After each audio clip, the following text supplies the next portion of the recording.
Yeah,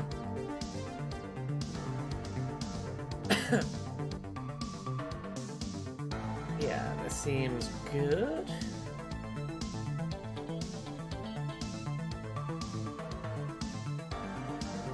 Time for another day of being mildly snarky about video games.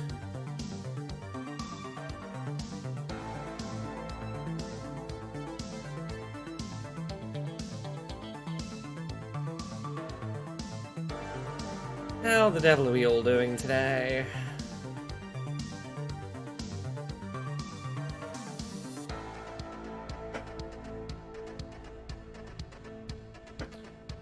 I'm warming up. I'm getting ready to videos all of those games.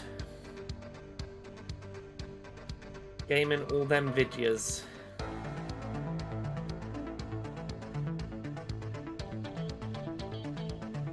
Has there been any actual, like, not showcase-related, just video game news today? I have no idea. Let's find out. Has anything of note happened that isn't showcases?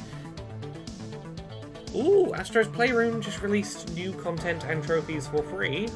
I guess that because they're teasing new Astrobot game.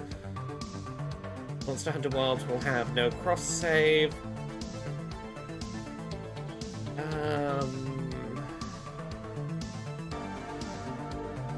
Not much. Seems like it's mostly trailers from yesterday being discussed. How's everyone doing? Hey, Lord Zorano. Hey, Predicanga. How are ya? A little bowl of dry cereal to munch on while we watch trailers today. I have knockoff Lucky Charms. I was just grazing food while we tune in for what I suspect is going to be 6 hours of video game trailers. Kara, you might have just said the worst 3 words I've ever seen put together. I'm impressed. I'm doing good. I am feeling a lot physically calmer now that the AA showcase is out the way. The 3 weeks or so leading up to the AA showcase, like the 1 week in which, like, oh, this is everyone's final week to send me trailers, and the 2 weeks that it's being, like, edited and then airing, I don't realize it until it's gone, but I'm like, I look back on those 3 weeks and go, oh, I was carrying, like, physical tension all throughout my body, and then I get to, like, 1 day after the showcase, I'm like, oh, I'm free, I can do whatever I want with my life again now. So I'm enjoying having, like, a physical sense of relief. That's nice. Played some board games this morning. Downloaded a bunch of trailers from yesterday to, at some point, find time to try playing. I might have even booked a just random weekday day trip to visit a UK theme park soon. Purely to just go spend a daytime day by myself while there's no kids around because they're in school, going on some roller coasters. And then, like, come back and do my work in the evening. That is my little treat to myself for the showcase being done now. Is I'm gonna go ride some roller coasters at some point soon. For, like, 7 hours and then come home.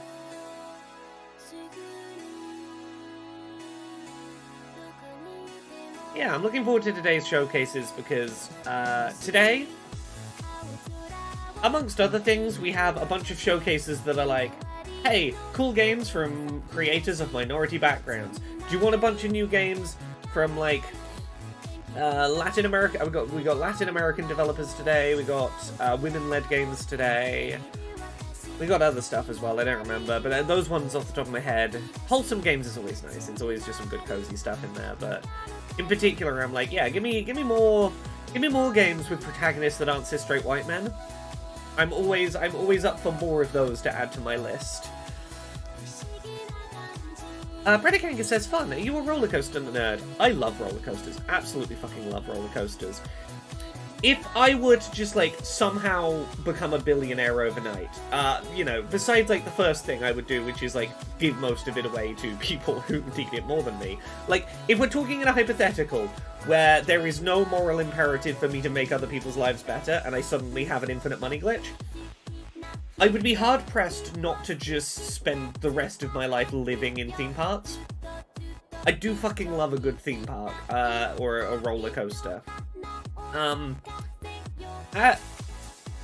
I have sensory oversensitivity for some things as an autistic person, but I also have, like, severe undersensitivity for some sensory input.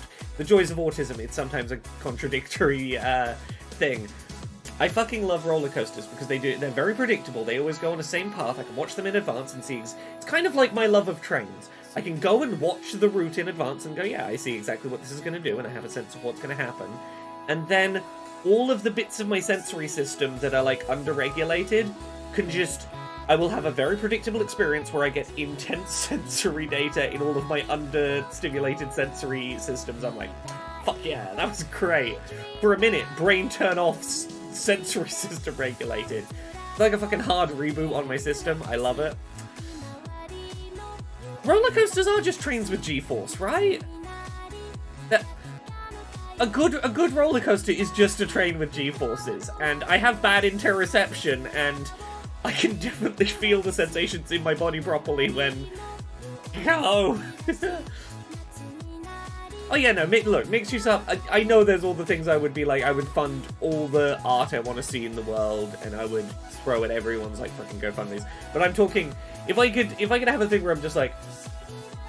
A thing that if there's a thing in this world that I cannot do on a regular basis where I'm like, I would like to just turn on a slider that says I can go to theme parks for free.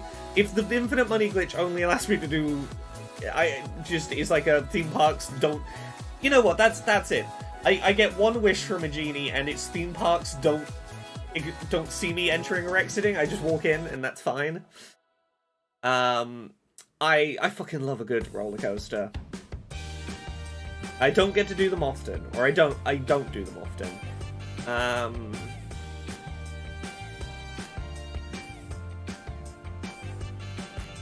This might be the last future of play. Oh yeah, sorry, I've just seen that. What about on-rail shooters? A lot of them are first person, and I get motion sick. Unless we're talking like first person shooter, like rail shooter, the roller coaster type ones. Top 5 roller coasters, God. I've not been on as many as I would like to have been on, so, like, these are gonna be some basic ass answers. But I really fucking love stealth. I know it's really just go real fast up, go real fast down. It is incredibly... it's incredibly clear what it's gonna do. There is no bullshit. It's just, do you want the maximum G-force applied on you real quick for a second? Fucking love stealth. I have a real soft spot for Space Mountain. Space Mountain is one of those, like, you know, problems with Disney aside. Space Mountain is one of those roller coasters where it's just rickety and in the dark. And constantly, I like a good roller coaster where the whole thing is in the dark, so you cannot fucking see what's going on. As much as you prepare for it, as much as you might have been on it multiple times, my body cannot predict when I'm suddenly going to just fucking lurch sideways. It is like a real beat your ass of a roller coaster, but love it. Slappini, I did not hear about a Destiny 2 raid. Took a team almost 24 hours to clear. Heck. I'm trying to think of good roller coasters on the top of my head. Sometimes I enjoy a roller coaster, like, you wouldn't call it a roller coaster, a theme park attraction that's, like, more about the journey and the aesthetic and the, like, world-building sensory stuff around you than it is, like, thrill ride. Again, Disney problems with them, but I will throw out one here. The Pandora one where you're riding on one of the dragon beasts, and you feel the lungs of the thing breathing between your legs. It's a motion simulator in front of a big screen, but I did come off of that and go like, look, I know that the Avatar movies are, like, you know, really, really bad for Native American communities and, like, you know, all of the problems inherent there. But I did walk off that ride going, I'm ready to live in the world of Pandora now. You've given me a transcendence experience. I'm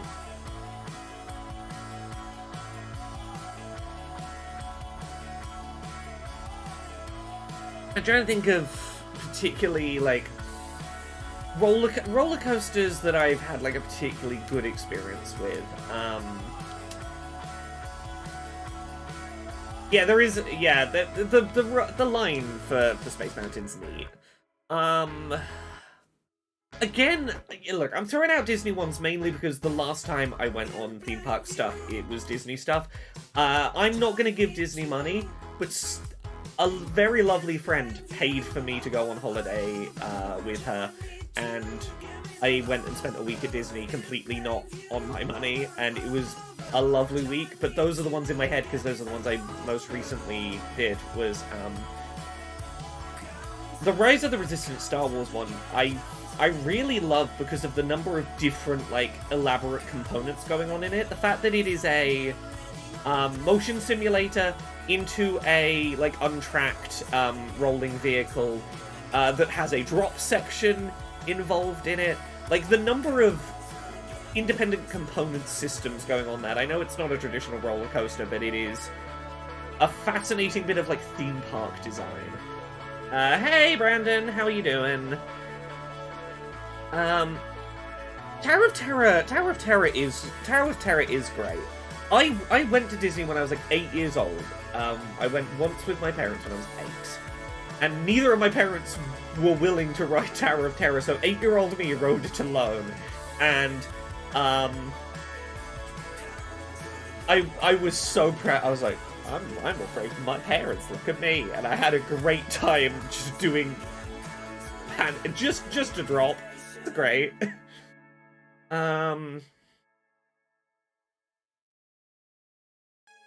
Yeah, as I say, Disney is not one I would have done myself, but for very complicated external circumstances, someone was in a position to go, would you like an entirely paid trip to Disney, accommodation, park entry, vouchers for food? Do you want a trip to Disney covered? And I was like, I'm not gonna say no to a week with a lovely person enjoying a theme park. But yeah, like, I do enjoy a good immersive ride where, like, the theming is solid the whole way through. Honestly, sometimes some of my favorite roller coasters are not actually good theming, but I find them the world they construct kind of hilarious. There was a great video on YouTube recently. I forget the creator who uploaded it, but it was about the I think it's Thorpe Park has the Saw themed roller coaster. The narrative theming makes, like, the storyline they're trying to tell while you're in the line and then on the ride does not make any logical sense, but I love the absurdity of the world building. But also, that has a more than 90-degree drop. It has, like, a drop that curves back on itself, almost. You go a slightly upside down in the big drop on it, and I very much enjoy that.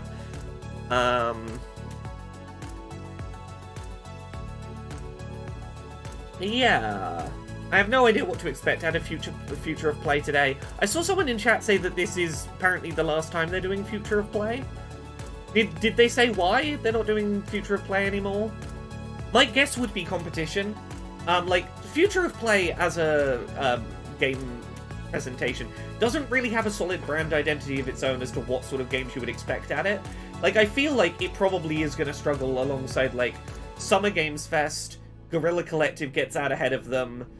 They're not the Latin games or women-led games that have, like, very solid brand identity.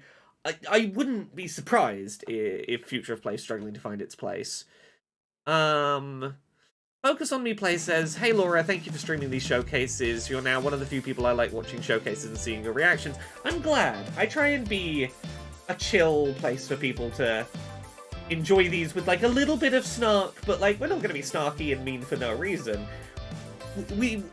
I want to find cool, interesting games as much as anyone else, you know. Oh, it was that Slapini says I was wrong. It was them saying the stuff one. Oh, them saying the information about the showcase one last time during the last 24 hours. Okay, so it's not their last show. Cool. Minus Titus, thank you very much for the Prime sub. Thank you for 40 months. Heck, thank you.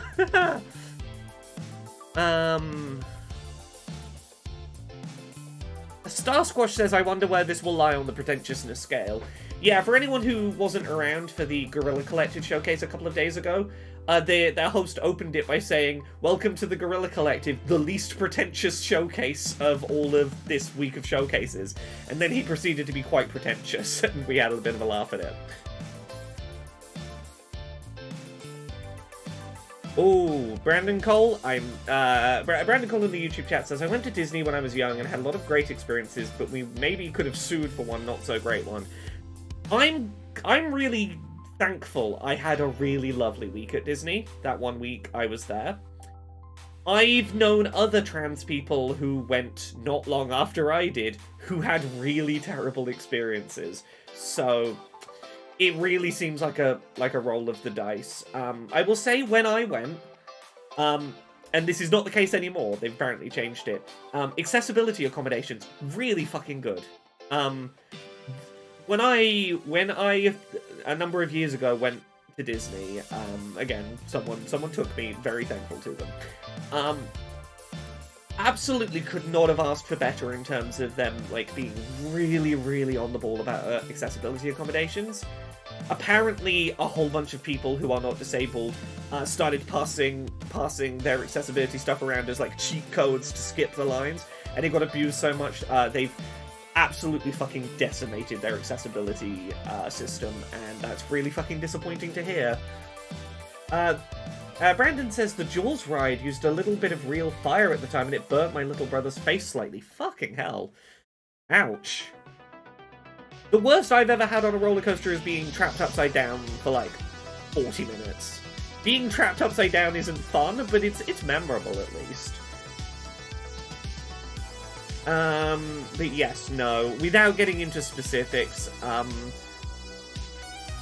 yeah, the degree to which they've scaled back most of the fact that they're now saying, oh, if you used to use the Disability Access Service Pass, just buy Lightning Lane now, and it's like, if you... First of all, that doesn't do what the old disability system did, but also second, if you have to go buy an expensive add-on upgrade, it's not an accessibility accommodation at that point, it's you upselling.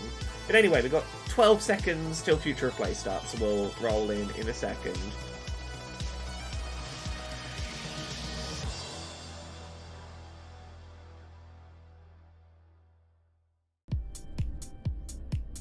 Or not. Are we not starting now?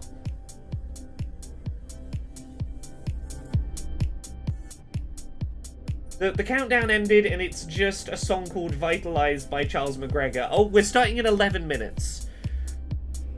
Showcases, what is up with you not just... Okay, I'm gonna guess. The next showcase they're doing starts at a specific time, and this isn't running to time. Like, this is 11 minutes short of the hour.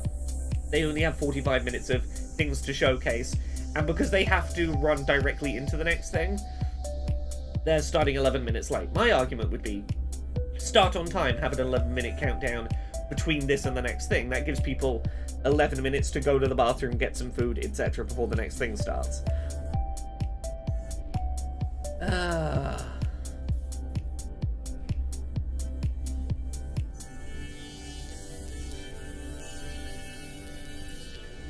Oh, yeah, Tara, the person I went to Disney with 100% would have, like, fought an army. If anything at Disney had gone wrong and anyone had been, like, transphobic or bigoted or, like, in any way shitty, she 100% would have fought a fucking army for me. I felt well backed up.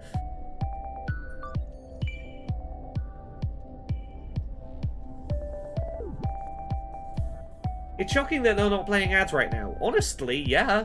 Kinda surprised.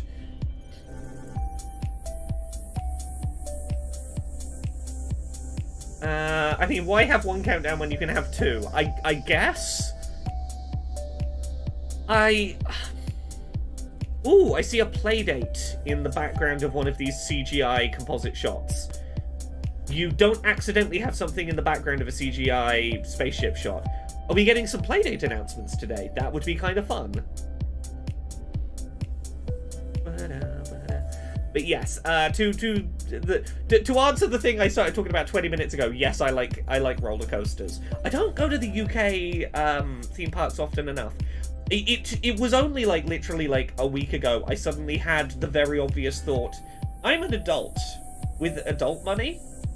I could just pick a random like Tuesday or Thursday and just move my freelance work, because I'm a freelancer, to a different day and just go on a quiet weekday to a theme park by myself. Like, it doesn't have to be a special occasion. I don't have to go with other people. I can just go ride a roller coaster.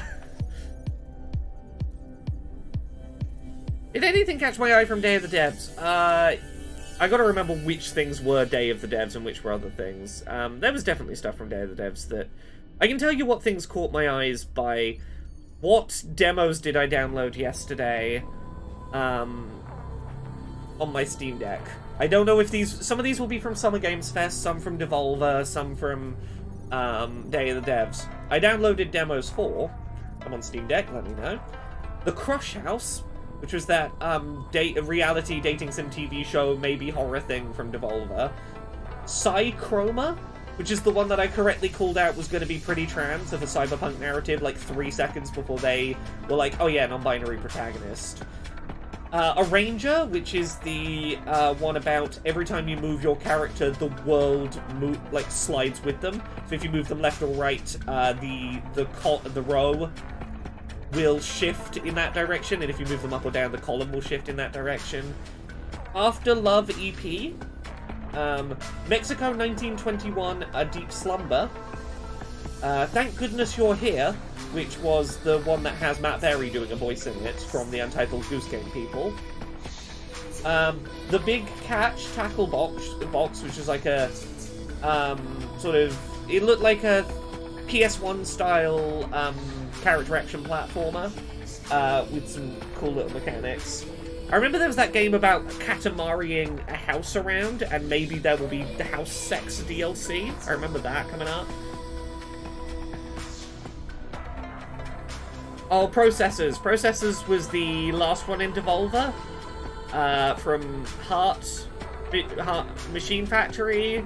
Heart Machine? Machine Heart? Is that what they're called?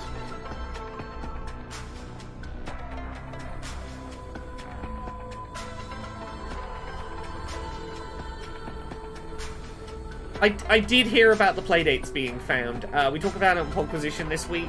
I have my theories how they ended up outside that random restaurant. My guess is playdate consoles have a unique serial number which you have to activate online in order to use the playdate for the first time, because it's part of getting your first season of like 3 months of games. As a result, they probably knew the serial numbers. Any of them that tried to be activated probably got banned online. Those people came back to who sold them the stolen playdates. The people who had them were like, we're sat on $500,000 worth of stolen consoles that are getting banned the second we sell them.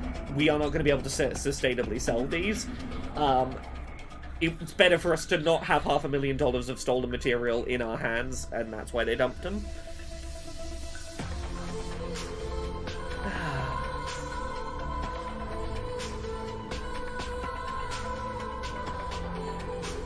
Got 5 minutes left.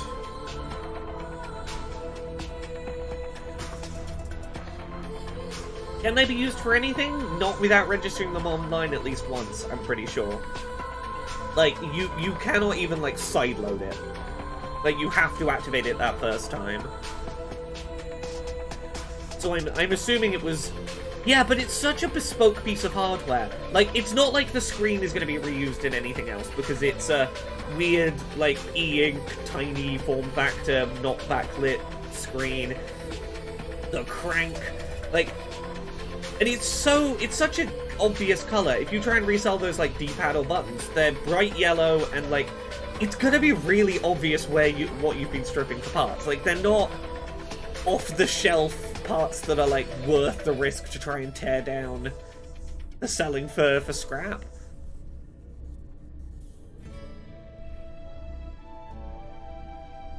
Honestly, I don't expect Playdate 2 anytime soon. I expect Playdate Season 2, like another here's 3 months of a couple of games every week. Because they finally got their manufacturing properly up and running, so like if someone impulse sees, oh that looks cool, oh I can just buy one today online.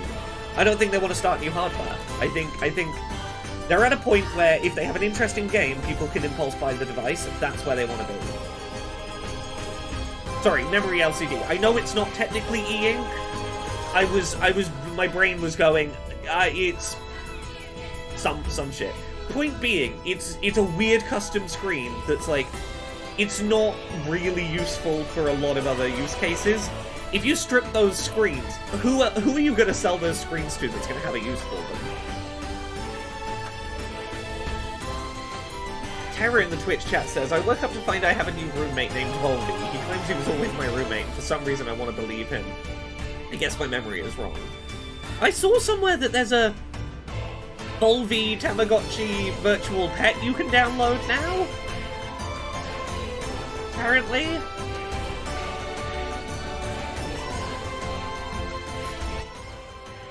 Andy H, whether the PlayStation Portal is good or not is entirely going to depend on your own internet setup and, like, use case. I love the PlayStation Portal, I think it's fantastic, but I recognize it's going to vary so much person to person, like, what the quality of the experience is, that it's a thing I love that I couldn't recommend to anyone. That is great for my specific niche use case. But, like, I wouldn't tell anyone to buy one. Okay, Alzara Radiant Echoes. I'm most well known for Golden Sun, Baten Kaitos, Dark Souls. Okay, this is Composer. I'm going to mute this and I'm going to read his subtitles. I've opted for instruments such as the oud, Santa, Caval, castanets, and acoustic guitar, which all conjure the feeling of the Mediterranean. Although it is not a Mediterranean instrument, I have also made heavy use of solo violin. I was drawn to the graphics with their very distinctive use of colour and the warm feeling the images gave. Okay, there's a third-person adventure game. There are recent games that go for a realistic look, then there are games that don't go in that direction, and use more old-fashioned techniques like pixel art. They've gone through another way altogether, though, and I believe they've given the game a unique personality of its own. In regards to the music, rather than the film music so common in games these days, that just serves as background music, I was attracted to the idea of creating music. Okay, you want to create, like, melody lines rather than backtracks. Yeah, with a strong melodic kind of feel from games of old. I hope to compose lots of new music for this game. I don't know what game he's talking about. It looks cool. I don't know what it's called. We need your help to make the game even better. Oh, is this a Kickstarter for, like, fund this man to write more songs? Okay, yeah. Okay, Alzara Radiant Echoes. Cool. I'm guessing this is indie studio paid for very famous composer to make music for their game. This is the YouTube premiere countdown. Why are we seeing this now? The video's been going for 10 minutes. But yes, presumably indie studio wants to pay him more money so he'll make more songs. Okay.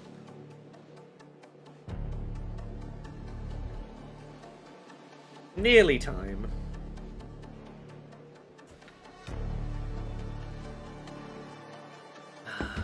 What is happening?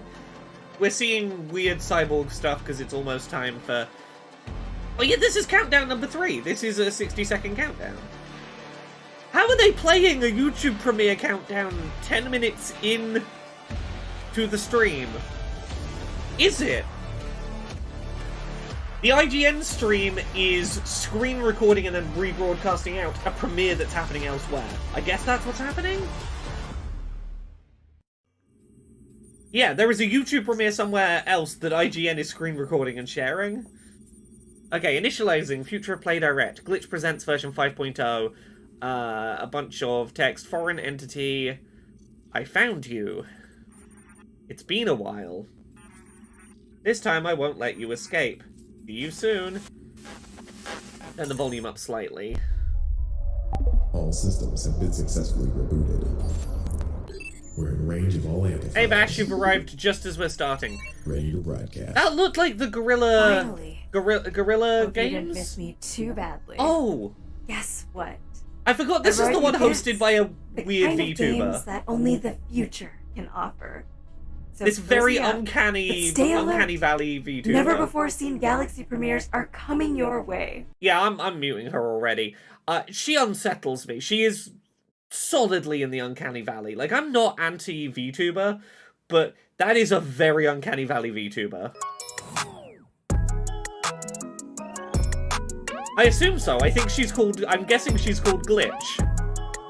Presented by Glitch. Yeah, I'm assuming she is a real VTuber. Yeah, that is an Uncanny Valley VTube model. Ooh. I'm enjoying this character art style. And these ladies with swords fighting each other. Okay, third-person action game with, like, PS1-ish graphics. Cool ladies with swords in low-poly art. Have we already seen this one? This might be another look at one we've already seen. If so, they didn't make it look this cool last time they showed it.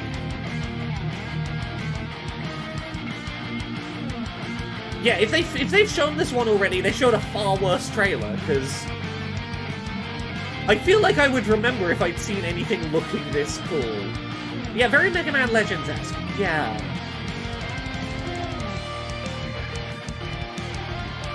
Does anyone know what this game is called? Because I want to be wishlisting it or downloading a demo right this second. One of these characters, character designs, yeah, I was gonna say, is very, like, Kill the Kill. Yeah, the one with the red and black outfit, definitely giving Kill the Kill vibes. Abyss X Zero. I've definitely not heard of Abyss X Zero so far this week. Unless it was on some showcase I somehow missed. Abyss X Zero. ABYSX. Okay, there we go. Abyss X Zero. Please tell me you have a demo. Nope, but I'm wishlisting You're it. double X now. Persona non grata. Cyborg Girl, hey! There was a cool one with low poly I'm assuming they're lesbians. It was two low poly women fighting each other with swords in like a cyber future. It looked pretty cool. Every time they went to hit each other with swords, I felt the sexual tension. I'm here for it. Okay, I might turn this volume down a little. Don't get second chances. Aerial mech combat. I'm up for aerial sort of mech combat. How many more do you think you'll get? Zodiac XX Leo. Are we doing all the games with like a X in the middle of their name at the start? Is that how we're starting? Try and keep up.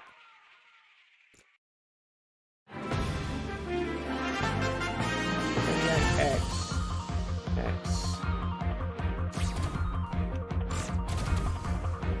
How do I type that game to find it?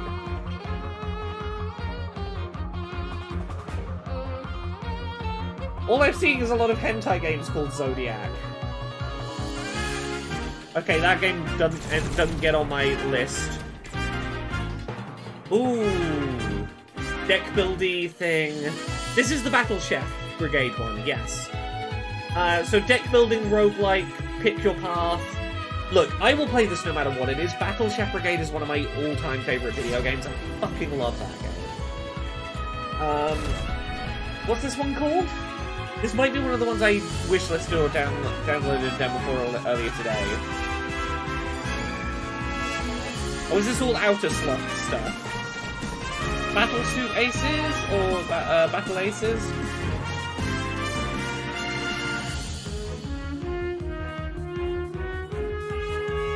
Battle Suit Aces. Yeah, I'll turn the gameplay down a bit.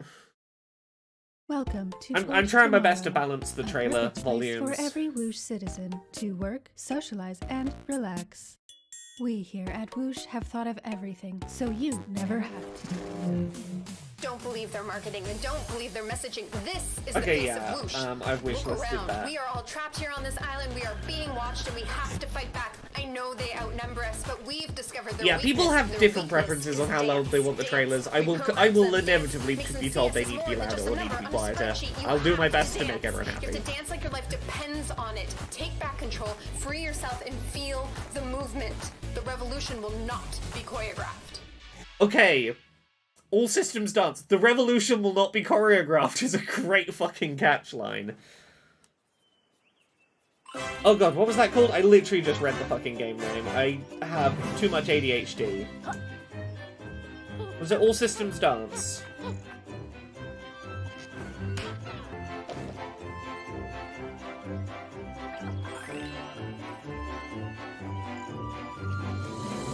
All Systems Dance, yeah, okay.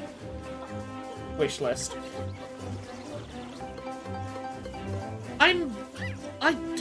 Is Ukulele really calling out desperately for a remaster?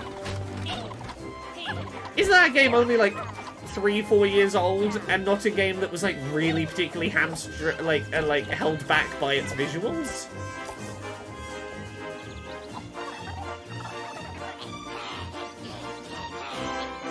I wish I enjoyed this as much as I do The Impossible Lair. The Impossible Lair, much more interesting, much more fun to actually play. 2018, okay, 6 years ago. Still, I don't think it's like so old that I'm screaming for like Ukulele needed to look better. In some areas, I had to play in the N64 scene since it was very dark.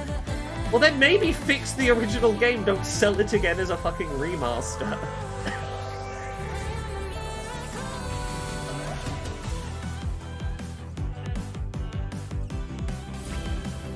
Okay, I like these sort of transformation. Oh, that's a good blushing animation. We haven't had Wholesome yet. Wholesome is somewhere in the list. Might be second today, it might be the next thing.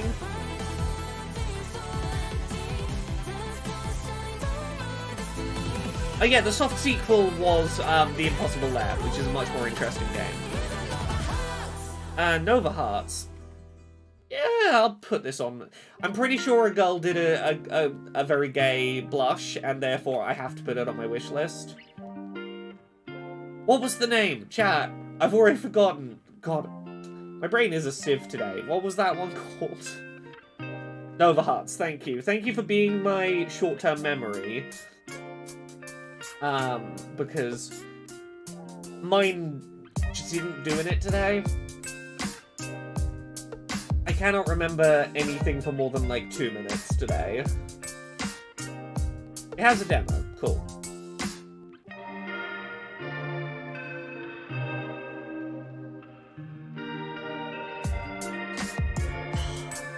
Sometimes I have a day where just I feel like someone dislodged the RAM chip from up here.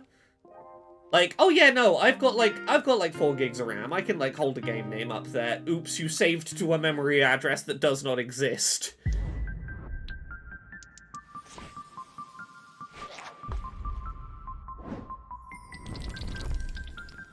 You know what it is?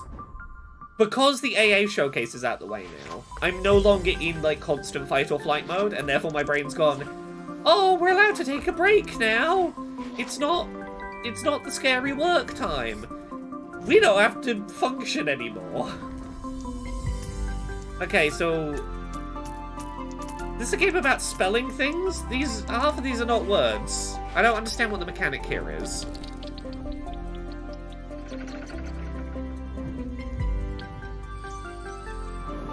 It looks cute, I just don't understand. They're special words. You learn new words and they do things. Okay.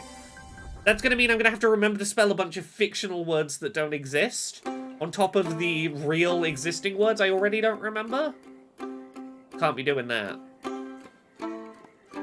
Yeah, there's no world in which I'm going to remember how to spell fictional nonsense words when I can't remember words I use every day.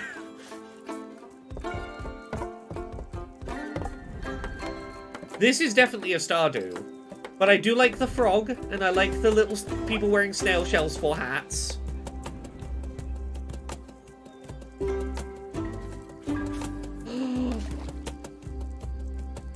How has no one made Animal Crossing but you're all just little frogs before? It feels like someone should have made it. It's Animal Crossing / Stardew Valley but you're all just little frogs.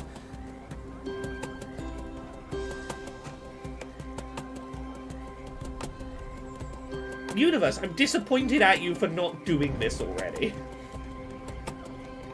Yeah, building a little community, it seems. Brokewood. Oh.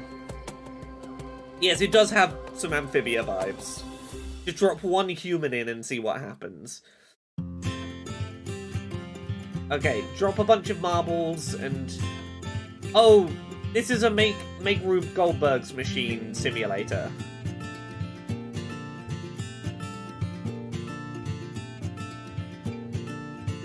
Those ears and headphones and arms are going to make it harder for you to roll, little friend. Are you, like, trying to solve puzzles? Or is it just freeform, create for the sake of create?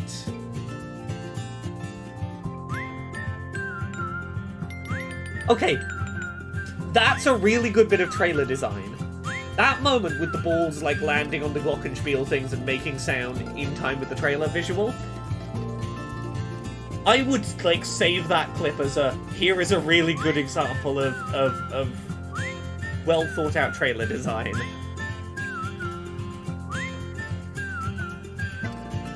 Cozy marbles. Again, like, Deer and Boy yesterday, they're, like, the name says it all, really. Ugh, how irritating. I'd rather be here with you. Now let's talk about something more exciting. Like the Future of Play Direct Steam event, of course. Stop making me look at the dead, soulless all of the cosmic wonders eyes. you're seeing live. I'm in the Uncanny Valley and I would like to leave. Over to the Steam event. Can anyone helicopter me out of the Uncanny Valley? So much more. Be sure to show these games. Oh yeah, this one has every year been hosted by the Uncanny VTuber. Hey, I forget she exists until I see her. Secure and stable. Then on with the show. As I say, I don't mind VTubers, but look away. There is something really Here is what I learned during my years as uncomfortable about her. Like, I've got, like, PNG tuber VTuber models, and I think they look less uncanny than her. You can be creative when you connect. Yeah, her head never rotates and she never blinks. Listen to what people say. We saw this yesterday. It looks neat. Write down how That art style is very striking. No one's going to mistake this for a different game.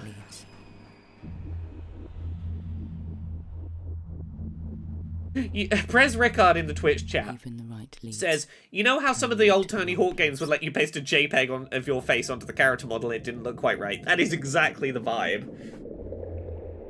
Ter Aquoid, I feel like most VTubers would have been a better replacement. Yeah, the low frame rotoscope, the mixing of like hand-done 2D backgrounds and 3D models that are like low frame rate rotoscoped, it meshes real nice.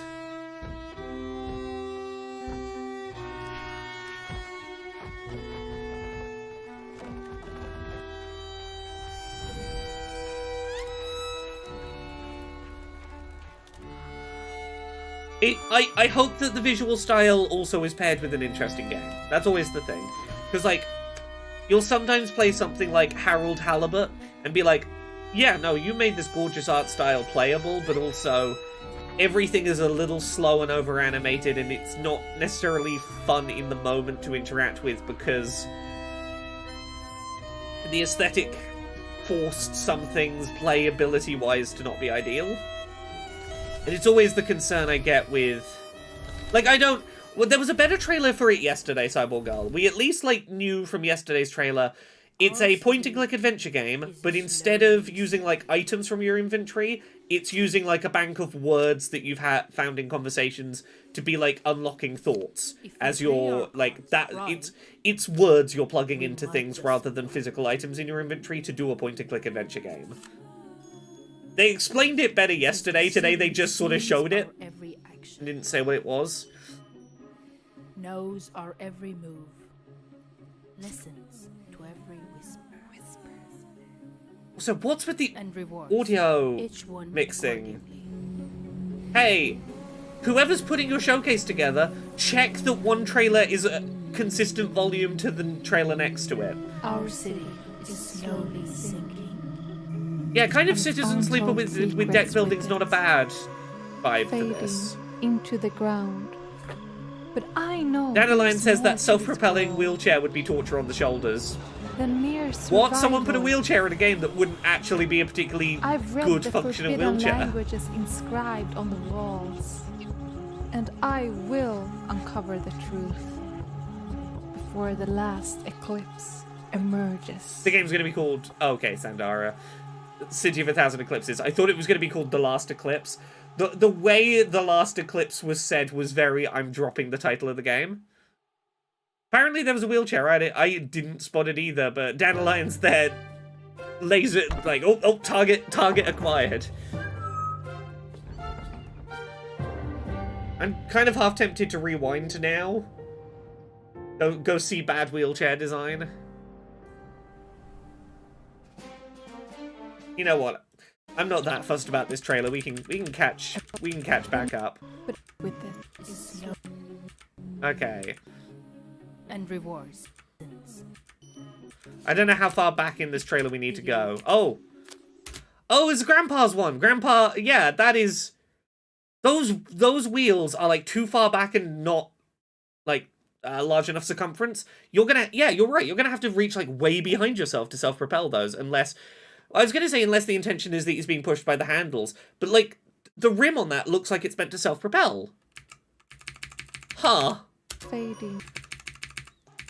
Yeah, why...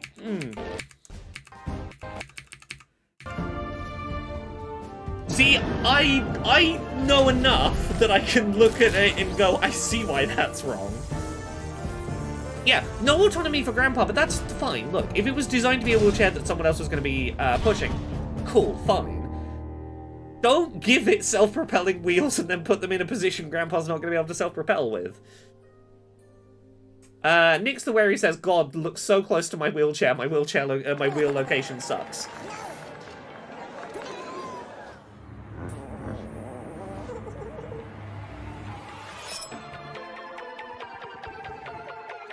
Okay, we saw this yesterday, I think. The little plasticine bunny gets a paw chopped off.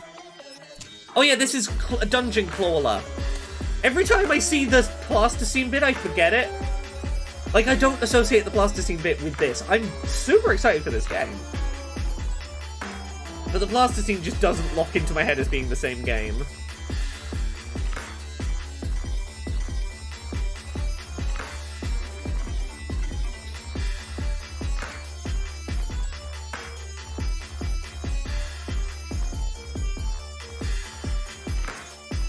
Yeah, I'm really into this weird claw machine / dungeon crawler roguelike. Yeah, deck building claw machine thing. Dungeon Clawler. It's my favorite stupid pun name that we've had this week. I love Dungeon Clawler. It's such a awkward title. I love it. Okay, Wholesome starts in half an hour.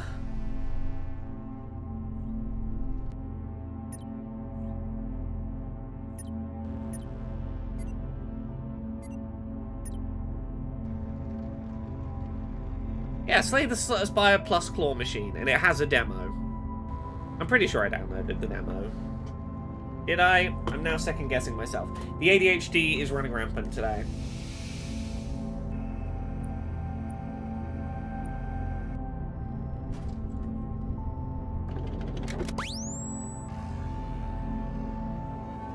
Apparently not. Oh no, I did. It was before... Oh yeah, it was before AA, so it's further back in the thing. I see, yeah, because we played all the AA demos.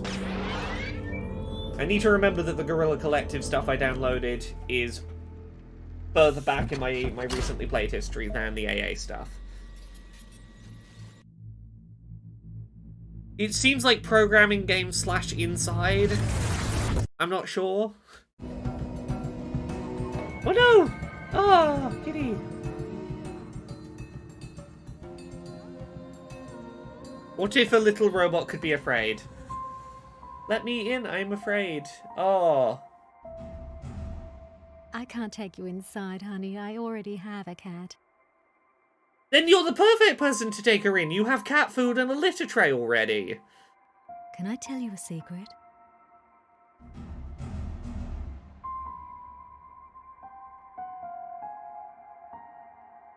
Oh no. I'm not ready for, like, homeless cat, but not, like, the fun game about being a homeless cat. It leaves you with a lump in your throat. No, thank you. I don't want game about a homeless cat, but the homeless cat gets bullied by other cats. Oh, copycat.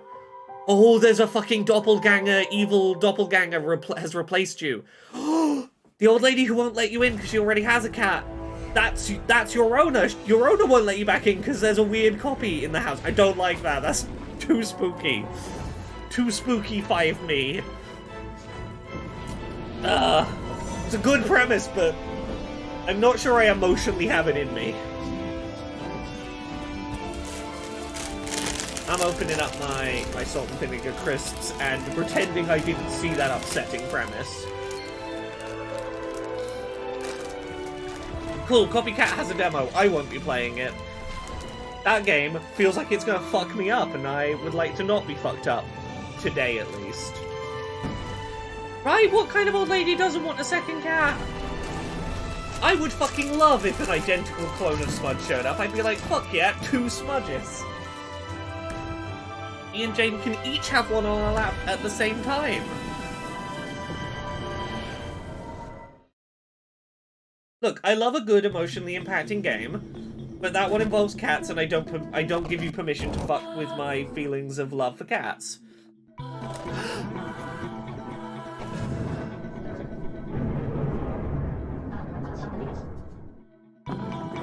Hey, Tim. This is the one yesterday that I 100% called that it was a trans game, like 5 seconds before the trailer was like, so let's talk about our non-binary protagonist. And I'm like, oh, yeah.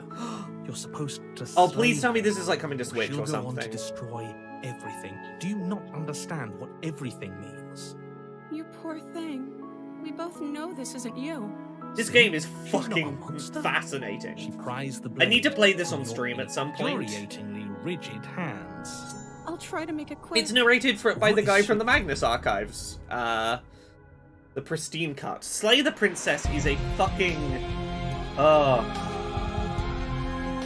3 brand new chapters. Okay.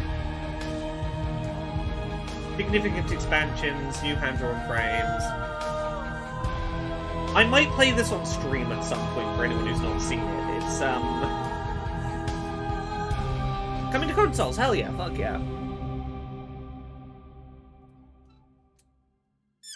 You didn't think we were done, did you? Don't you get it? There is no escape. If you know nothing about this game, go in knowing as little as possible and play it. It's fucking... To me. It's fucking fascinating. I can't say enough good things about it, and I don't want to give you context in case A, you want to play it yourself, or B, I go do a stream of it, because... It's the fact that the guy from the Magnus Archives narrated it was the thing that got Try me... not to burn yourself, dear player. that got me to give it a go.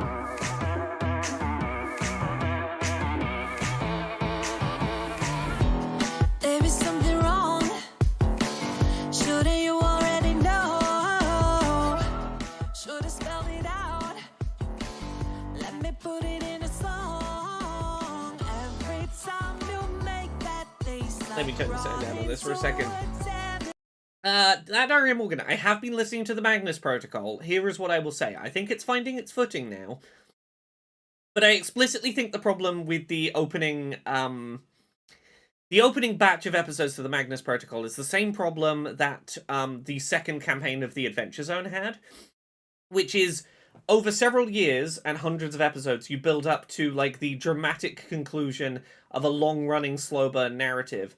And as creators who've never had that kind of narrative success story before, you try and do your follow-up, and you try and make your follow-up start, like episode 1, as big and complex world building as your first story ended.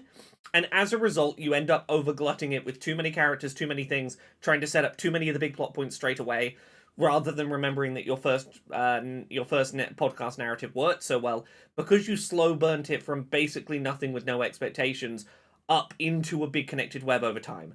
The Magnus Protocol has a real problem with trying to jump to being the Magnus Archives way too fast. I think it's worth pushing through, because I think it gets to that really good point, and I think it's finally finding its footing, but I think that, like, the first, I would say, like, at least 6 episodes of the Magnus Protocol really suffer from trying way too fast to establish their entire world building right up front. One sec. Let me unmute this. No, I think it's got like 20 minutes left. But yeah, there you go. There's my Magnus Protocol thoughts.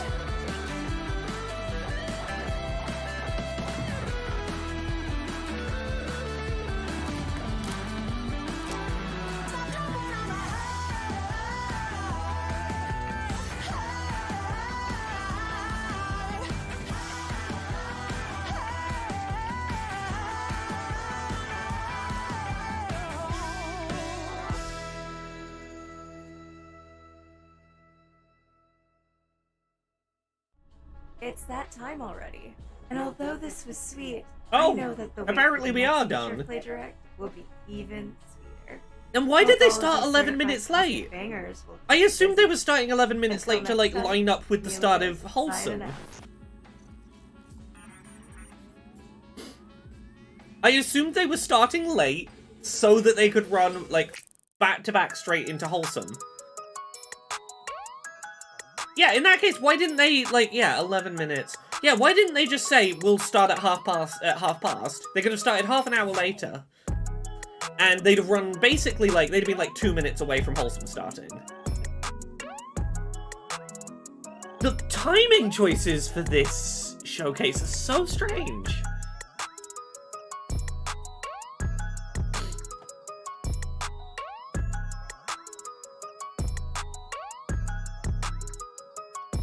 Yeah, I think a lot of people are the same. I think Adventure Zone Campaign 2 wasn't bad.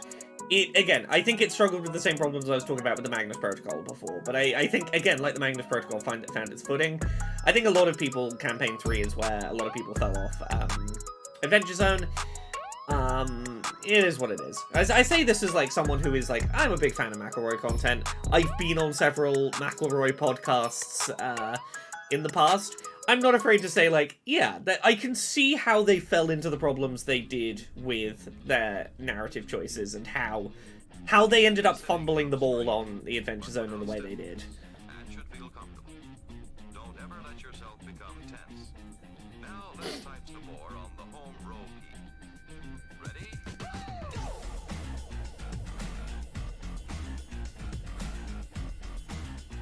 Look, as someone who did push further ahead, Travis did find his footing, but again, like, Travis was stepping into some very big shoes following Griffin as a DM, and he learned the wrong lessons from how to try and follow up a well-known DM. And it's a real shame, because, like, you look at, like, the McElroys with the Adventure Zone, like, there is a point where it seemed like they would have been a really obvious, like, yeah, today's, like, big 3 would be, like, your Critical Role, Dimension 20, and the Adventure Zone. Like, the fact that, like, the Adventure Zone fumbled the ball as hard as they did and ended up, like, not being in that race is,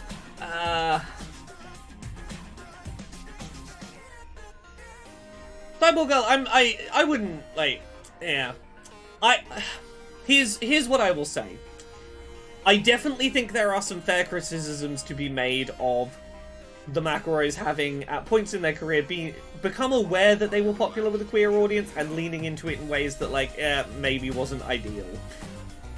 I say this as someone that, like, I haven't interacted with their content in a while, but also I've had some really lovely interactions with them. I've done some podcast stuff with them. They've been very sweet. One of my favorite...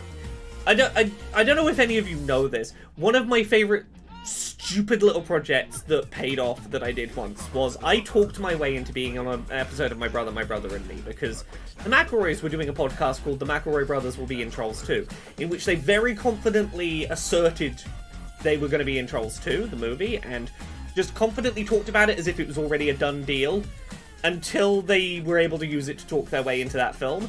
So I made a spoof called Laura K. Buzz Will Be on My Brother and Me, where I confidently asserted that I was going to be on that show.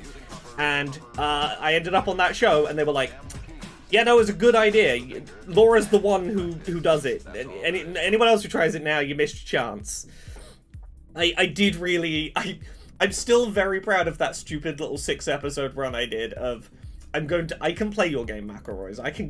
I can talk my way onto your show for free promo by doing your little trick back at you. I did enjoy the Sawbones episode. Sawbones episode was nice. Oh, what was the news show that they had on Maximum Fun for a while that was with Brental Floss? Brent Black was on it. I forget what that one was called. I was on that after what was it? After the fucking TERFs invaded Pride.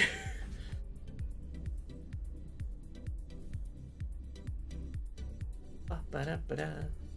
Ba-ba-da-ba-da.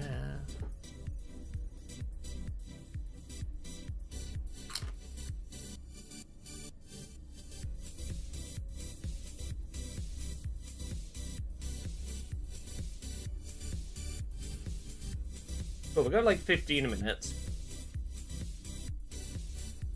Let me see if there's anything cool to... Has anything happened today that's worth knowing about? You know what? I will tell you, there is one McElroy thing that I still... It's the only McElroy thing I regularly listen to at the moment. It is the serial podcast that Justin McElroy does with the website Seriously's owner. I forget his name. Me and my wife Jane, not very good at sleeping in silence. The ADHD, brain get too busy, brain blah blah blah blah blah blah blah, don't fall asleep. Need something to like... Something that is like... Enough is happening to like... engage the busy bit of brain, but not so engaging that, like, if I fall asleep, I'll feel like I missed something. They're very calm, gentle podcast talking about American breakfast cereals. Very good, like, if I fall asleep in the middle of this, I've missed nothing of importance, but it is interesting enough that the ADHD shuts up. That is a good, like, we're just lying here in the dark, too ADHD to go to sleep. Do you want to listen to a man tell us about, like, new developments in Pop-Tarts? Yeah, I used to do it with audiobooks, falling asleep. It was the bit of my brain that is dopamine syncing. I just need to give it something to occupy itself with, so that I'm not just sat there going, la la la la, why aren't we sleeping? Blah blah blah blah blah.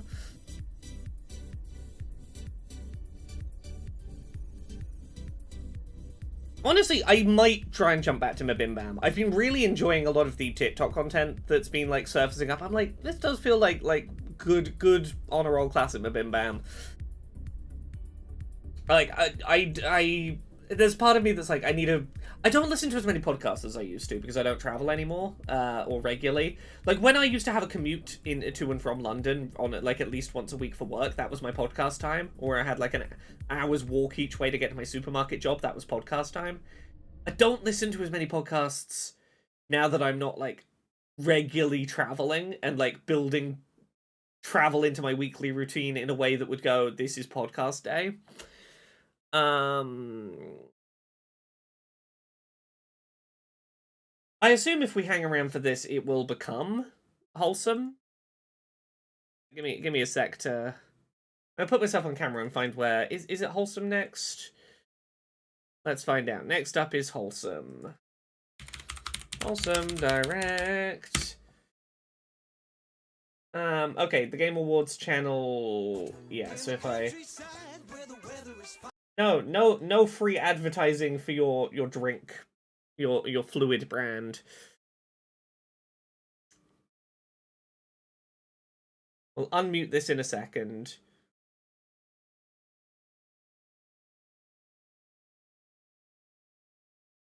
Oh, and another advert. I'm muting this until adverts go away, so I'm not giving them free ad space.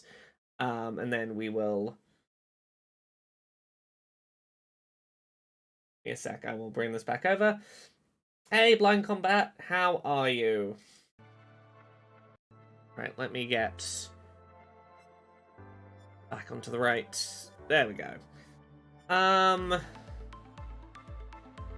Gamer Forever, like, there was a couple of interesting games in there. Like, the thing is, we were talking about this earlier, Future of Play doesn't have an identity of its own.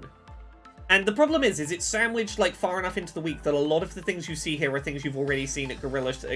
like, because it's a really tough time to be in to not have a brand identity, because you've come after Guerrilla Collective, Summer Games Fest, and Day of the Devs, which are probably going to have beaten you to the post for most of the, like, not specific to a genre, therefore it can be in any showcase.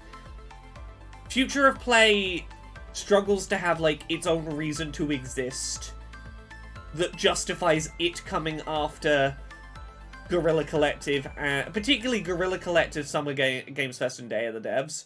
A hard spot for them to fill, and they're sandwiched in between, like, there's about to be Wholesome, Latin American, and women-led, all of which, like, I've probably been pushing for interesting things from those categories to show up first with them.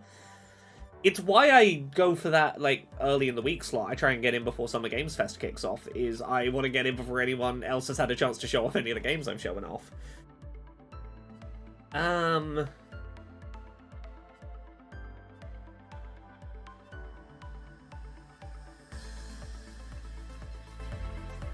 Oh, I had an experience recently that's really fucking frustrating. I found a new favorite autism-friendly, like, food. Like, it was not an everyday food, but it was a treat that I absolutely fucking loved, and I was like, this is the one for me. And they stopped making it, and I didn't find out until too late to try and stockpile it. It was a fucking Dunkin' Donuts cereal of all things. They made a caramel macchiato cereal. Fucking great. My favourite cereal I've ever had. I love having just a good dry handfuls of cereal, munching cereal. That caramel macchiato cereal that Dunkin' did was great, and it doesn't exist anymore. And I'm like, oh no. Oh no. I developed a taste for a safe food, and now it ceases to be. Did they not think of me and my autism before? Why did they not consult me before cancelling it?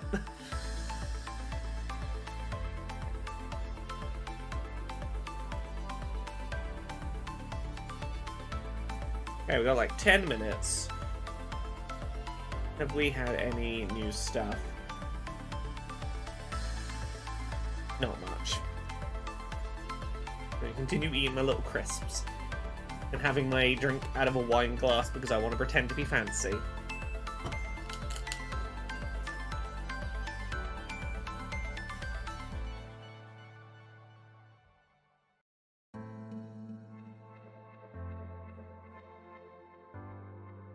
Look, Riven 4G, I know Count Donut's not for everyone, but I fucking love a stupid voice character bit. And this is my personal taste. As someone that walks around my house consistently, like, I'll walk into my wife and be like, oh, hello, it's me, the Sherry Lady. I'm trying to remember what I came in the room for. Like, I love just slipping into stupid fucking character voices. I'm not gonna begrudge anyone's, like, Count Donut is your thing? Fuck yeah, more power to you.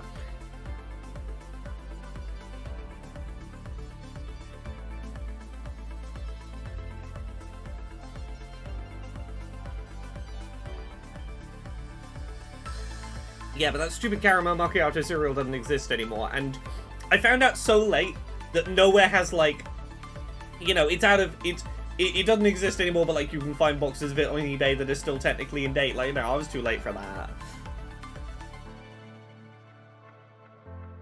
Let me have my good safe things.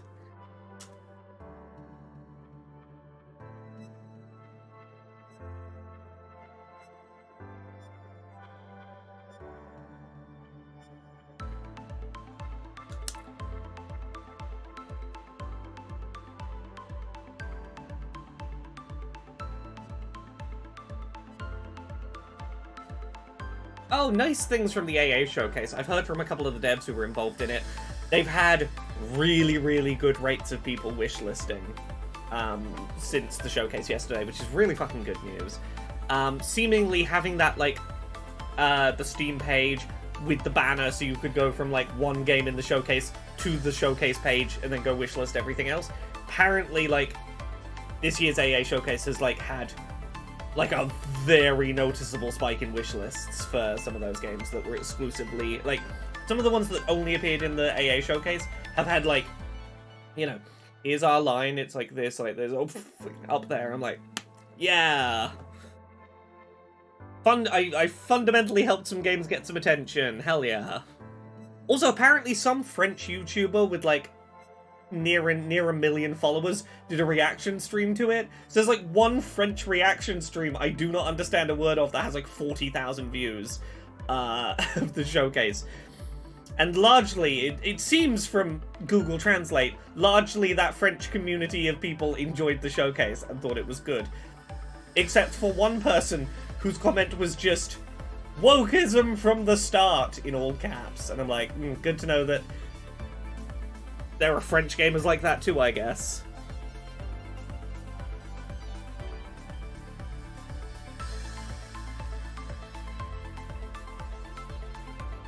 You're right, I didn't charge $250,000 per 60-second trailer.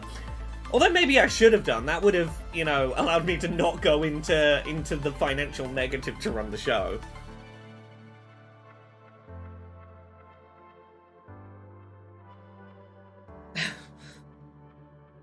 I once saw a French fascist say "le wokeism." I could not take a French, where is the AA showcase on Steam? If you go search any one of the games that are in the showcase on Steam, there should be a banner. So if you go search, like, off the top of my head, Dawnfolk, DAWNFOLK, there should be an accessibility banner on it that will take you there. Annoyingly, Valve did not put my showcase in the showcase of showcases. Here's where to find the pages for all the showcases page. Despite my request, apparently my showcase is not important. My showcase is important enough Valve will let me have a page, but not so important they'll let me be next to the big kid showcases. But I'm hoping that those, like, very high spikes in wish listings, I can go back to Valve next time and go, hey, a shit ton of people wish listed games because of my showcase. Can you fucking include me next to the big kids this time?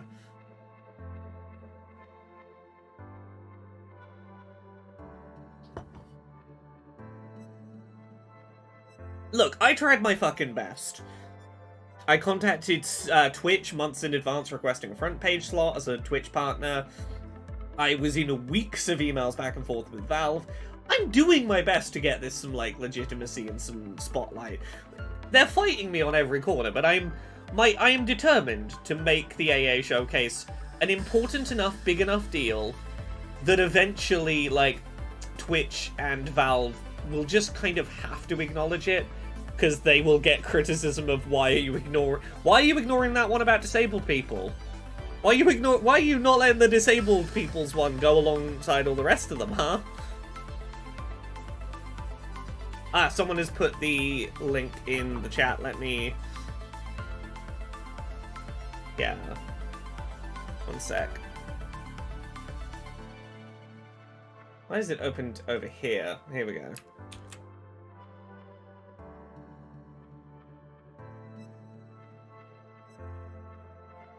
One sec. Yeah, I'll put the link in there so it should show up in the YouTube chat as well.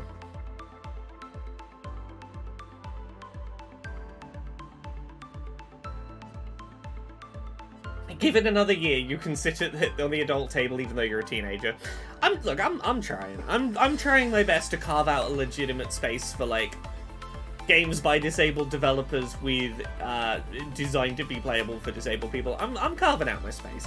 And I will say, Eurogamer have been, like, the biggest fucking advocates of the showcase. Like, both years, Eurogamer's write-up has been the one where I'm like, that's the headline I'm gonna send to people to be like, we're a big deal.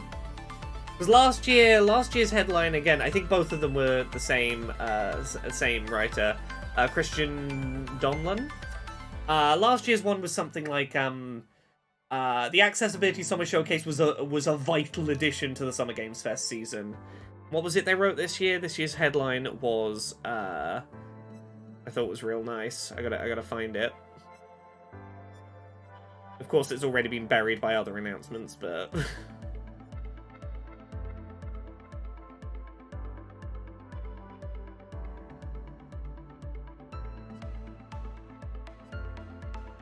Here it was.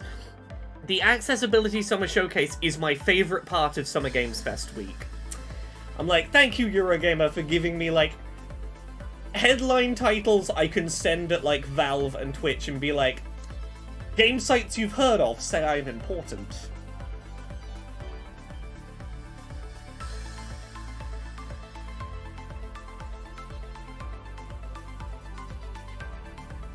Two minutes, we're nearly there.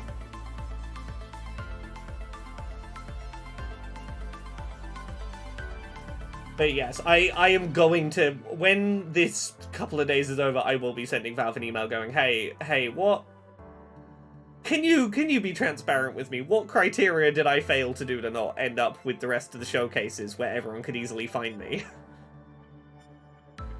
With my cool batch of games from disabled developers. Fucking... My page, organised by accessibility category. You're looking for games that are playable without sighted assistance, that have motor accessibility or cognitive accessibility things available. So fucking proud of that page. I'm being cheeky, but yeah. I'm proud of that page still. I have had some really lovely messages from people going, thank you so much for making it easy for me after the showcase to go, oh yeah, which of... Like, some of those games I heard about I think are probably playable for me. I can't remember for certain, though, which ones are good for me. I mean, I'll just scroll down and find, like, oh, these ones have that thing I need. I was like, I did it. I done did it. I'll stop waffling about myself soon. I'm still in the afterglow of, I did okay. I didn't fuck it up this year.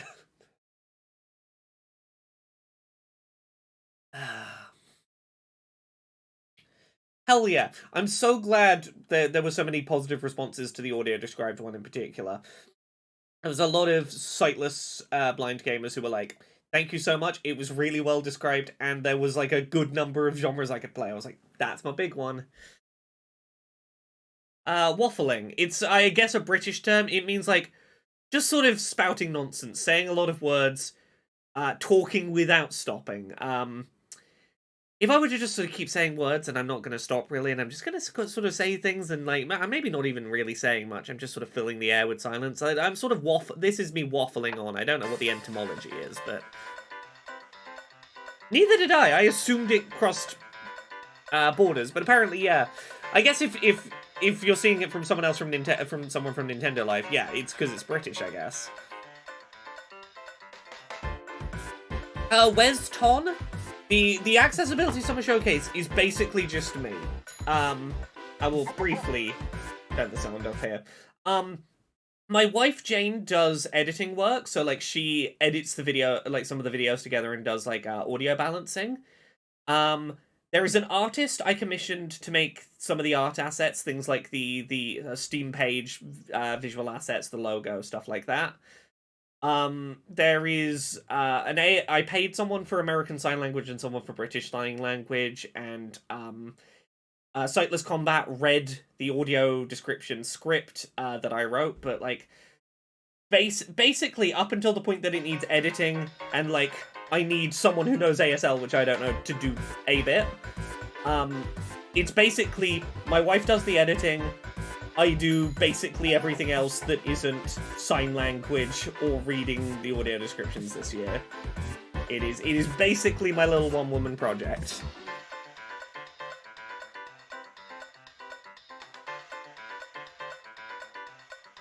Oh, okay, we got like 2 minutes. I didn't see the timer.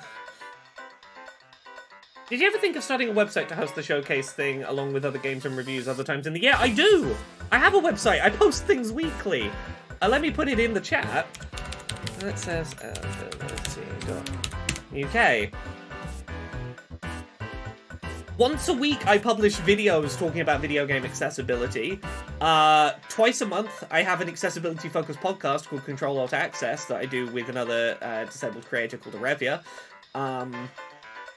I have a whole little website that is like 4 years worth of me making at least weekly accessibility content throughout the year.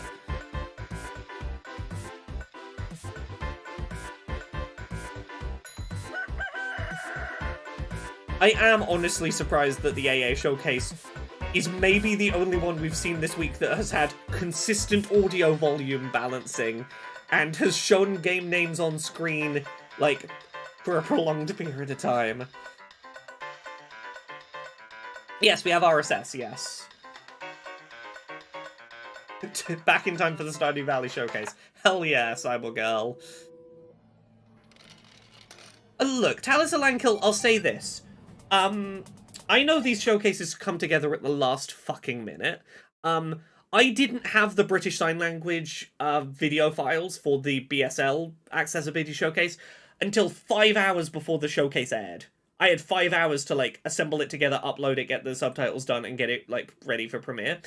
So I get that these things are done very last minute, and I imagine some of the audio balancing stuff is that. But you've got to have deadlines far enough back that you've got wiggle room time for things like audio balance.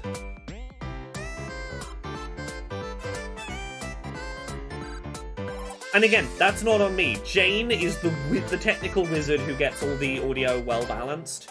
Welcome to Wholesome Direct, a celebration of wholesome games. Jane is I'm the your host, Jenny reason Wyndham, and I'd that love for you to sit AA back has and such relax as good, we bring you clean exclusive audio. footage and announcements from over 70 wholesome titles.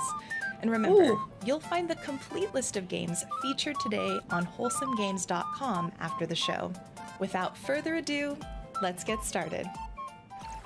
Hey there, I'm Moo, and this is Team Artichoke. We're making games with a little heart. Our first one is called Myth Match. It's Oh, this is the Knights of Bikes, folks. Where you play as Artemis, trying to bring people together by putting things together. There's a demo live on Steam right now for you to try for yourself, but first, we hope you enjoy the trailer. In Myth Match, you'll find similar things. I'll and give bring anything them this together. dev team is working on a shot. Oh, having the Steam Deck that I can just look games up on during showcases has made it so It's much not easier just to creatures, follow though. these showcases. It's people too. Did they say what this is called? I keep Learn looking in about the bottom left for a lives lower of the third. moons and figure out how to use your powers to unite them. Help rebuild Ithaca so it works for the people. Also, why are there no fucking subtitles for And any of the maybe showcases? even change some minds in Olympus. Do your showcase as a premiere rather than a live stream so you can have subtitles. Grumble, grumble. Myth Match. Okay.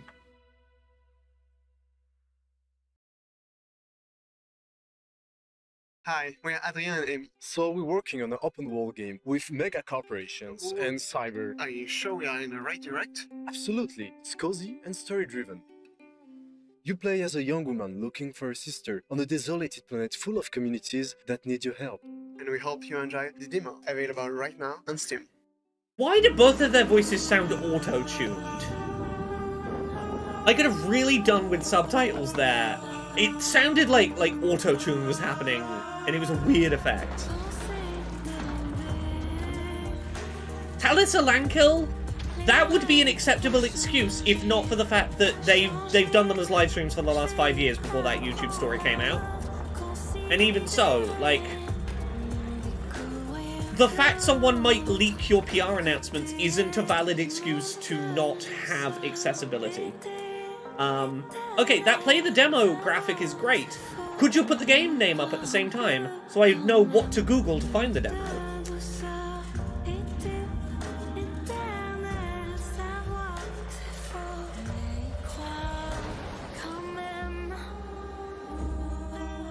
Because, like, yeah, I'm Caravan Sandwich. Cool. Have the game name on We'd like to screen take some and time whether there's to a thank demo. these developers and publishers for helping make today's show possible. Thank you all for your generous support. Hey Wholesome Direct, my name is Gab and I play all kinds of games on my YouTube channel. Recently, I even started streaming jigsaw puzzles. Our next game finds you running a cozy second-hand bookshop. Oh, you're really pushing the boat out there. If that sounds like your dream, make sure to check out the demo That is had out on real, Steam not right like now. other girls vibes. I've even started doing puzzle streams. You're not doing fucking puzzle streams, are you? Yeah, I'm cool. I've even started doing these things you're not doing. Bellabean says I used to watch this girl. I apologize if I'm being mean if she's nice. I'm being snarky. It's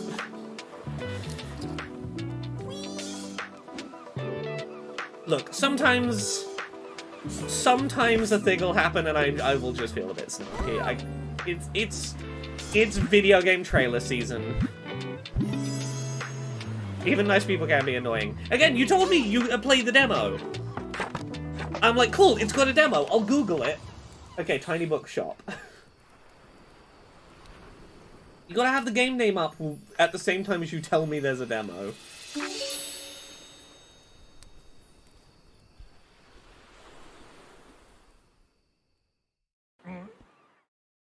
In our next game, you'll create paintings with 3D stamps, sell them to the locals, and use the proceeds to decorate your home and studio.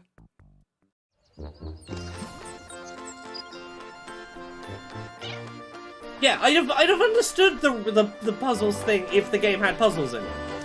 It's why I thought, have I been slightly preemptive in being snarky? Because if it was a game about puzzles, it's like, oh, I've even started streaming puzzles recently. That's why they got me on to show you the puzzle game. But no, it was just an anecdote.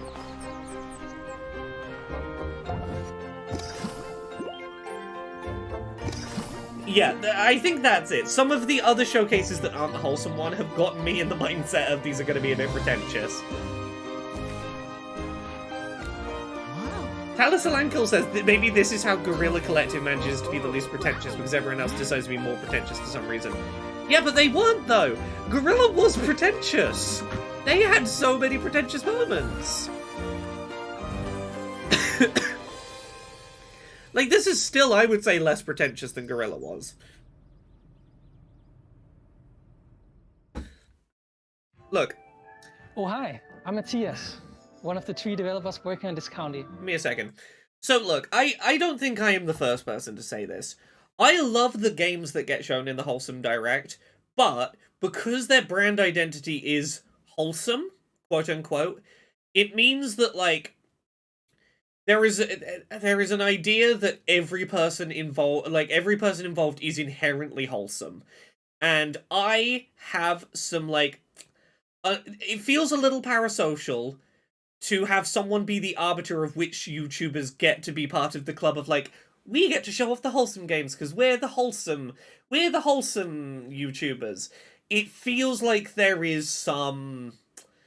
That's a weird thing to be arbiters of, and, like, I'm always a lit... It feels cliquey in a way that few of the other showcases manage. It feels very... someone has a checklist of what is wholesome, and I'm like... I don't know. There's a few times where I've gone... There are certain topics you don't cover in games in the Wholesome Showcase. Is it because you've just not thought of it, or is it because you don't think that's a wholesome element of someone's life to represent? But anyway. It actually started from a dream I had during Chinese New Year about Rooster and his animal friends. I've had a blast making this game with an amazing team. Hope you enjoy. Rooster is a beautiful point-and-click narrative adventure based on the animals of the Chinese zodiac, bringing together the best elements of Chinese culture. Rooster is a terrible party ghost at the Lunar Yeah, New Year Talus and party. Ankle, you've put it really His well in the obnoxious Twitch chat. actions even make Streams Rabbit that cry. self-advertise as Dragon being conjures a wholesome. powerful potion, sending Sorry, yeah, Rooster let me hurtling back in time mute to this so I ancient can China. talk about it. Yeah, Talus Alankil says, streams that self-advertise themselves as wholesome tend to also be conflict-averse to a toxic degree. Like, you'd better not call someone else in chat out for being queer-phobic, for instance, because you'll be viewed as the problem element. Yes, it is... Look, I wasn't going to say it, but I have had conversations with quote-unquote wholesome streamers before who are like, oh, I'm not going to stream that game because it's got a trans character in it, and that character will be controversial, and people might fight in the chat, and that's not wholesome. I'm not going to call out a name, but I can tell you at least one relatively big quote-unquote wholesome streamer won't stream games that have trans characters because they don't consider that wholesome. And I don't want to. Oh, fuck. Sorry, somehow got us away from live. Oh god, sorry. I broke everything. Different zodiac. In case you haven't seen one yet, Playdate is this adorable little game console that comes with a 1-bit black and white screen. I do love the 24 Playdate. free games and a crank. Playdate, was made sponsor for fun AA and this has year. inspired a delightful community of people who love playful things. It was hard to get a hold of one of these things, but now they're in stock and available for purchase at play.com. Would the wholesome direct Now support let's see kink some and pride? games. That's the fucking core of it, though, isn't it? It feels like wholesome equals pride shouldn't have kink.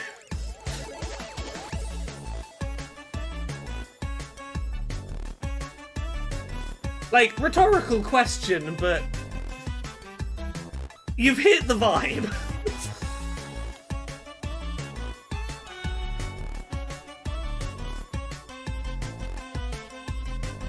Well, Thimba, as we saw, PlayStation might have the Hogwarts market, the legacy marketing rights, but we could still end up seeing that fucking Quidditch game at Xbox, for all we know. Yeah, you caught me. It's Conrad that wouldn't play a game with a trans person in it because it wasn't wholesome. You caught me. Conrad was that famous wholesome streamer I was getting at. I don't think PlayStation has the marketing rights to that broomstick game. We saw it at Summer Games Fest. Into the Everlands, a cozy exploration game with a little roguelike twist.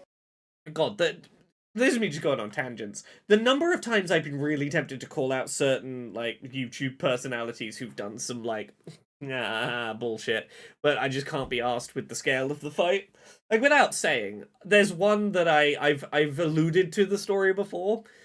Does anyone remember when I made that really lengthy video explaining all the problems with the, like, going really into depth on the transphobia problems with Deadly Premonition 2? There is a big YouTuber who watched that video, DM'd me asking if they could ask follow-up questions, spent about 2 hours asking me follow-up questions, before putting out a video of their own where they regurgitated stuff from my video and stuff from our DM exchange, not crediting me as the source, in some cases reading my DM exchange verbatim as if it was their thoughts, for a video that got about 20 times the views that mine did. And I won't confirm who that is. Maybe some people could draw some dots and make some draw their own connections. I'm not going to pick up that particular fight, but yeah, there are some real shitty YouTubers out there. Is Kennedy, also known as Cozy K. I'm a content creator passionate about carving a There are cozy, shitty folks in the welcoming little games space industry. in the gaming world. You can find me on Instagram, TikTok, YouTube, and Twitch by searching Cozy K. I'm proud to introduce there are our fucking next James game, which Summertons is out a there world everywhere. premiere, perfect for fans People with of puzzles, big enough audiences decoration, and deep enough pockets that I ain't fucking picking those fights. I'll just quietly be slightly bitter about them. You caught me, it's Conrad again. Conrad did it. Conrad stole my content and made... Oh, Conrad, how dare you. Squeakross. Oh, it's mouse-based Picross. Okay. It's just knockoff Picross with cheese. Okay, this is cool.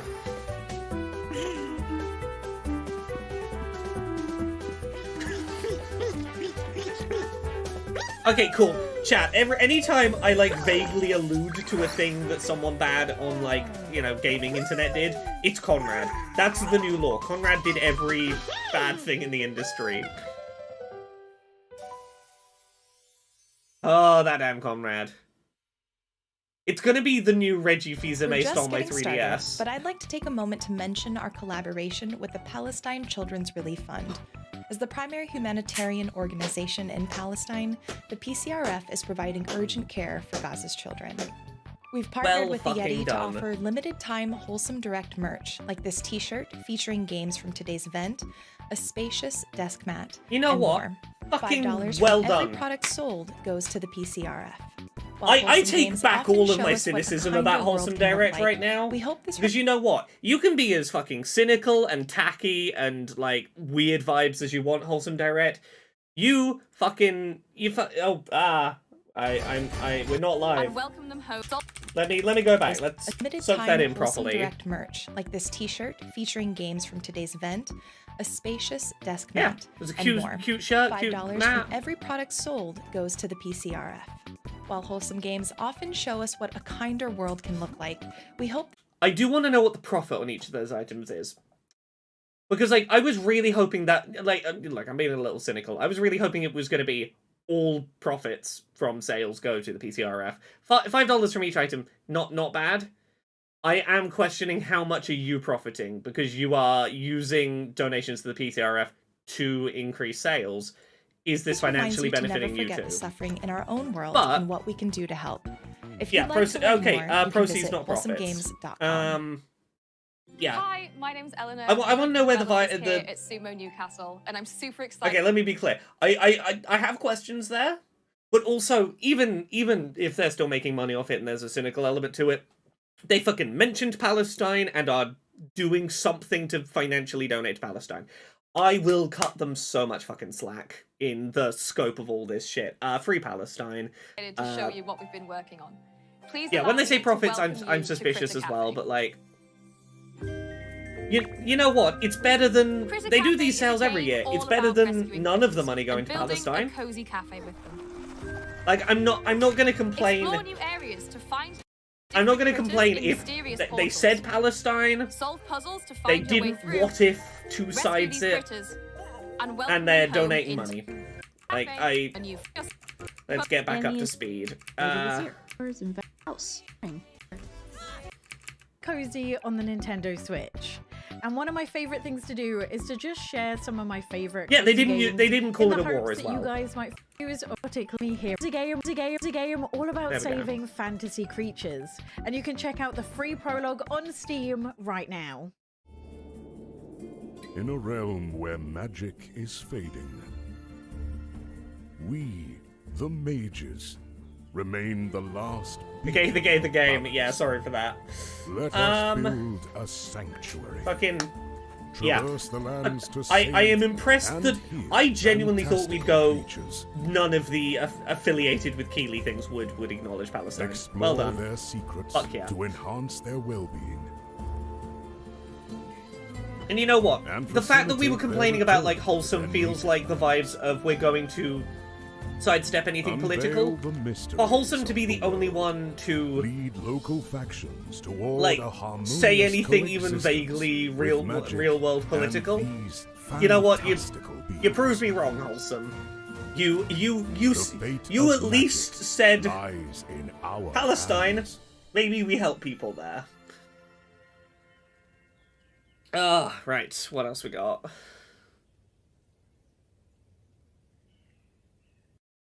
Hi, I'm Nico from Chaos Theory, and we're really excited to be here showing off Crab God at Wholesome Direct.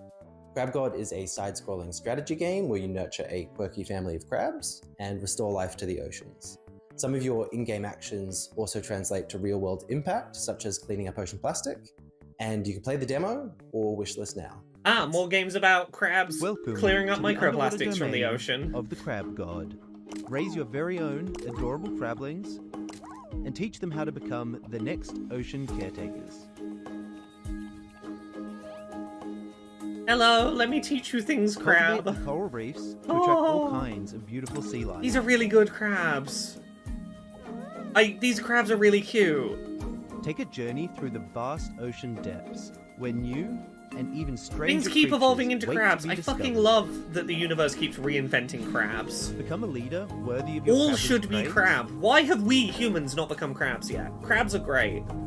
Carcanization. We should be crabs by now. Whilst making a real-life difference for our oceans.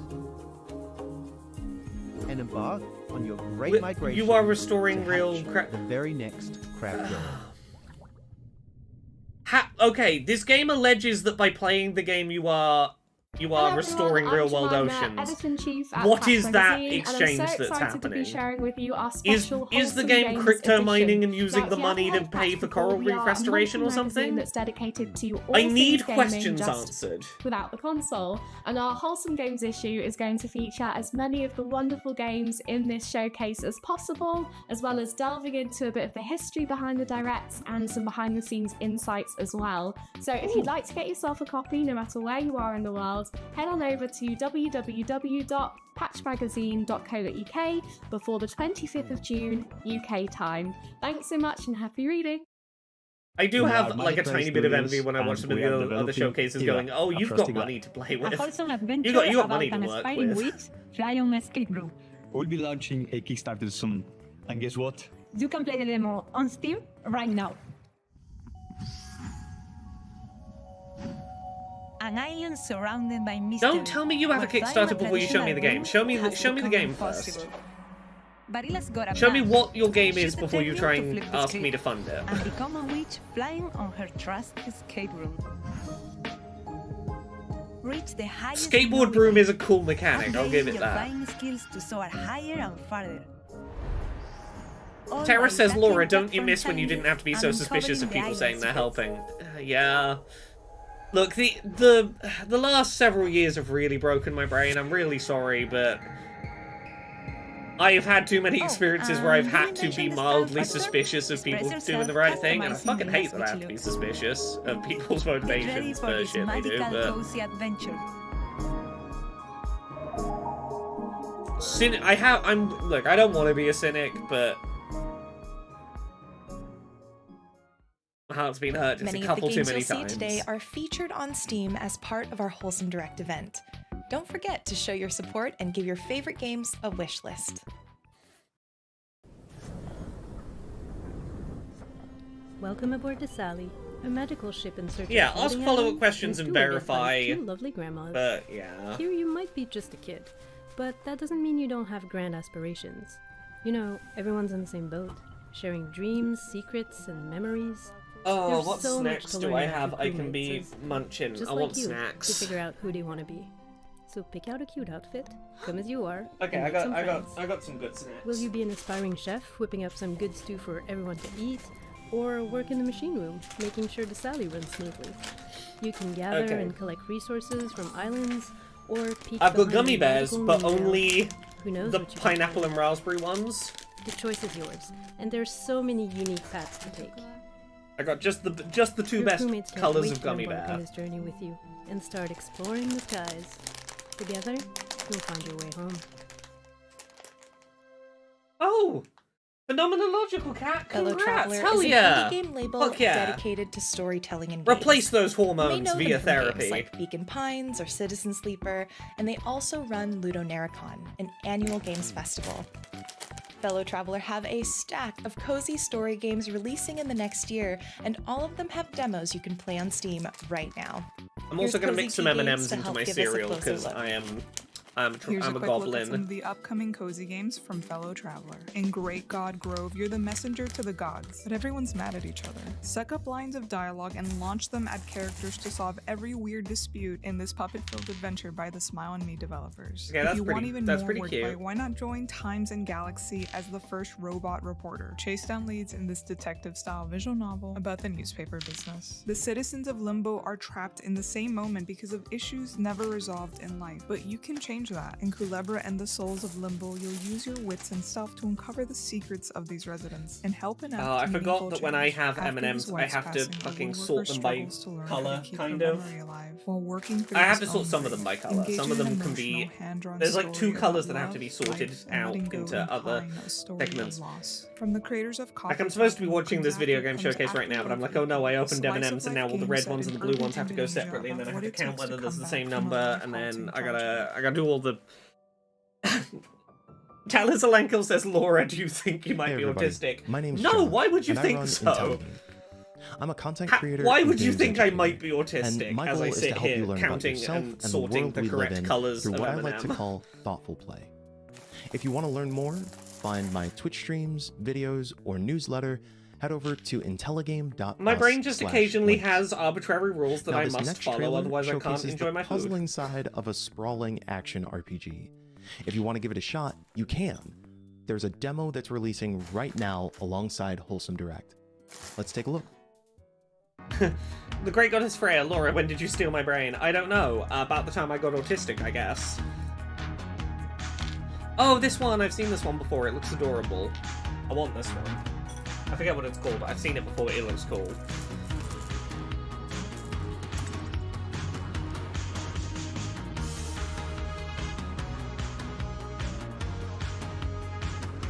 Oh no, put two of the blue ones in there. No, the blue ones go over here. Red ones go over here. The other colours go over there. Cool. Now I can enjoy an M&M. Dungeons of Hindenburg, that's it. Now I gotta mix the M&Ms into that other mix. Oh no, fuck. Ah! I've done create a problem for myself. I was like, I'll just have a couple of M&Ms. That'll be a nice treat. Oh no, I've created homework for myself. Hi everyone, we're Curlbite Studio and we're cooking up a cozy food truck adventure game with some spice to it. It's called Fruit Bus. We would love to see how you design your kitchen and what dishes you create over at Twitter and TikTok. Have to be. You can play the demo right now on Steam. Sort of Fruit Bus co-sorted, is and coming then these go in October in. this year. Oh, hello, Pumpkin. There's a teeny tiny favour I'd like to ask of you. If you're up for an adventure, Grandma has friends all over the islands. Some better than others. Think you could gather them all one last time for a real feast? Don't worry. Okay. I've left you the Fruit Bus to help you out. This game looks cozy. I'm sorry I got distracted. world I've is sorted brimming my with M&Ms delicacies, Pumpkin. into an acceptable All form. you have to do is look. The Fruit Bus will Oh, I haven't attract finished sorting hungry them, customers actually. after all, who One might red, need one blue, a one salad red, one with blue. attitude. Others will blue. crave smoothies with feelings. Red, one blue. Or stir fries Red with and mango blue. issues. Red and blue. Just remember, food binds us Red and all. blue. Love, Grandma. Red and blue. Hi, I'm Rebecca Harrison, founder and creative director at Flighty Felon Games. And this is Richard, my work-life balance for the next little while. We're a women-led and majority studio that loves making character-driven games. Cool. I've In sorted Theorize, my you adventure I've to sorted my spirit tism. Where your conscious And and then I have the one unconscious blue. choices will affect the lives of the friends you'll meet. Like us all, they're far from perfect. But helping them and learning about them will reveal pieces of your personality. So, chat, to answer the question you were discussing while I was being autistic on stream, why are so many of these games like capitalism? Because fundamentally, so many people can't imagine a world in which these systems of power that currently exist are torn down and replaced with something else. All they can imagine as a source of comfort is carving a wholesome layer to layer over the world that already exists. It's, what if I made the current world, the current flawed world that feels unwholesome, feel more wholesome by the layer I paint over it, rather than having like a more radical picture of what that looks like. Wholesome is, I found, my cozy slice of capitalism that works for me, rather than a system where capitalism doesn't exist at all. And that's why it's cozy layers over capitalism, so that you can go, maybe one day capitalism won't feel so not cozy to me. Some direct. Because, like, look, you could have a game about making, like, smoothies that change people's emotions, like that Fruit Bus game, where just there's no money exchanging hands. That's just a thing you like to do, and people can come and have free emotion-changing fruit smoothies. That doesn't have to be a financial interaction.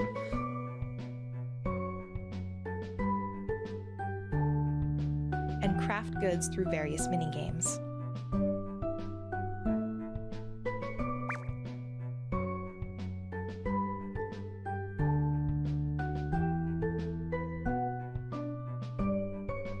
Like,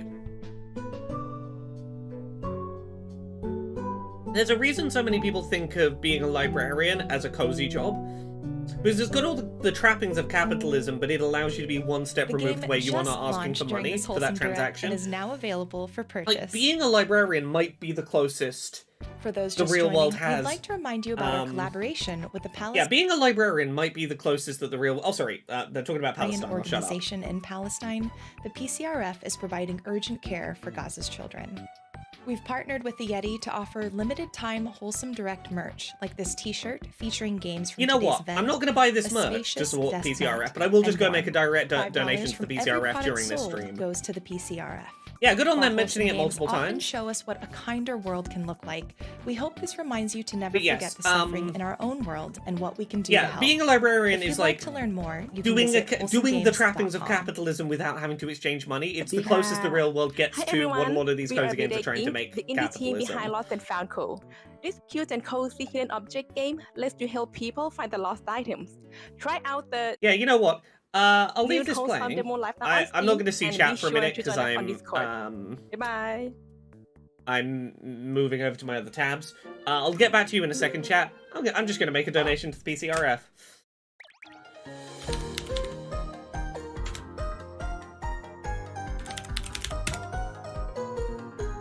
Here we go.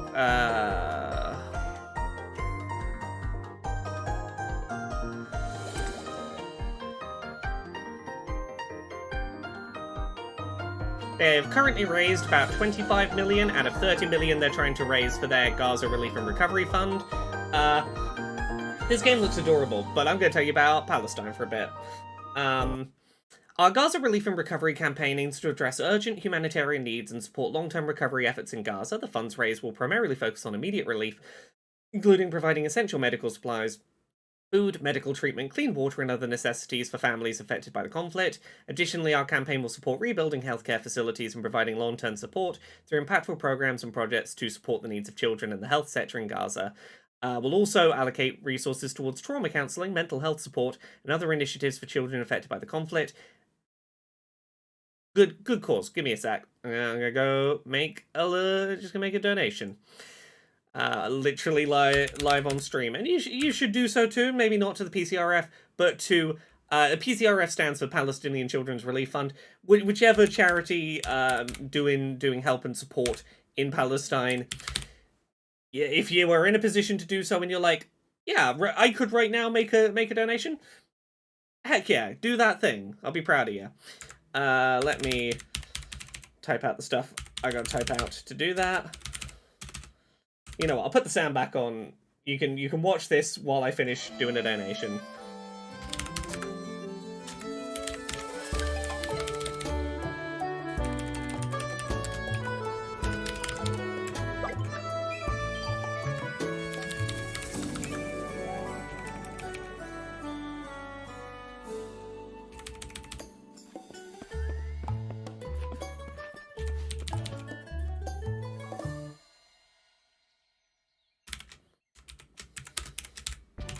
Wholesome Games Presents is our latest initiative to help great games reach more players.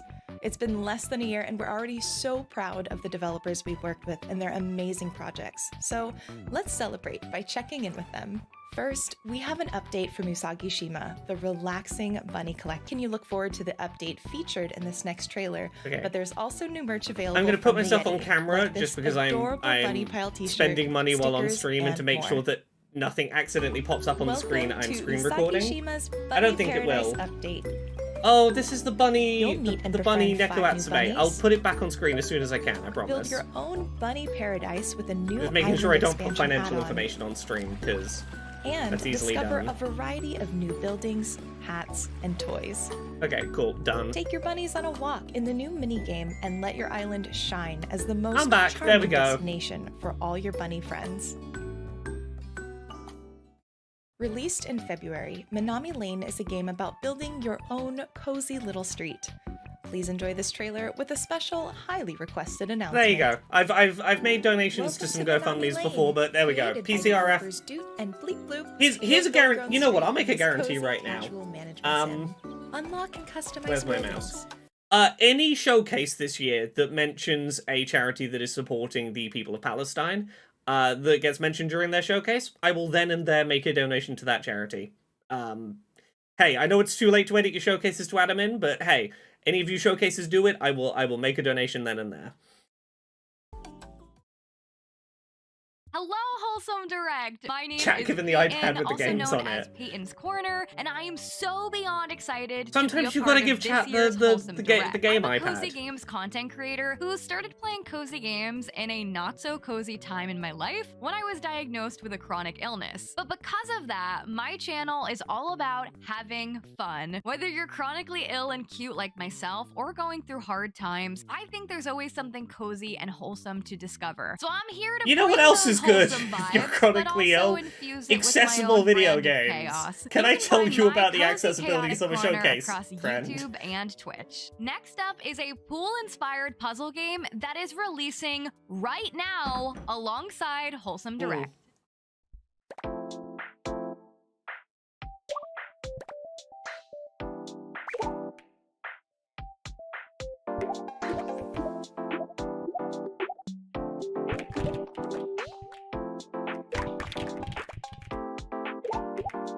Oh, it's Suika game, but pool. Okay. As someone who is chronically ill and cute, I am ambivalent about this message. Yeah. Yeah, it's the watermelon game, but pool.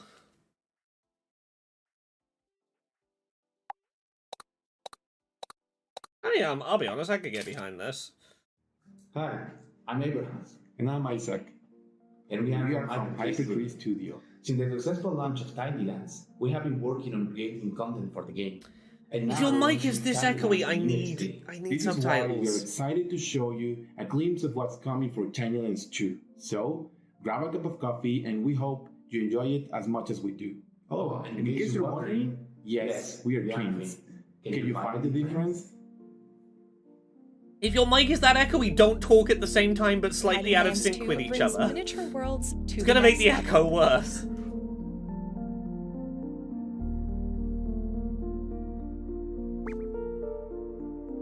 I don't think that echo was on purpose. I think it's because they're just in a very sound dampened room. These photorealistic objects create stunning scenes.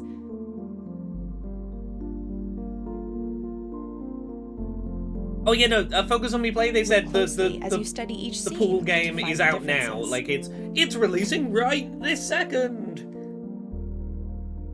Tiny Lands 2. Okay. Make friends, brew potions, collect spirits, and more in Moonstone Island. Please enjoy this trailer and stay tuned to the end for new information. Talis Alankill says, I know we just had the cynical talk, but you know who else has a channel that's all about having fun on Twitch? Everyone on Twitch. I'm like, yeah. Island Again, is a creature collecting is life sim we're all set about in an having open fun a world unique with 100 selling point. islands to explore. We like to enjoy Collect stuff spirits. on our channel. Our channel's about Make stuff friends. being good. And test your strength in card-based encounters to complete your alchemy training.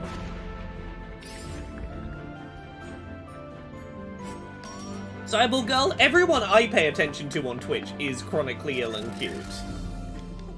I don't, I refuse to support your Twitch channel if you're not chronically ill and cute. Now. Double whammy, need both.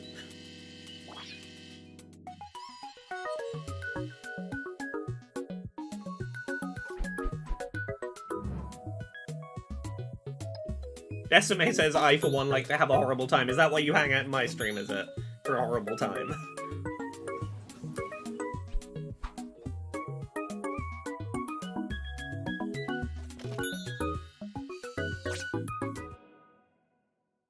That's a very cute robot. I do appreciate that robot. Hey Wholesome Direct, I'm Gamer Girl Gail and I'm a cozy gaming content creator and variety streamer. I talk about all things gaming and my socials, whether they're cozy, indie, wholesome, or not so cozy. And I'm all about healing my inner child through video games. I am super excited for this next title, which is the perfect blend of relaxation and What does it mean? I like cozy Check it out games, on wholesome Steam games, play and the not so demo cozy now. games.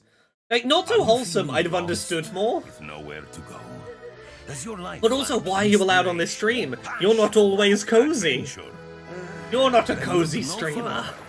Then Borgo Marina. Explore the vibrant. Yeah, there's some pretty cynical feeling Twitch streamer taglines on this stream, I'm not gonna lie.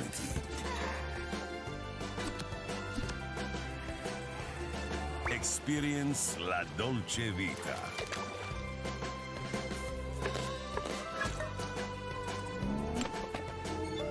It does really feel like nothing difficult or challenging is the selling point. Sometimes I'm like, oh.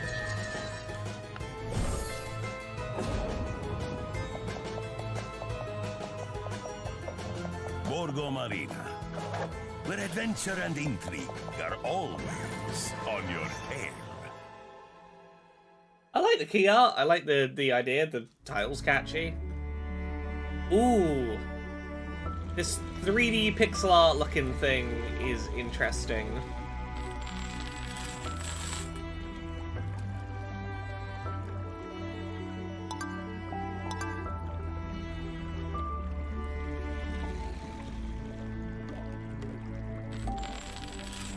This is apparently a graphics update. I don't know what the graphics looked like before. They look nice now.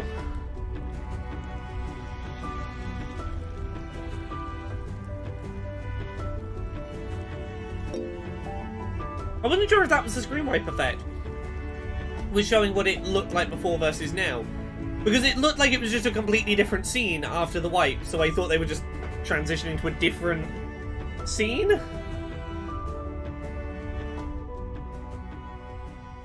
Now with Rat. Hey, Wholesome Direct, I'm Miss Ash Rocks and I go by she, her pronouns. I love creating lifestyle, cozy, chaotic content. You can find me over at missashrocks.com to follow me on Twitch and other social media platforms. Next I will up say cozy is a streamers slice have the of best life that aesthetic releases backdrops today. on cam. The Palace on the Hill is a beautiful. I wish I lived in a place where I could like properly decorate so I could have a cozy background. I'm just having to deal with plain You are a walls. talented teenager who wakes up on the first day of his summer holidays only to find She did give that her your father pronouns. has Hell suffered yeah, farming well done. losses, and it'll be hard to make ends meet. You Unless help I'm out in miscounting, farming, I see more take on content various creators than summer devs. Yeah, jobs, that seems right. cleaning, cooking, and serving customers in the local chai I'll shop. say this. This year, none of the developers in the Accessibility Summer Showcase You meet a childhood kicked up a friend fuss when I who is asked them now for their this pronouns cool for the lower city girl. thirds. Together you find these old ruins and make paintings about the stories of I'll say this. Here's a fun little behind-the-scenes fact for last year's AA Showcase. Once the showcase was all edited and ready to go, and all that needed to be done was lower thirds, one of the developers might have kicked up a little bit of a fuss about pronouns, and might have said the line, and this was too late to edit around, might have said the line, "I don't believe in pronouns, I don't think they're a thing." I put pronouns on her fucking... Like, I was like, I feel like you're being, like a tiny bit turfy. I'm like, I'm not sure. I'm putting fucking pronouns on your lower third and you can't stop me. Like, I wasn't sure if she was being transphobic or if she was just, like, confused about language. She was having a weird moment. I may have just put pronouns on her thing anyway, because she had pronouns in her... Because this is what was confusing. She had pronouns in her fucking email signature, and I just, like... on a different email, but not when she was emailing from, like, a different email. And I was like, am I right to assume that that other email you emailed from that had pronouns, like, those are the correct ones to use for you? I don't believe pronouns are a thing! I'm like, oh... Assigned female at Showcase. With it arrives the introduction of its story. How does one end up It was behind the confusing. bar I wasn't confident enough to know... And it was too late to really do Learn much the about. history of the Tavern Keeper King And- Rygar, and how Rylia became the prosperous. Yeah, because that was the kingdom thing. it I is today. eventually was like... is this lower third okay? And I sent her a lower third that had pronouns on, and she was like, yeah, that's fine, just don't ask me to put pronouns on it. And I was like, there are pronouns on it though? Which is, again, why I'm like, I'm not going to say who, because I'm not convinced she knows what a pronoun is. Brew leaders like, and make your tavern the most famous. She was fine with she, her being on the lower third, just as long as I didn't put any of those pronoun things on there. I was so fucking confused. Here's an exclusive look at some upcoming Wholesome games. A pronoun is I pronouns you man and wife. Yeah, she was anti-marriage, that was it. She's anti-marriage. Killy, I'm not going to answer my theories as to what was going on because I don't want to narrow it down who it was. I've already said enough by saying she, her. That's more than I wanted to narrow it down. I have theories what was going on, and I want to say, I'm not convinced, like, it would be a coin flip whether it was transphobia or some completely unrelated misunderstanding. It was baffling was the thing, and I was like, I'm not going to pull you out, because I'm not convinced that this isn't a misunderstanding. But also, I don't understand how this misunderstanding is happening. Oh, it was Conrad. Conrad was the one. Once again, it was Conrad. Conrad was okay with she, her in the lower third as long as, you know, I didn't put any of those stupid pronouns in.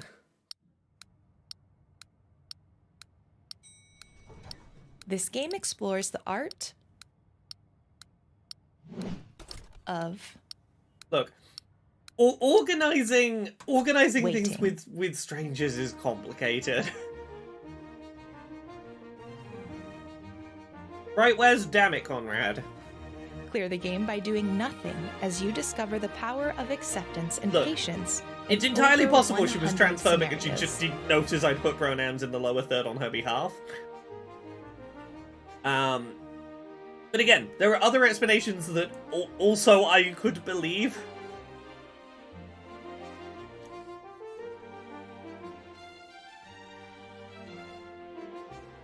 Learn to embrace life as you wait.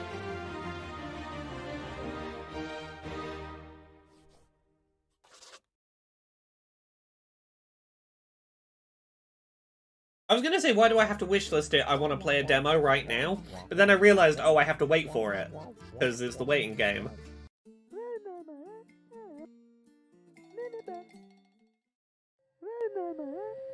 The boy is eating the dog treats. This really feels like ADHD Kid, the video game.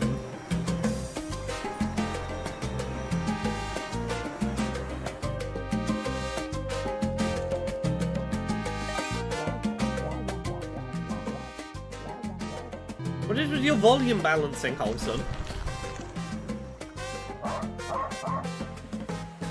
Also, I didn't mention it. Hell yeah, Palestine coming up a third time.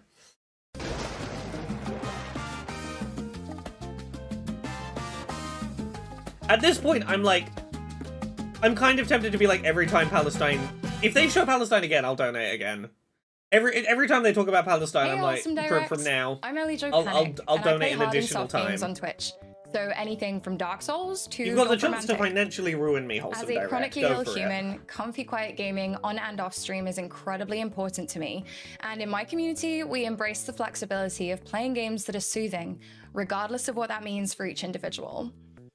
I find beautiful, peaceful moments even in those hard games and challenge runs, and I love to experience them with my community and open people's eyes to wholesome meaning different things for different folks. This next game is all about resolving It's conflict almost like through wholesome conversation. is a meaningless And I'm proud to term that announce doesn't the really full have game any is out definition. today. And that you can just apply very broadly to... You're a lost ladybug The game's kind of trying cute to looking. figure out why Oh, everyone on the train has forgotten I something downloaded a demo important, for this. including you. Settle your differences in card battles and learn how to deal with conflict together. With one of the 7 bugs matched to your A personality. wholesome game with conflict? You and your travel buddy might not always see eye to eye. That's not very wholesome games of you. To resolve a conflict or dispute. You'll help passengers with their troubles. Rather than being apolitical.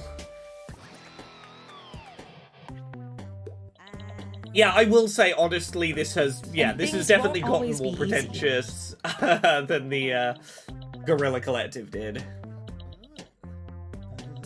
Yeah, wholesome can mean... But you won't have to do it all alone. Cutesy, Tracks of Thought is available on Steam and the Epic Games Store right now. There's so many things It's it can been mean. a wonderful show, and we're so thankful you joined us. Before we go, we'd like to share even more wholesome games coming your way this year and beyond. These will go by fast, so remember to visit wholesomegames.com Often it does just for mean links pastel. to every game featured. Cartoon game for girls, I think, is a lot of the time what it means for wholesome, is cartoon game for girl.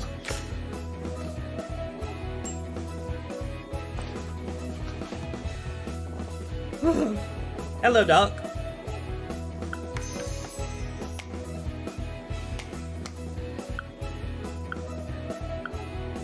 Talis Alanka says, did you notice all their content creator guests were women? I mean, there was not a sign of a he, him pronoun in sight. And look, again, I can't prove anything, but I have noticed this from previous years. I don't believe Wholesome has ever had a male YouTuber in their cozy presenting.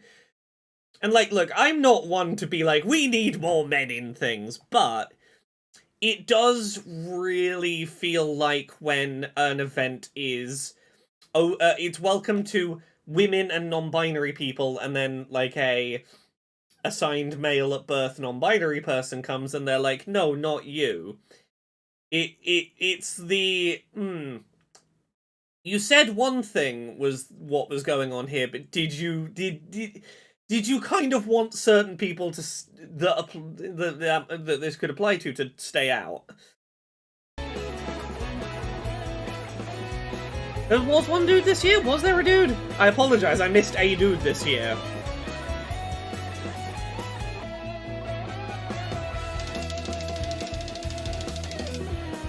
I apologize for missing this year's one man. But you see what I mean when I say cartoon games for women? Is a lot of the time what wholesome seems to mean. Okay, Bellabean says all the men were devs. Yeah. That was what I was looking out for. I'm pretty sure none of the YouTubers were men. A man can make a wholesome game. A man just can't, like, have a community around wholesome games. I want to Google male wholesome games streamer. Like, how long would it take me to find a man that does quote-unquote cozy streams? I can't imagine that long. Actually, I know off the top of my head at least one that I can point them at.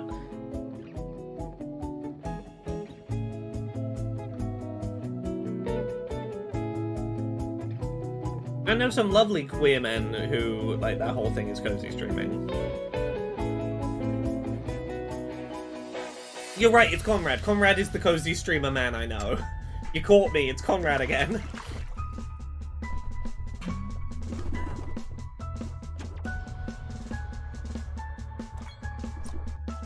A penis is not a very cozy object, apparently, I guess.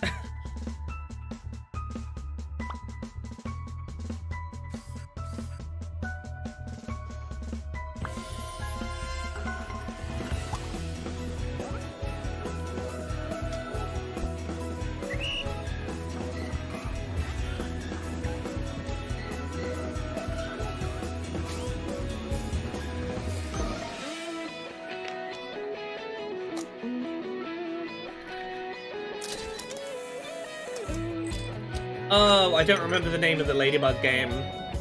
I know I have a demo for it downloaded, I don't remember what it's called.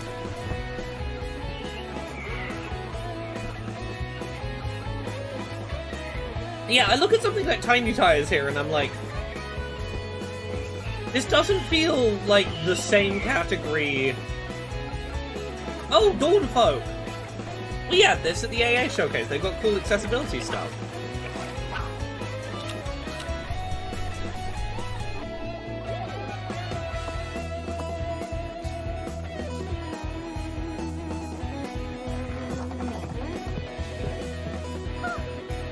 Okay, that was kind of adorable.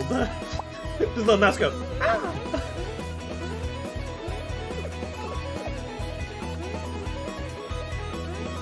They did. Dawnfolk got more attention in the AA showcase than it did here.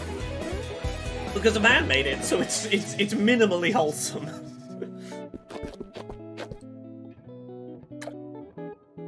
Is this wholesome? They're going to make house sex DLC. Is that wholesome?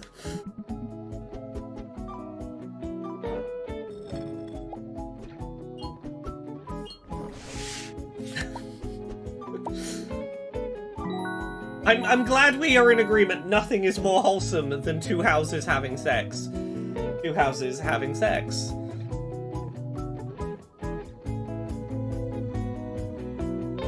Wholesome pentagram.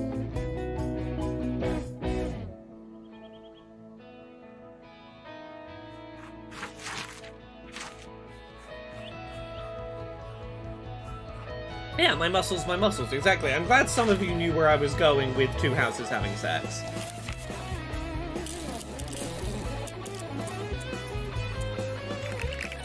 My support structures involuntarily flex, as it were.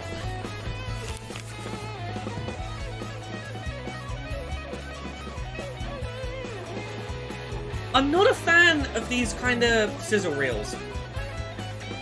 They're so quick, not really telling you what the game is, suddenly there's something new, like 10 seconds later, that I mentally tune out during them. I honestly think the better way to do it would be to say yes to a smaller number of games and give those games more time. Like, I don't think a sizzle reel like this does you any benefit, particularly if those games have already shown up at, like, 2 separate showcases. Like, ask them what other showcases they're taking part in.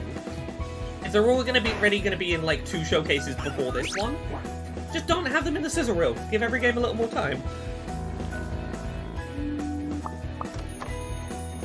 Like,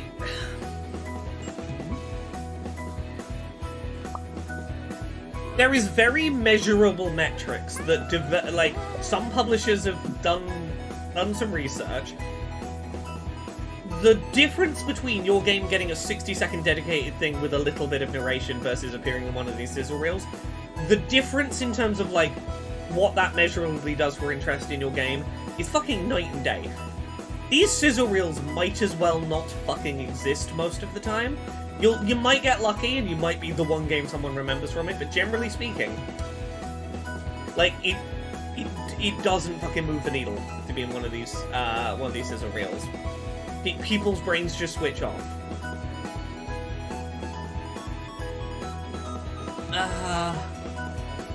Let me turn the fan on.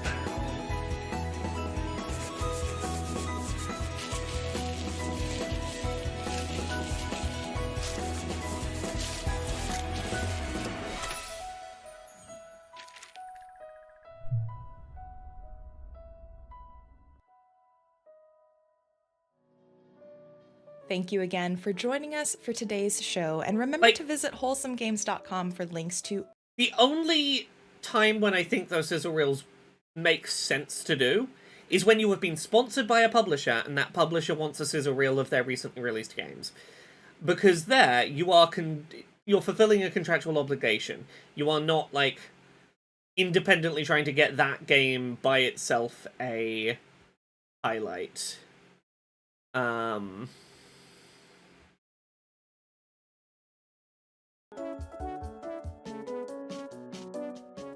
Yeah, and again, I think a sizzle reel works better when you're not something like Wholesome. Because in Wholesome Direct, yeah, you're cutting between game after game after game with the same fucking art style. I'm a voice actress from Colombia. We're about to go to Latin American games. I'm kind of excited for this. But, like, in a showcase, like, let's say this was, like, Guerrilla Collective, I think it would work better because you're going between dramatically different things. It's really easy to glaze over sizzle reel of very similar looking cartoon games. Like, the one game I remember from that sizzle reel is the fucking Micro Machines one. Because it had a different art style. The other guy on the host page was a dev as well, I believe. Zillions. Apagando las luces. Hey everyone, Ayrton here, the producer from Otaimon Studios. We just released our latest game, Z Zillions, in partnership with Raw Fury, and we are so happy to be here showcasing it at the Latin America Games Showcase. Adding our voice to these other amazing developers is such an honor for us. And oh, I did have a really nice thing around the AA Showcase. We got a write-up on IGN India about the Accessibility Summer Showcase before it aired, because they did a little article of we're really proud and look at these Indian Indian indie teams that have managed to secure spots in this big week of game showcases and are going to be seen by lots of people. We're very proud of them, and they mentioned Fishbowl and that it was going to be in the AA Showcase and how very proud they were, and I was like, fuck yeah, hell yeah. So we got a lovely little write-up by IGN India. I was like, oh yeah, it's a cool game. I can sense Thanatos Bloodhounds aura behind us. I win. This game does look really cool, actually. I need to get... This is the first time in like half an hour I've been like, I need to get the Steam Deck out. Blah, blah, blah. Time for some fireworks, Commander. Oh, that's very Studio Trigger smile animation.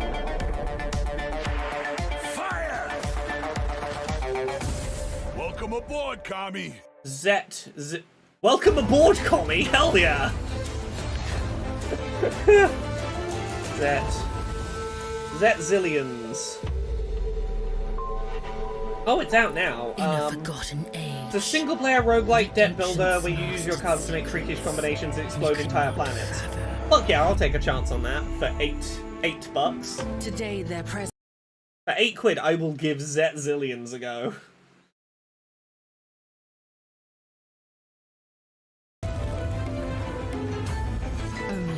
Now, will any other showcases mention Palestine and particular charities? Because if so, my wallet's waiting and ready.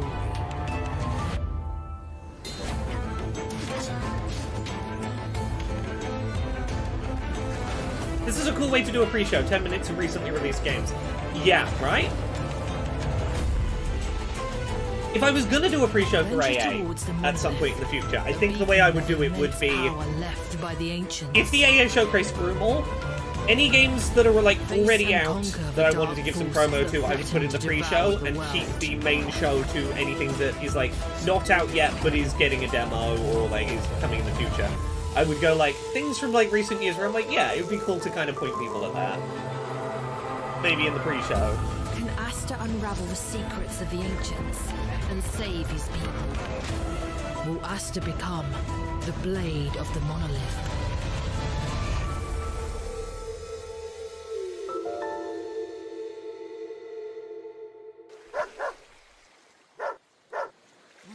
Cool, I've got Zet Zillions downloading now. The next one is the Latin American Games Showcase. Ready to set sail? Which again, you know, Wholesome is ill-defined. I'm very up for like, here are games from a place in the world you might not be paying attention to the development scene in. Come play some games that are probably inspired by different cultural touchstones than what you're currently playing, representing people who you might not often see represented in games. I'm like, yeah, fuck yeah. Give me games from other parts of the world I ain't paying attention to. Get them on my radar. Like, regional game showcases is honestly a thing. Like, if I could see more of that being valuable, like, I would watch a, you know... Yeah, tell me about the game development scene in Lagos. Give me, like, a whole, like... Here is, like, the Lagos Game Showcase or something. Like, what's... Give me an area and tell me about what's unique about the games they make. It's why I really enjoyed, for a while, I was doing a series, and I'd love to get back to it, of traveling around the UK and, like, talking to game developers from different cities, and going, like, what is this town, like, this city's unique little game ecosystem like? I love knowing, like, what does this one place sort of make games out of? Like, what is the thing this place has in common with how its game culture is? Also, I'm getting the Dungeon Drafters. This looks cool as well. It's another deck buildy thing. Dungeon Drafters, you've sold me on 2 games during this pre-show.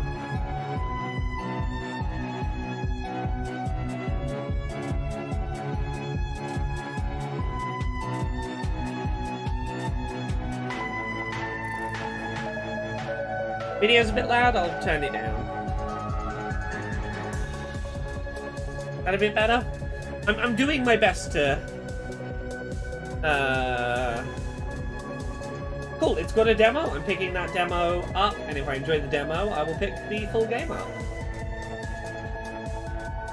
Let's have a look. Yeah, it sounds cool. Good art style.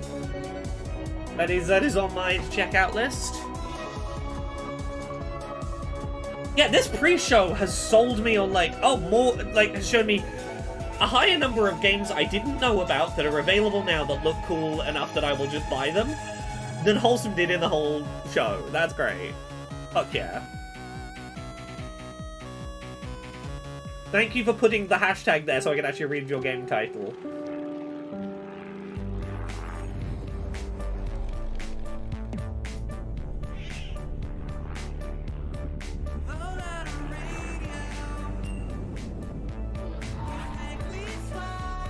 Is this a VR game? I assume it's a VR game.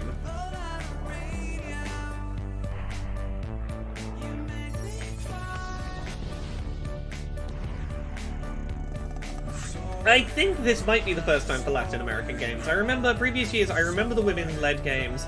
I remember Black Voices in Gaming. I don't remember the Latin American one previously.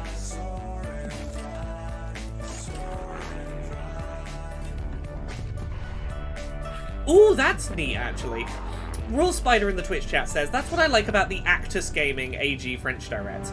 It's a showcase for every game in our showcase is made by developers from countries of French expression. Every country, yes, even African developers from countries that are ex-French colonies. That is, okay, I like that it's not just developers from France, it's... Look, we fucking colonized some places in the world, the least we can do is, like, highlight the shit that former colonies are up to. I'm like, you know, I'll take that.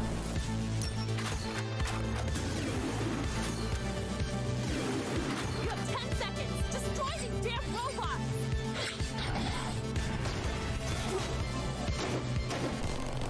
Yeah, you know what country that is fucking great at promoting their own local game development scene?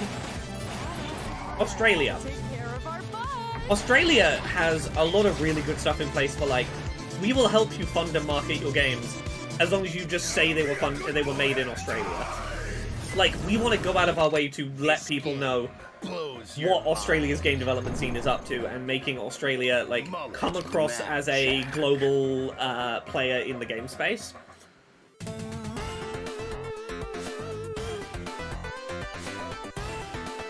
Shit like, Melbourne International Games Festival, stuff like that. Yeah, Germany also has a lot of, like, we will, like, use national funds to help support developers that are making quote-unquote German games. There have been reports of a rogue esper of sorts. His name is Golden Butterfly, and he is not to be trusted. Sorry, I picked up a small handful of cereal and then just threw it straight past my face. Apparently, put like 4 pieces of cereal in my mouth is too complicated a task for these fucked up hands. Feel good about yourself?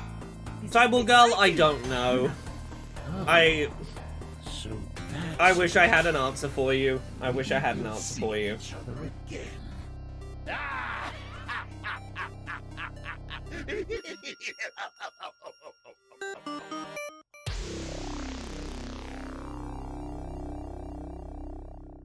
My crew and I are taking the system down and the city back.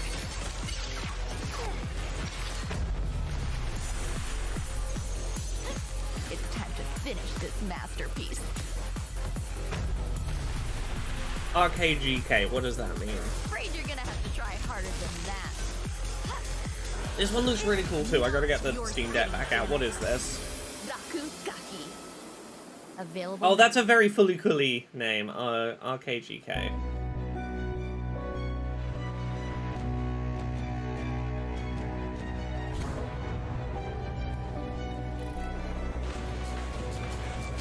No demo. Mostly positive reviews. Do I bite the bullet on another one? Fuck it. I will pick up one additional game. Oh, it means something to the effect of graffiti or sketch. Cool!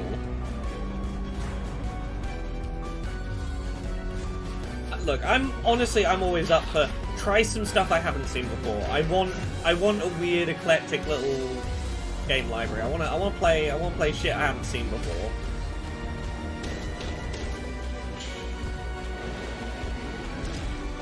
Yeah, the mid-boss stuff was messy. The reason I've not gone into it is I was like, I need to pull it up because I forget some of the specifics. I remember it being a fucking mess. I remember that much.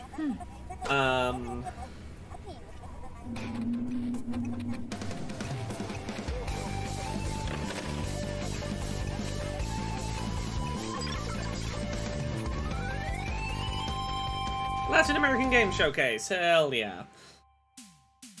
Welcome to the Summer Game Fest edition of the Latin American Games Showcase. Brace yourselves for a selection of over 70 titles from across Latin America, each a statement to the talent and dedication of our developers. Expect world premieres, exciting game announcements, and exclusive glimpses into upcoming releases. Keep an eye out for this logo, signaling which games have playable demos. We're actually having a Steam sale event running from today until June 15th, featuring over 150 games, including a rich assortment of demos and discounts. None of this would be possible without the long-lasting support of our presenting sponsors. The demo icon is a really good idea. It is one thing I will steal for the next AA showcase. We mentioned demos in the lower thirds, but having a dedicated logo is a really good idea. You with their unique gameplay mechanics. World premiere.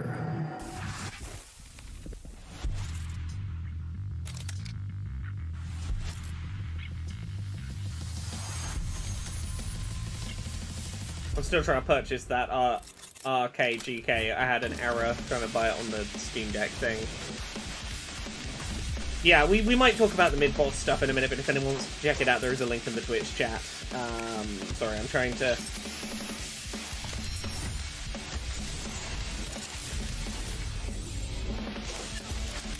finish buying a cool-looking game.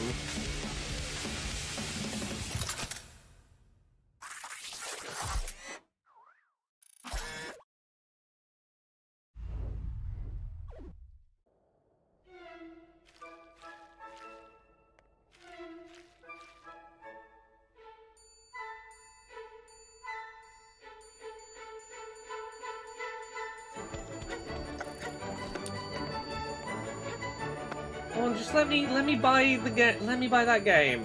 Welcome, Raiders. Hey, Raiders. We're currently watching the Latin American Game Showcase, except I'm not. This is a cool looking trailer, but I'm trying to buy a cool Latin American game that we just got shown, and Steam is not making it easy for me to purchase.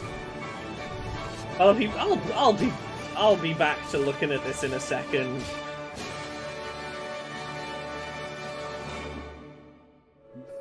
Because if I don't buy this game now, the ADHD will make it so I never remember that game existed, is, you see, the problem.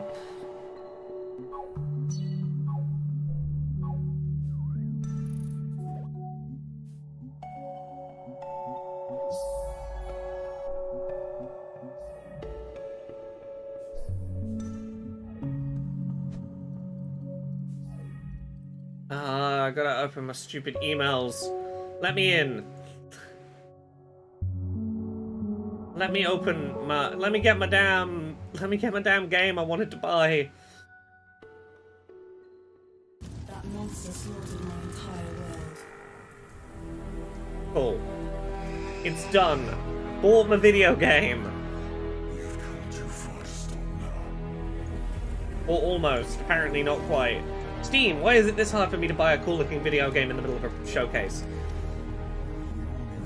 Oh, is this the style switching one we saw before? Deathbound, yeah, we did see this before. Cool. I fixed it. I have RKGK.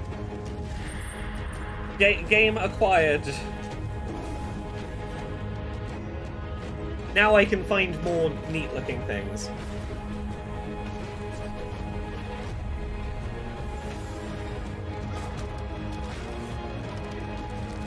I enjoyed how that elf lady exploded into blood. Did I miss an exploding elf lady? God, ugh. How will I live now? Thimble, we're on the Latin American Games Showcase.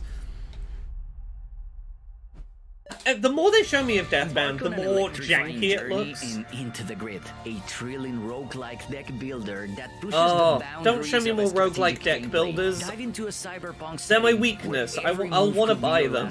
And skillful hacking is the key to unleashing your power.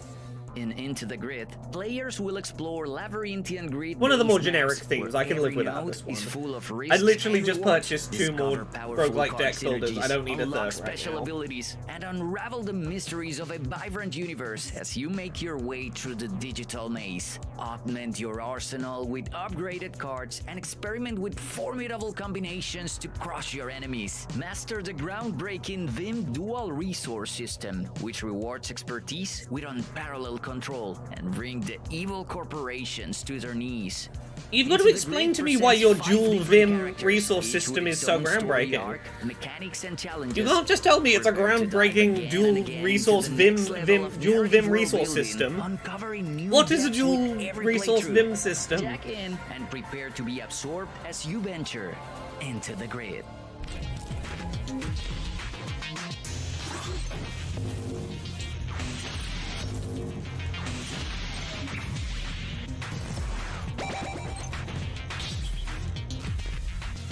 The 3D models are nicely animated. I like the sort of low frame animation on the hits. For emphasis, it does look pretty cool.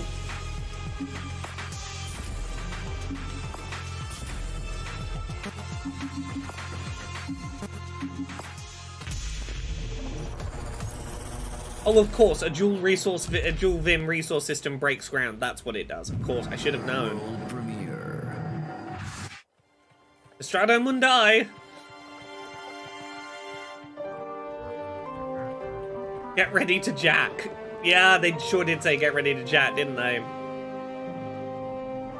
Oh, that run cycle's adorable. They're just tiny little rin. I'm going.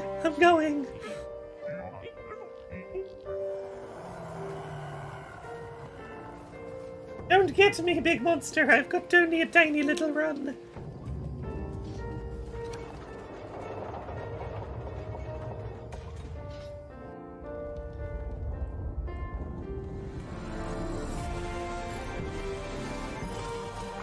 Don't let him get the little guy. Okay, he's not so little. He's got big arms. Has he got fucking Dr. Octopus arms going on? Heaven Crawler. Usually I would call that a generic name, but honestly, I think that's great. Paired with the trailer, Heaven Crawler's a pretty strong name. Oh, you got to fix the spaceship for the little space puppy. Oh, Quantum is the character's name. I thought this alien was saying, Quantum, hello, anyone? Just putting space words in front of regular sentences.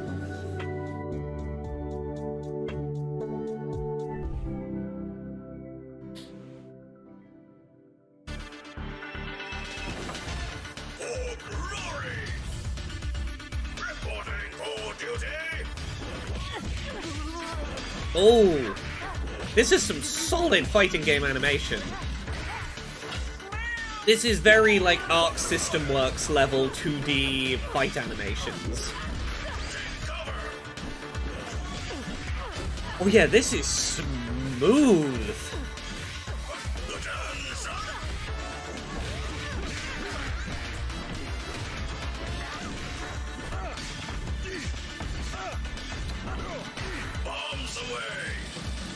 Yeah, someone's done a very fucking good job. I'm curious how many characters this game has. But, yeah, Arc System Works is 3D that's shaded to look 2D. This is just gorgeous 2D sprites, right? But you know, you see what I mean in terms of, like, the look that Arc System Works pulls off. Like, you can see why I would compare them. Also, roller derby, pink-haired roller derby girl character in a fighting game, yes. Okay.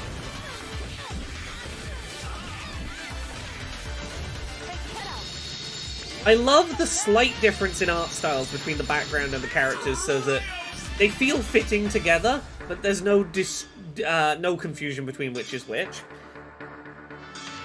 I'm pretty sure it's a fighting game. They were talking about 1v1, 2v2.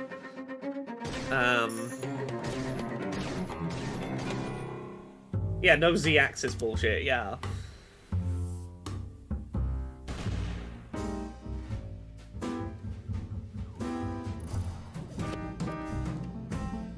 Diesel Legacy. Seems like a sequel expansion. I never knew about the game originally. It looks fucking sick. It's rad as heck. Yeah, I think they said 3 layers.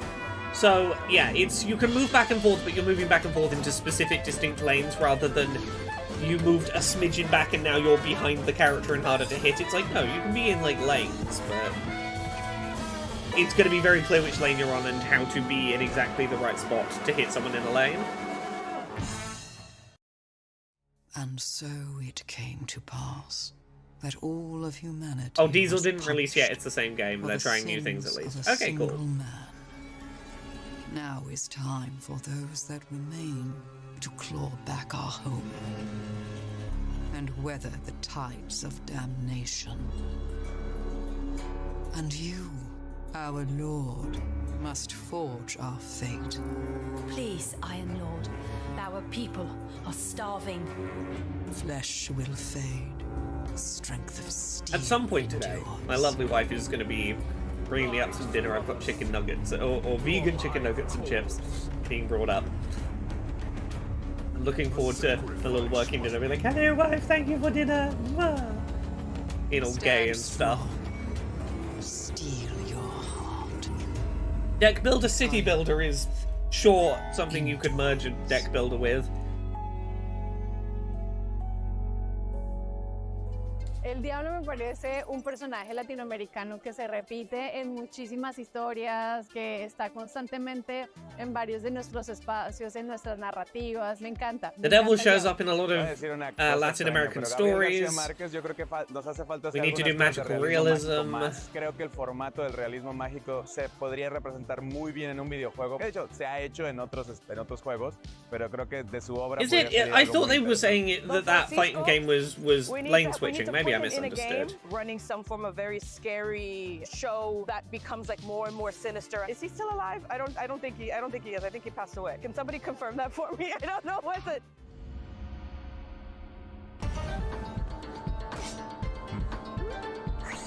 Is the devil the ultimate example of chronically ill but cute? I don't know how to answer that.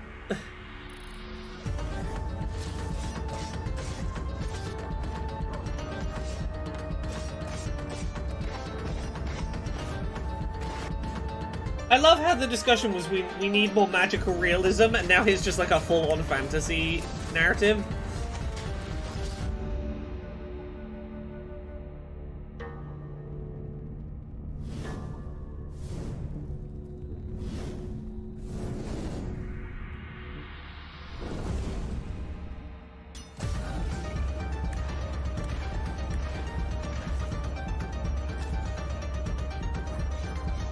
Yeah, it's what if Hollow Knight had a Mega Man structure where you can pick the order you do the bosses, but the other bosses will get harder if you don't do them first. I like that concept a lot.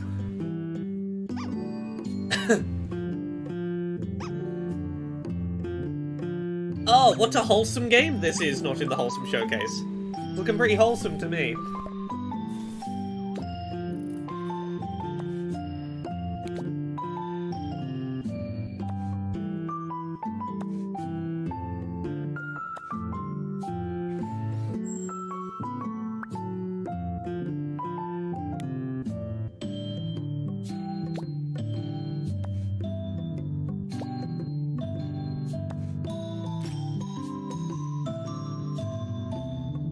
This might have been in Wholesome Direct, I'll be honest.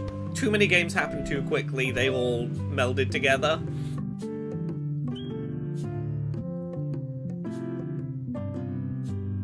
Hidden in My Paradise.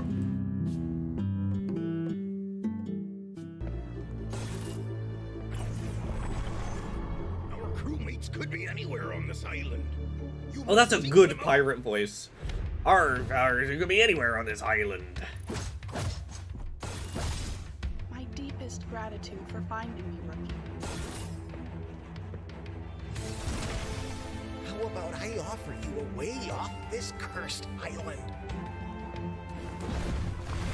More games need to let you have like a big fishing hook as a weapon. Fight against abyssal monsters on a cursed island and he just shows a woman and I'm like, oh, that's a mean way to talk about her. We must rise to defend this island. Return to your kin and yield to the abyssal corruption. I'd rather not yield to the abyssal corruption if it's up to me. Game to your wish list. Coming soon.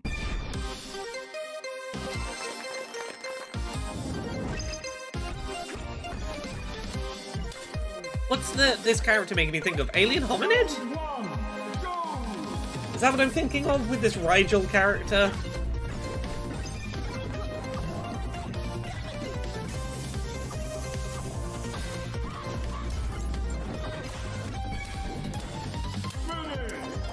Again, another game with some really nice 2D animation going.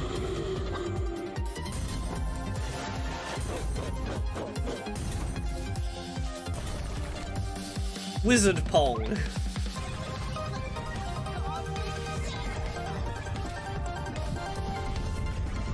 Breezdemus. Mothilda.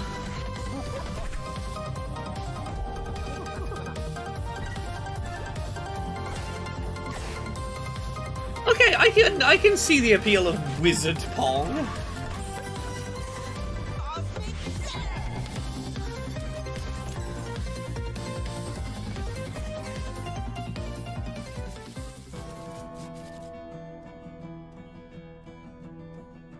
Arco is a tactical turn-based action RPG that invites you to saddle up and ride alongside several characters on a quest for vengeance in an untamed frontier of pixelated vistas. Top-down pixel art shooty game where I can bullet time shoot the enemies. Okay, I could get on board with that. Hardened monster hunter, sit up and take notice.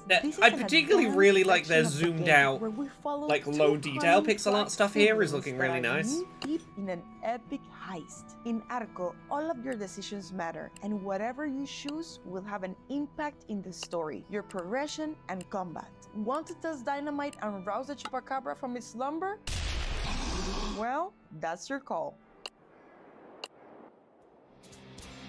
Combat is also riddled with decisions. Will you move away from an impending attack or position yourself in the best place for a big blow? With character-driven abilities like a slick teleport or a well-timed boom, you'll be dancing circles around this your looks foes. really satisfying. With Magia Points, partner, you don't want to find yourself in a tighter spot.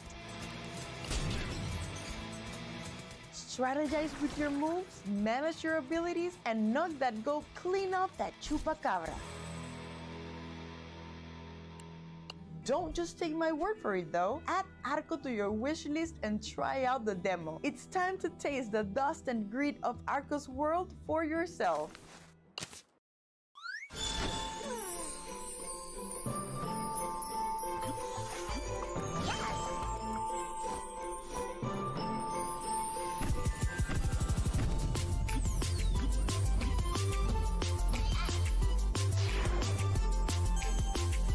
This feels very Captain Toad.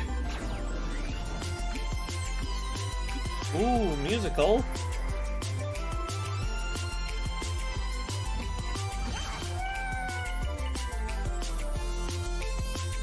Yeah, this is very Captain Toad Treasure Tracker.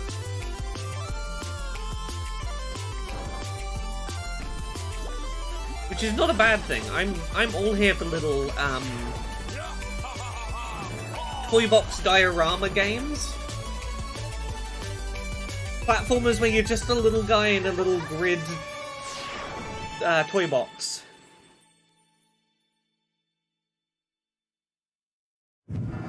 World premiere.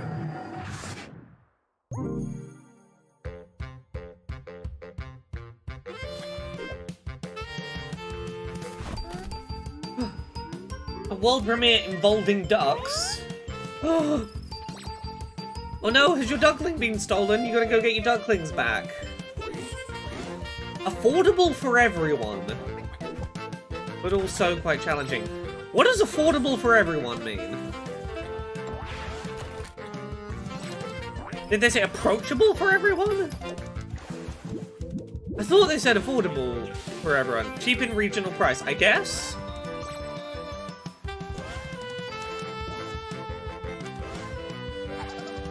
I mean, I suppose it probably is regional pricing, and that's probably very important for a Latin American showcase, but also... that feels really weird to have the market... like, before anything else of how you've described your game is... regional pricing!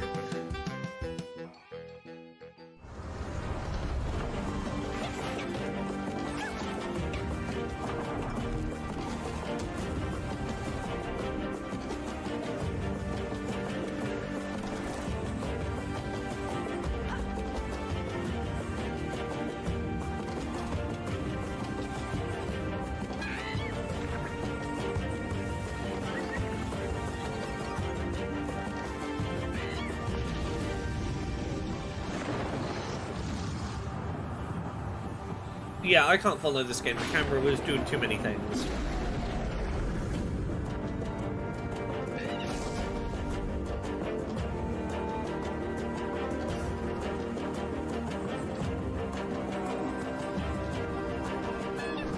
Oh yeah, Gumbo Master, I'm well aware.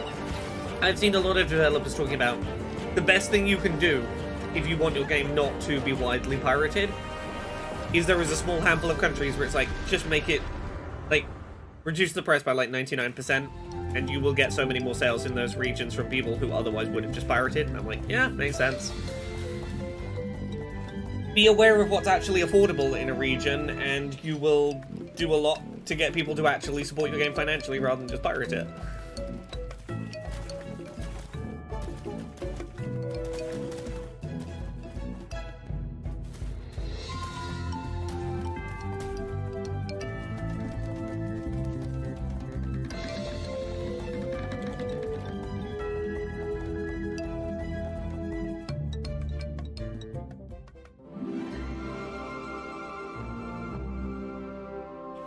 Oh, Slime Heroes!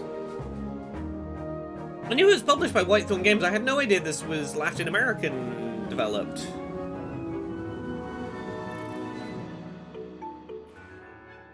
I still think the AA Showcase Slime Heroes demo was the best demo.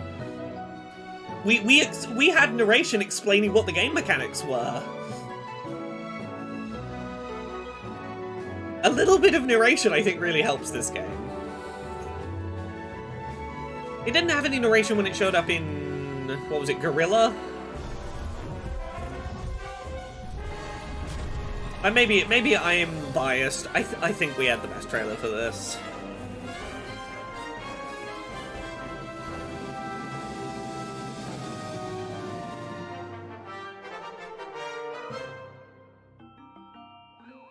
E aí o carnaval tem muitas cores, muita música, muitas roupas elegantes. Oh, this is not specifically talking about games we're about to see. It's just conversations about the culture of Latin America, I guess. Até mesmo gerenciar desfile. Eu acho que sería algo muy divertido. Hay algo que existe en Colombia que es el tejo. El objetivo de este juego es lanzar un pedazo de metal a un aro y el papel lleno de pólvora explote. Entonces creo que algo con esto estaría muy interesante de hacer. I would like to play a game where you throw metal at a target to make gunpowder explode. Creo que es una experiencia como de survival y ver como que I would play explosion darts. Que se inspiró bastante en eso para hacer un juego. Creo que podríamos hacer algo con el Día de Muertos y con el cempasúchil y con esta idea de que nos vienen a visitar cada año y la comida va perdiendo el sabor, y creo que eso también estaría muy padre para un videojuego. Yeah, this is what I mean. This is what I was saying at the start of this showcase. I love seeing games that are like born out of, hey, we just have cultural stuff you don't. That's inherently going to change the kind of art we make. I'm like, yeah, fuck yeah. Los primeros se decían ser. Acá en la llanura donde cubrimos hoy con nuestro cuerpo el manto gris de esta ciudad desolada. Ellos Yeah. Más adelante, viajeros I've del honestly mar, really appreciated those nacido little del interview continente de cutouts los in reyes. this. Sin saber que Unlike something like the Wholesome showcase, where it really felt like every time a person was on screen, it was really to promote that YouTuber rather than like to benefit the Wholesome games as a showcase. This feels like it's using its interstitial cutouts to people the same way I try and use them for the AA showcase, which is context of the stuff surrounding, like in AA's case, it's who do these games help, why are these games important. Here it's what are cultural touchstones you might just not have that like are interesting things to know about that might give you that context of these games are made from a different perspective than yours and will therefore be different to yours. I think that's the right way to use little interstitial cuts. Yeah, adding to the showcase while... Yeah, it's breaking up the flow. It's giving you a second to, like, pace yourself between trailers and reset, while giving you, like, actual interesting human information.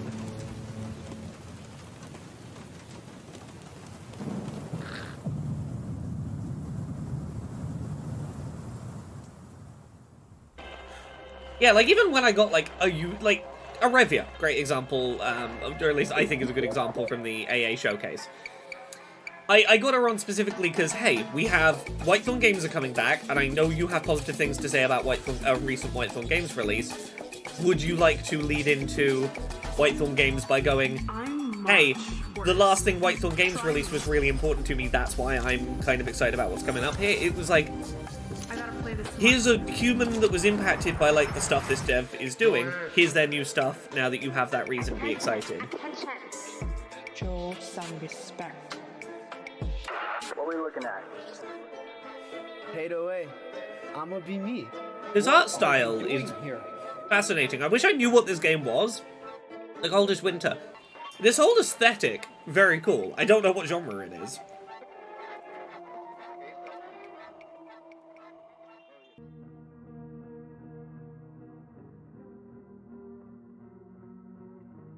Oh. I like the bit crushing they're doing while changing art styles here.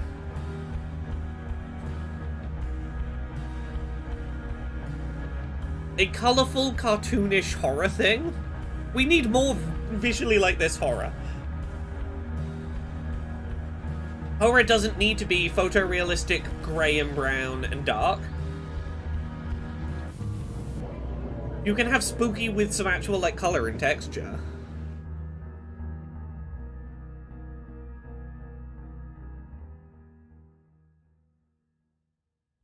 Definitely want to keep an eye on this. World premiere. Oh, Scavenger's Reign. Lightyear, thank you for bringing that show up. If any of you haven't seen it, Scavenger's Reign is a fucking masterpiece. It's the most I've wanted to recommend a piece of TV since Severance.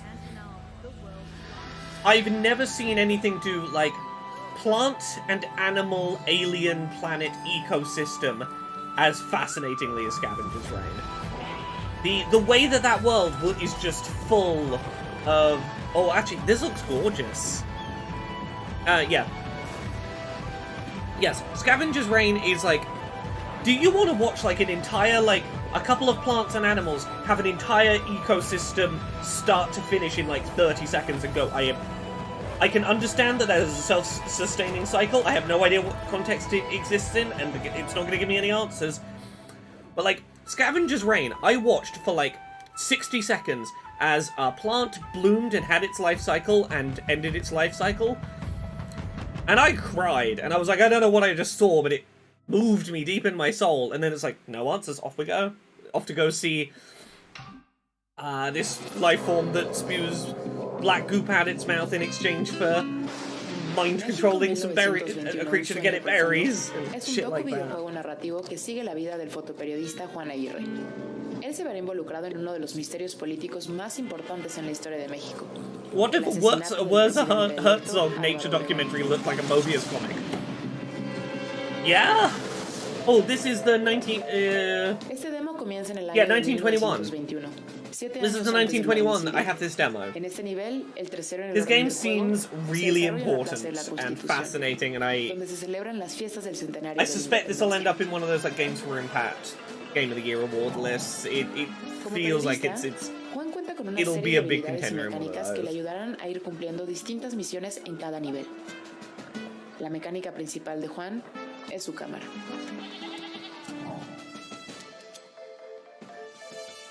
Esta mecánica fue desarrollada teniendo en mente las dificultades y los retos de la fotografía análoga de la época.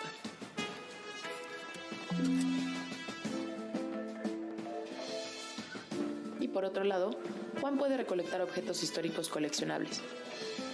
Yes, trying to be a documentary photographer during a time of like war and political suspicion seems like a pretty interesting Como parte story. de su labor periodística, Juan entrevista a distintos personajes en el nivel para ir descifrando el misterio que Trying to be a encuentra. journalist, like an analog journalist, En algunas ocasiones, at a time Juan of se encontrará political con personajes unrest, históricos que lo harán where there's going to be a contextualizarse lot of más suspicion en esta about época. you and a lot of hesitance to let you see Juan things or tiene to una talk to libreta you. que funciona como un hub del juego. Seems like a really En ella podrás fascinating encontrar las fucking diferentes idea. misiones, las fotografías que has tomado, los objetos con los que has interactuado y los personajes históricos que has conocido.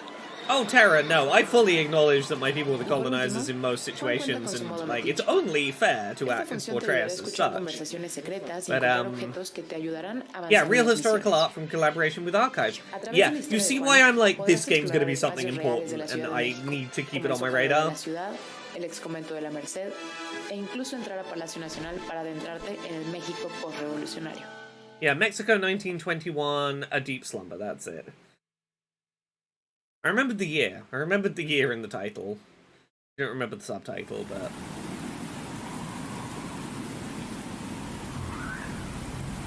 Yes, there is a demo. I haven't had a chance to try it yet, but I have it downloaded.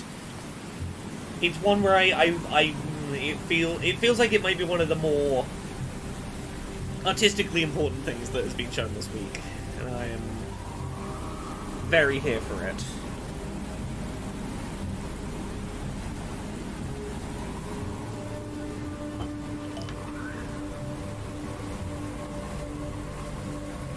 How are we doing for time on these showcases? Let me have a quick look at what's still coming.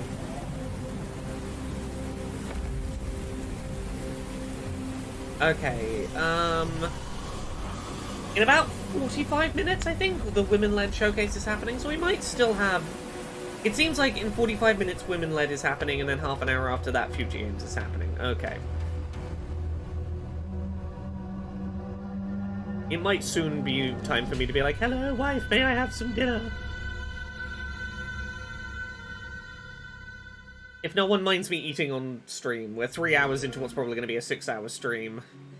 If people will forget, I know I've been munching cereal. If people will forgive me eating, like, vegan nuggets and chips on stream.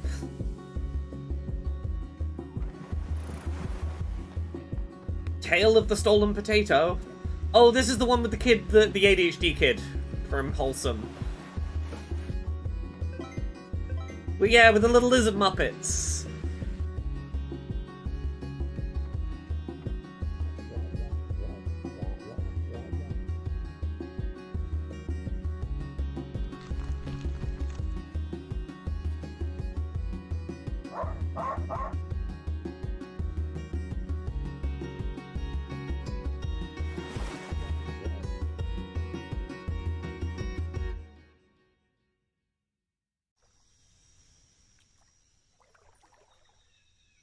Yeah.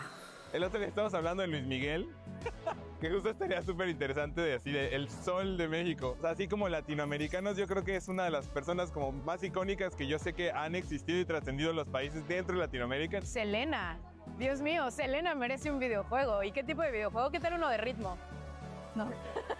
No sé, Chayanne. Creo que Chayanne es un buen ejemplo. Es como uno de los You know what I cantantes really que une appreciate? generaciones y a I really todas las appreciate mamás that they're del not ritmo. feeling Creo the que need Chayanne to sería spoon feed a buen lot of the ejemplo cultural ahí references. They're para like, colocar de I'm gonna mention a name that everyone here fucking knows who I'm talking about.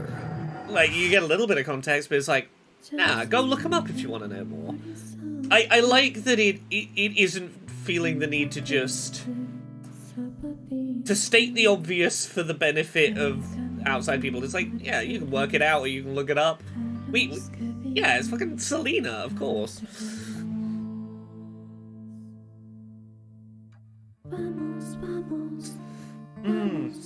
I feel like this is another game of some of those real-world politics, perhaps. I want to play the Selena video game. Look, from that one little chalk sketch, I'm like, yeah, I'd play the Selena music rhythm game. You're right, this is not wholesome. The war in Chiapas. Not a cozy game, that one.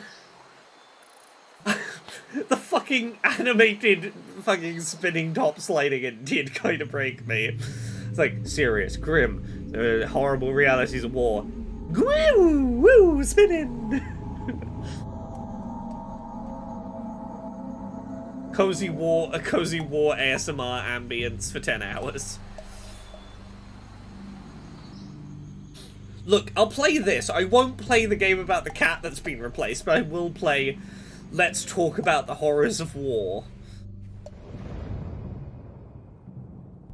Wholesome Games just had a very pretentious tweet. What was their very pretentious tweet? Tell me their very pretentious tweet.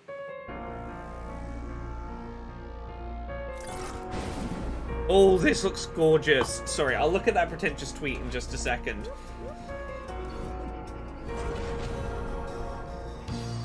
I need to know what this is. Why do I feel like I maybe saw this last year and already wishlisted it? Keylogger, I probably... Yeah, Keylocker. There is a demo. I apparently hadn't wishlisted it, so I've wishlisted it. I'm downloading that demo.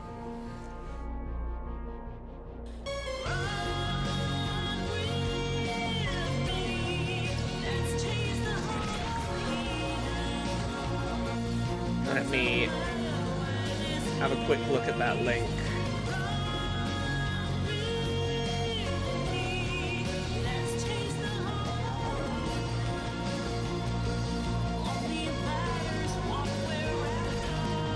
Let's open my live stream so I can look at the link.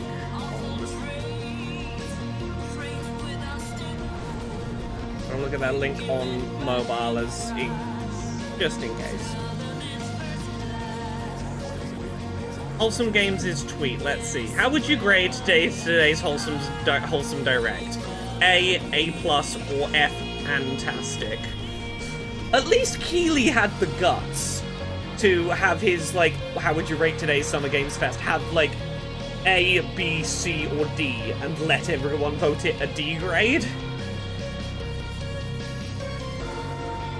This game's aesthetic is everything I want. It's so good looking. Yeah, he put a tweet out like, how would you rate the Summer Games Fest showcase that just ended, and everyone voted it D of the options.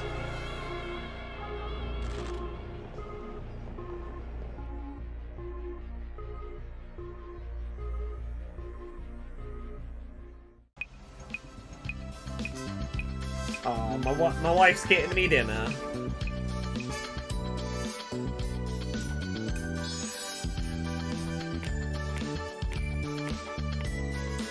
This is the best thing about being married. I can be like, hello wife, I have to watch 6 hours of game trailers today. Can you bring me chips and nuggies?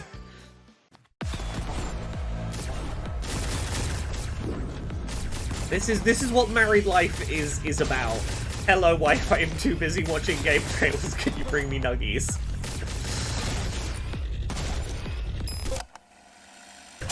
The longer the combo, the stronger you get. Oh, interesting concept. I'm not good enough at video games to do this. Could you write off the nuggies as a business dinner? I mean, this is clearly a work expense. Like, if I eat the food while working, it's a business expense. Yeah, no, this is a mechanic not designed for me. I can't be consistently accurate with first-person shooter mechanics.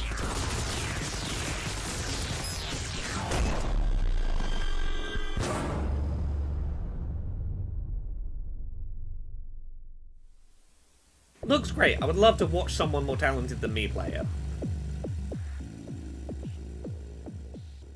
Review the dinner. You can probably write off that grenade soda too. You know, I'm pretty confident I could write off on my taxes the that period of time where I was reviewing the video game sodas recently on Podquisition. Like, what does Tetris taste like? That's a business expense. Adorable art style. I need to know what this genre is. Oh. Oh, this looks cute. Oh, the bat wings for the double jump. Castlevania, but you are the bat.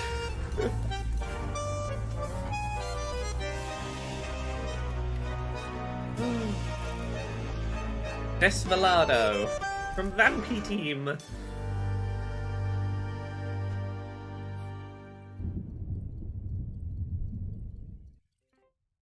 Oh, there's some good demos here for me to check out.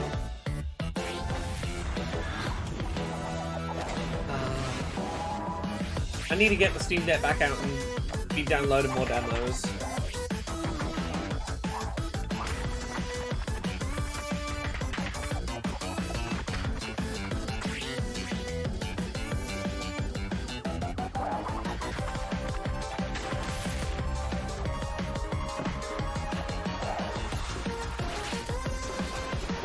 What did we start with today? It was Future of Play was first, then we had Wholesome. I'm looking through Wholesome quickly for anything I felt to grab demos for.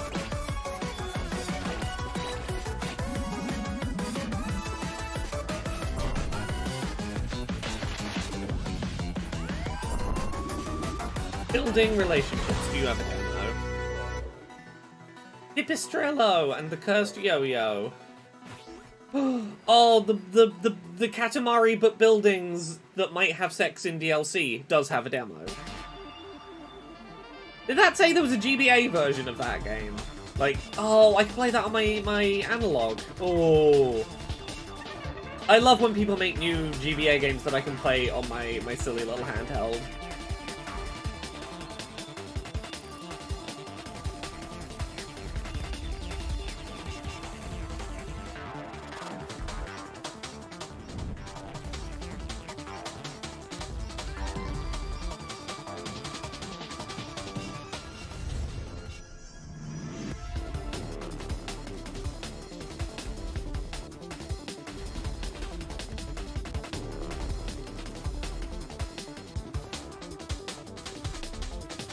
Cyber Girl says, I love when people make denazzified Luftrausers. Yeah, that sure does seem to be what this is, doesn't it? What if Luftrausers was just a little less Nazi? Windrunners, that looks pretty rad. As we reach the midpoint, let me take Arco a moment has a demo, to I'm downloading presenting that. sponsors. Fellow Traveler, an indie games label dedicated to storytelling in games. Check their upcoming titles, Wonder Stars and Culebra and the Souls of Limbo. Raw Fury, a publisher with a long-standing commitment to supporting developers in Latin America. Oh, Desvelado, the little bat Castlevania game. Digital, that has a demo. For supporting and promoting the artistic visions of developers around the world, as exemplified so many good by Neva, demos to an download. emotionally Oh, charged fuck yeah. action-adventure game that shines with its breathtaking watercolor landscapes and touching soundtrack. So who better than them to present our next segment?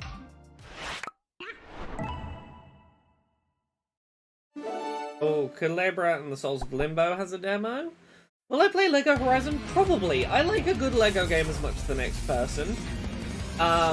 Horizon is a fun, weird little thing to pair it with.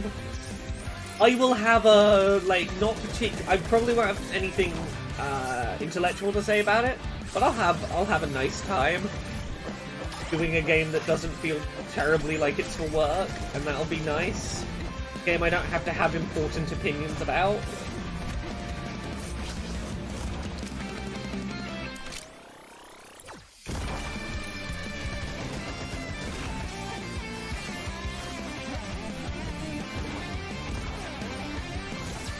Oh, I'm downloading so many demos while I'm here.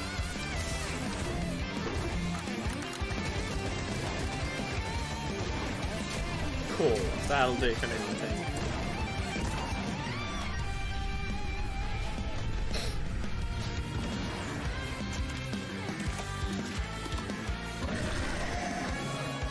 Cool, in about 20 minutes I'm gonna have some food.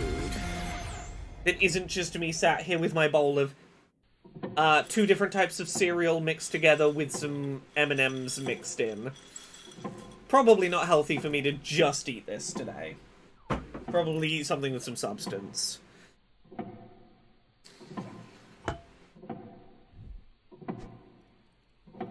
While consuming blue.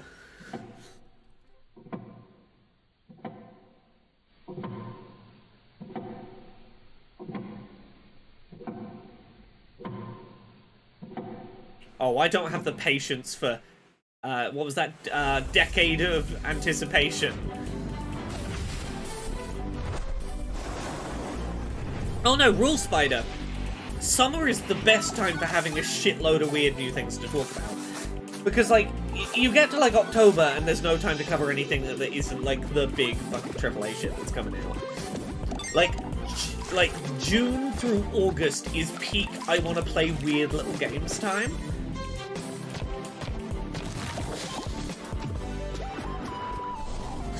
Hello, it's me, Farman. This does look adorable. Oh, what weird drinks do I have today? I have Cosmic Stardust drink next. I don't know what Cosmic Stardust tastes like, but that's apparently a flavor. Oh no, a cloud has stolen my powers. I must buy them back in my dreams.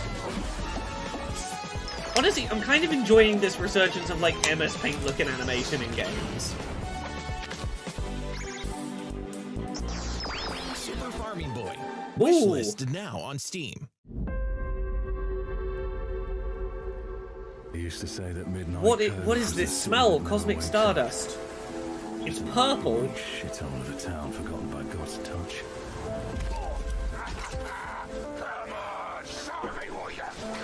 I'll take a look at it. I am drinking some. This place has become a pink dumping ground.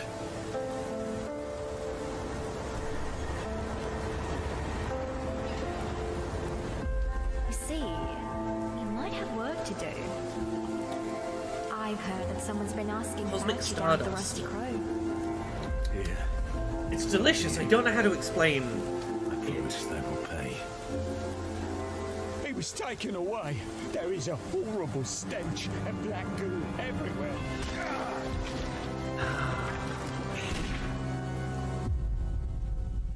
Play the demo.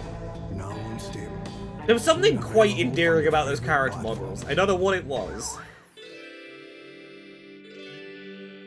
Despelote is a slice-of-life adventure about childhood and the magical grip that soccer held over the people of Ecuador in 2001. Oh, By see, then, this is the kind of shit I want out of this small deaf teen showcase. from Ecuador was at the perfect age to embrace not just the sport, but also the freedom and magic he Give felt me games just about by kicking the cultural ball things that around. are very With the specific. ball at our feet, the world transforms into a playground for mischievous adventures, wonderful exploration, and unforgettable human connections. All kinds of connections. Not creator, But Far time Watching is Goose not on Game your side. publisher. I'm Taking pretty sure away they said. precious recess I had the same moments thought in at first. I Park was like, wait, visits. were they made by Would the you same seize person? No, every they weren't. opportunity for fun, or be left watching wistfully from the edge of the window.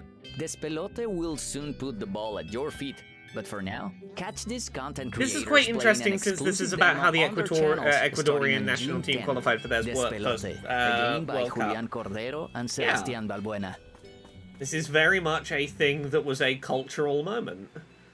I love seeing games about, like, here's a thing you might be on paper aware of, but you didn't live through it. Learn about the thing. Oh, this looks like a game I wouldn't be good at. But I'm digging watching it. It looks very satisfying.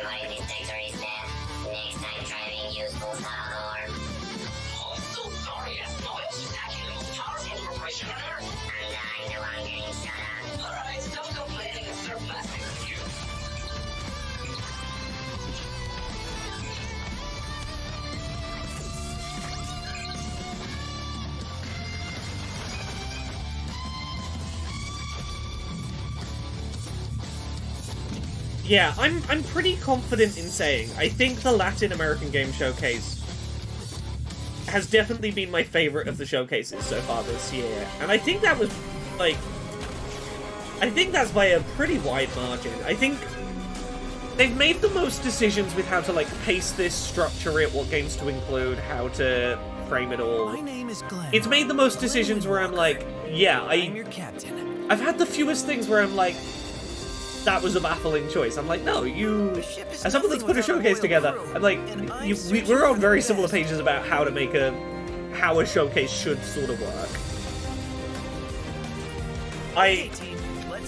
I've been generally really intrigued by the games. I like that they've given them all enough time to breathe, that they've kept them, like, good and varied. The Alliance isn't letting up. We need to get... It's had, like, one of the highest, like, percentages of, like, oh, a lot of these are games I want to check out. They managed to sell me on 2 paid games in the pre-show. I can't do it without you guys.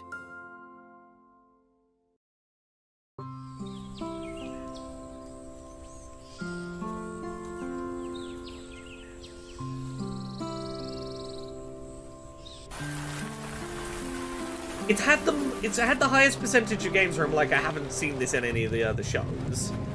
It's felt at least like it's retreading the same ground as everyone else.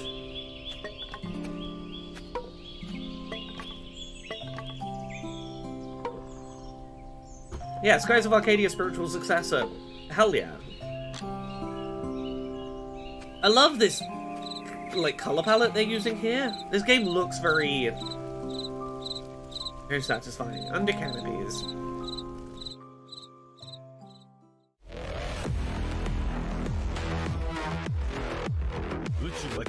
The universe is at risk.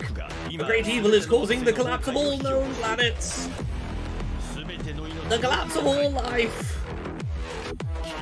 The danger. The madness. The final battle is approaching. This feels very much like Katamari Damacy's The End of the World take.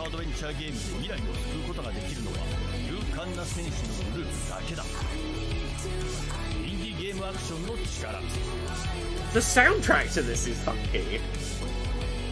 What was it in Japanese? I don't know. Style points.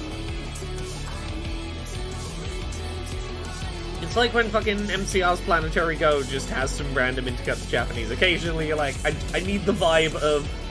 I need the Japan vibe. Ooh, and that mixing in of voxels and the 2D assets. We're trying to give weird 80s anime energy.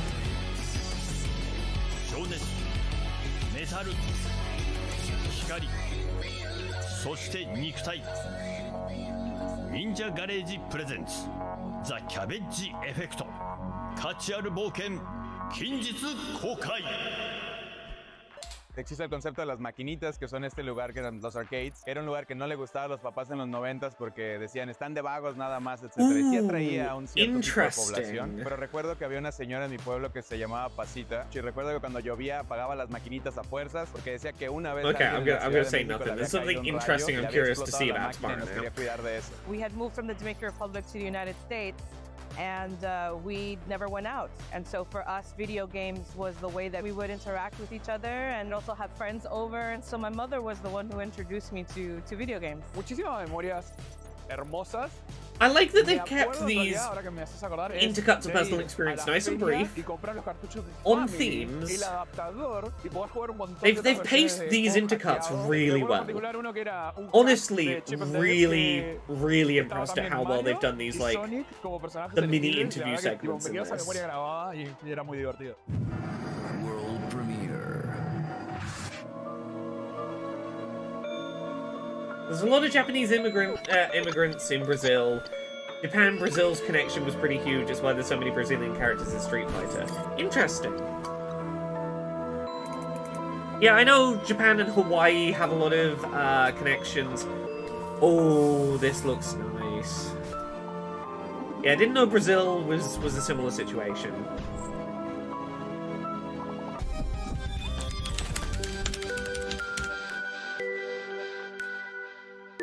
Sorry about that.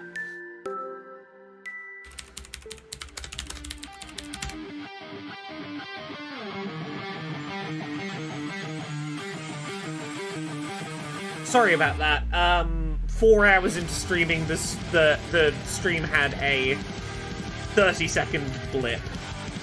My connection is fine, it just needed a second to sort itself out. There we go, I can close that then. Honestly, given the amount of streaming I've been doing the last few days, the fact that that's the first time we've had any stream hiccup, I'm happy with that. Stream wanted you to eat your nugs.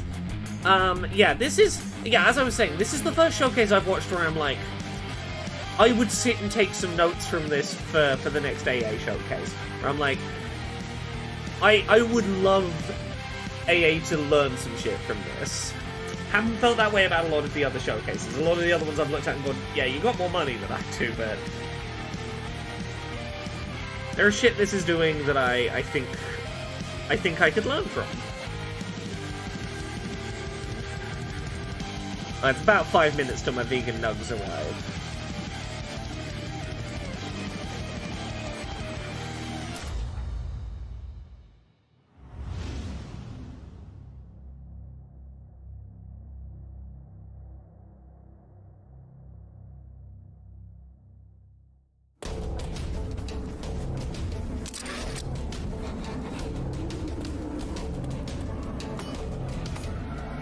Ooh, this is some nice looking art.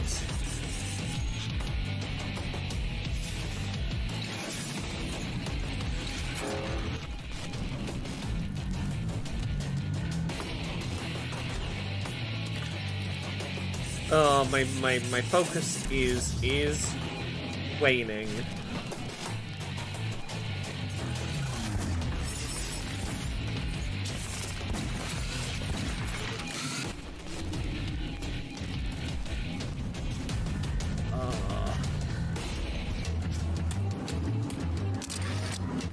Okay, I think we've got about 20 minutes left of this, and then it's games what women are in or made. Women-led is a confusing one. Because I don't know whether it's developed by women or featuring women as the main playable characters. I don't know if it's one or the other or both. I'm unclear what women-led means. Precisely for the women-led games one.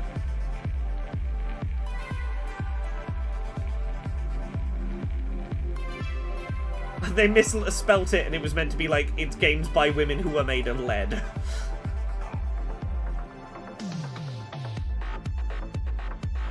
Is it all games that are made by women?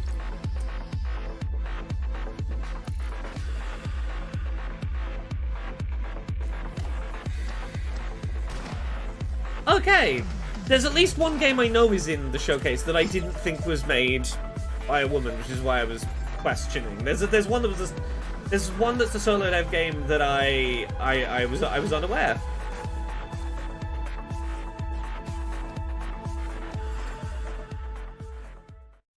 Oh, Harvard registered? Thank you, that's super sweet. I'm glad you enjoyed it.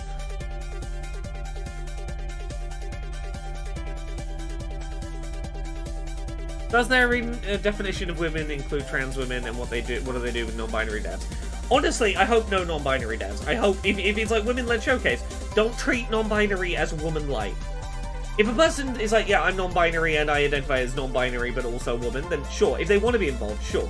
But don't go women-led showcase, women means non-binary too. Because, like, that can often just come across really insincere. Like, hey, if someone identifies as a woman, they can be in the showcase. Would be the way to do it.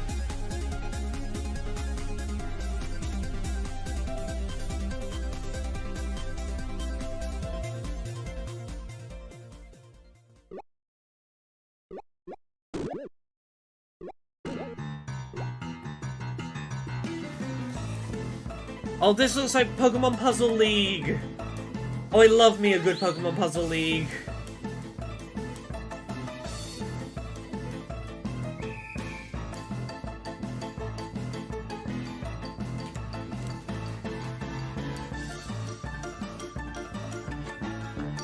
Oh, I need this one. This is... I love this part. I love...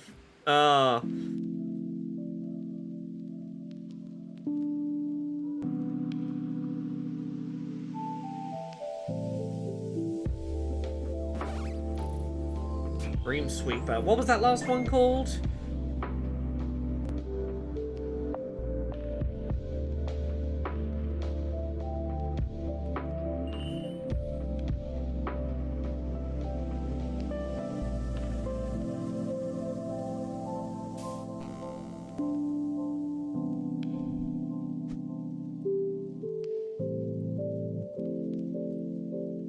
Dream Sweeper. Super Crane HD. I want Dream Sweeper and Super Crane HD. World premiere. Super Crane HD. Dream Sweeper.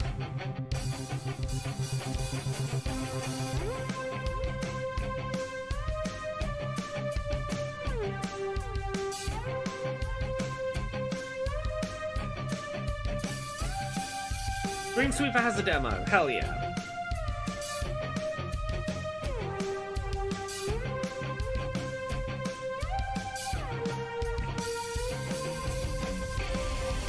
Okay, I'm gonna take my headphones off for a second because I believe, food in a second.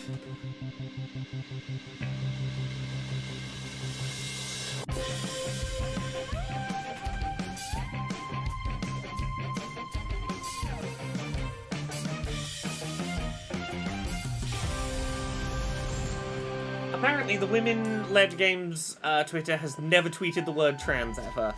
Yeah, we'll see. Now that I think about it, I might know a trans woman dev who I think is in women-led games this year, which would suggest that they're trans-friendly. One sec. So good. You're my best one. I've got my nugs.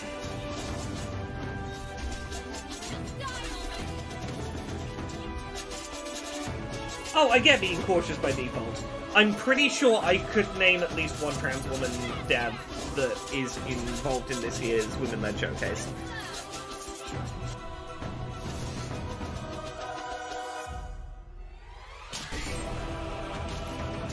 Oh, this looks really cool. Oh, I got food in front of me now. I was gonna go answer that question of whether I was correct on something, but now I'm like, Must be kidding me. What's this? What's this called? Soul Quest. Be more boring games. World premiere. So that I can eat my food. Oh, this is some gorgeous fucking pixel 3D shit.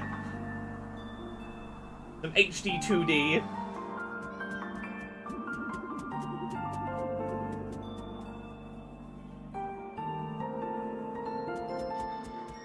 Okay, let me Google some shit quick.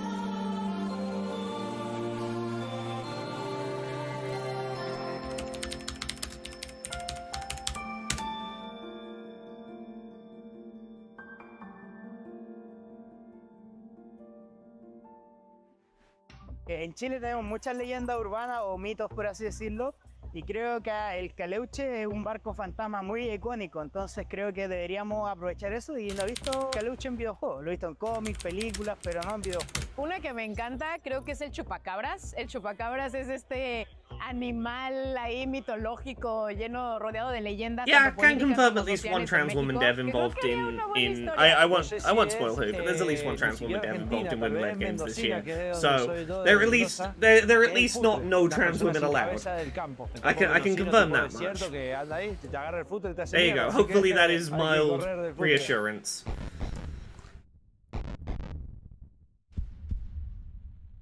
That's as good as I can get you.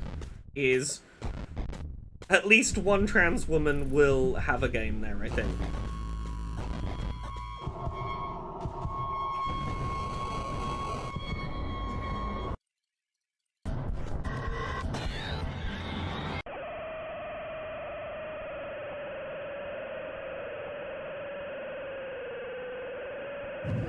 World premiere.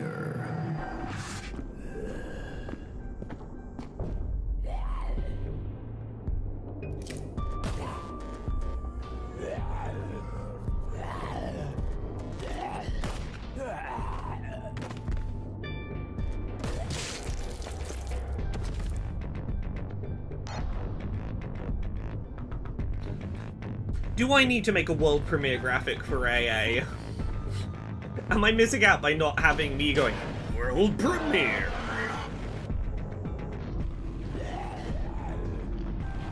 Would I be allowed on the page alongside all of Keely's events if I said world premiere a few times?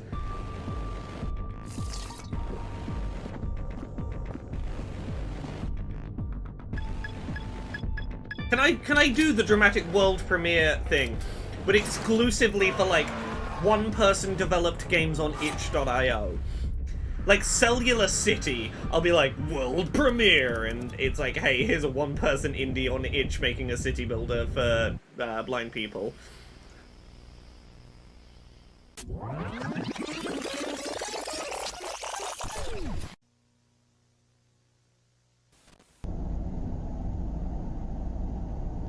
Oh, fuck. Good luck with your chat. Sorry to hear that. Fucking sucks.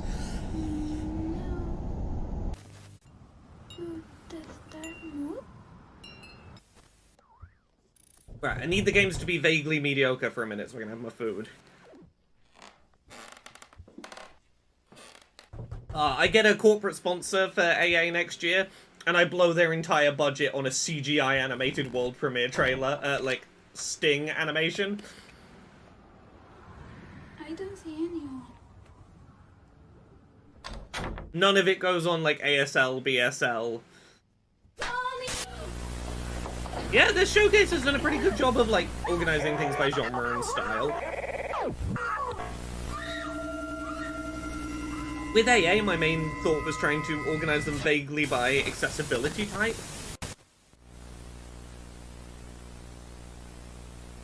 So, like, for example, most... with the exception of Dawnfolk, which I wanted to use as the closer, most of the games that are playable without sighted assistance were in, like, one big block in the middle. Honestly, yeah, this has been the best showcase so far that I don't have a personal investment in saying the best. Ah, we're doing backrooms shit.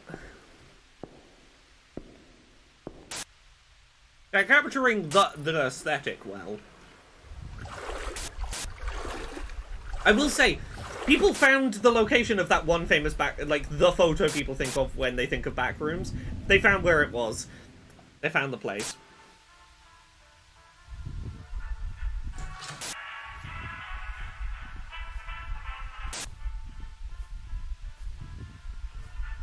I guess this is a pools-alike, maybe? I don't know.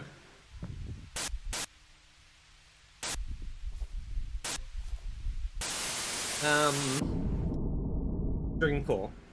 Cool. But yeah, this as I say, this has been the one showcase this time I've gone like, I have so little of snark to say about this. It's just been... They've managed to make an hour and a half of just cool game trailers and some cultural context. That where I'm like, I got nothing snarky to say about you. The closest I have to a critique is, like, Wholesome, I guess, mentioned Palestine and you didn't, but, like, generally speaking, like, yeah, you knocked Wholesome out the park.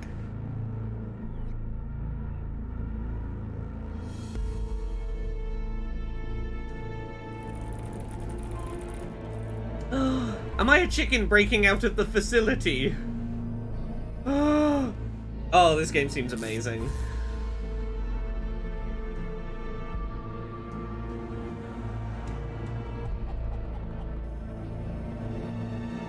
You will not kill me. I am getting my freedom. Photorealistic chicken rum.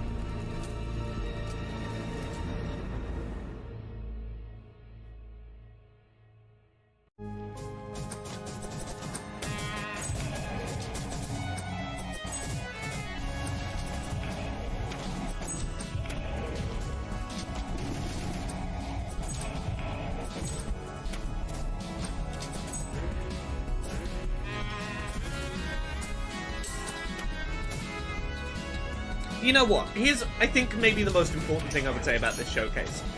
It's one of the few that feels like it has gone out of its way to find interesting games and not just gone, what is the package of, like, those games that everyone has just agreed to show at every Summer Games Fest show? There have been a couple of things like Slime Heroes we've seen elsewhere, but, like, by and large, exclusively stuff we haven't seen elsewhere that looks really cool, that has a long enough trailer to go, I see why this is unique.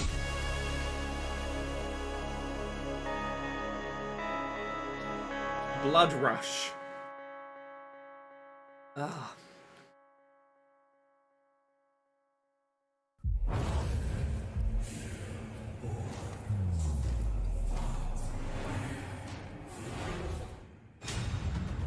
The crown weighs heavy.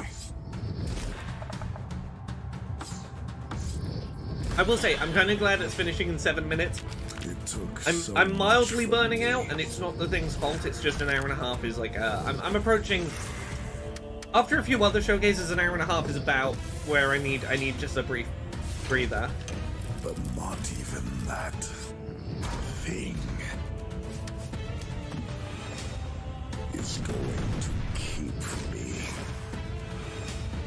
from claiming what's mine.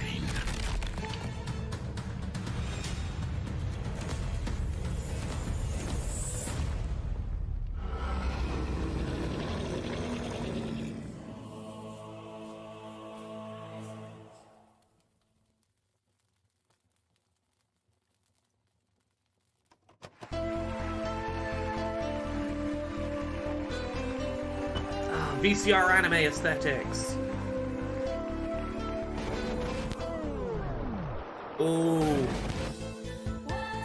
I got Sailor Moon on VHS, but it's haunted.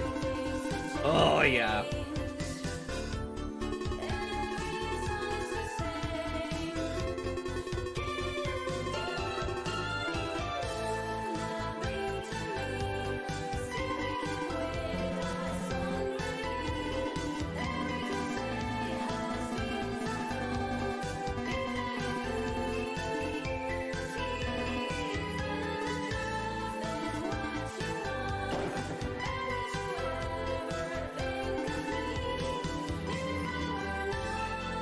Yeah, this is very Police Notes.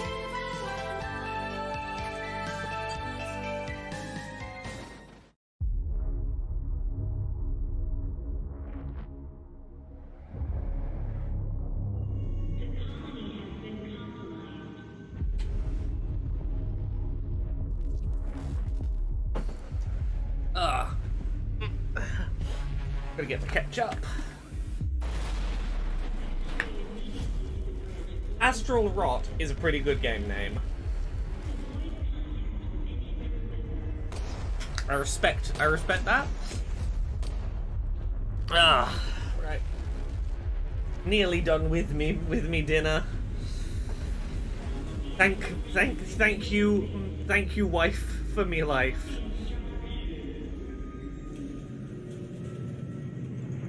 Having one of them gay wives is the best. Real recommend it.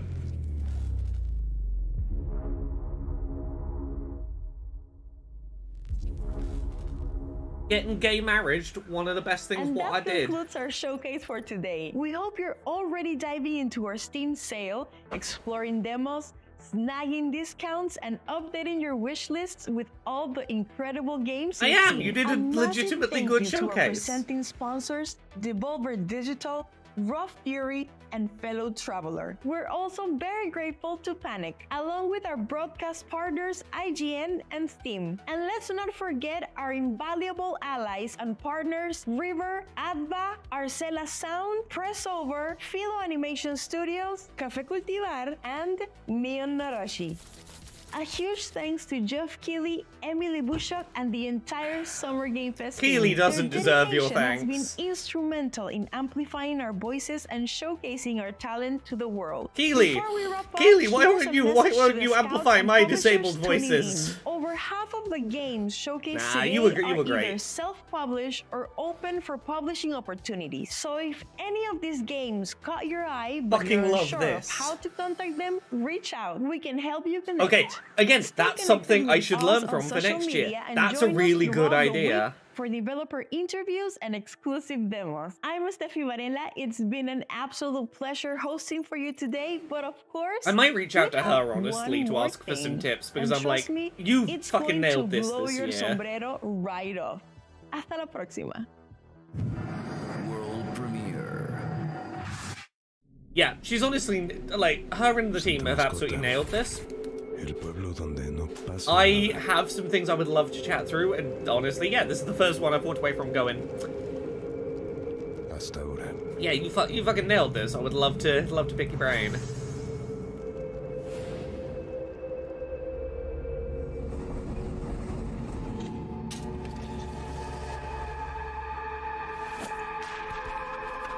Entonces aquí está tu servidor, limpiando el cochinero.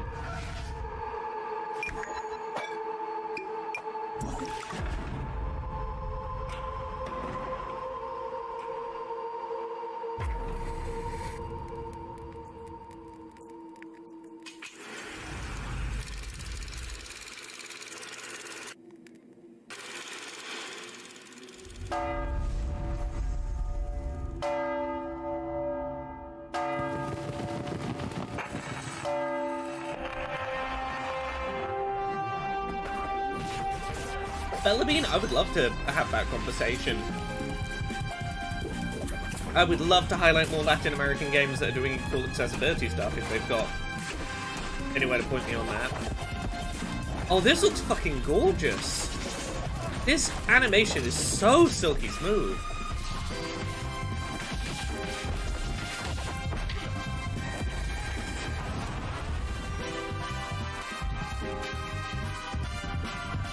This is so fucking gorgeously animated.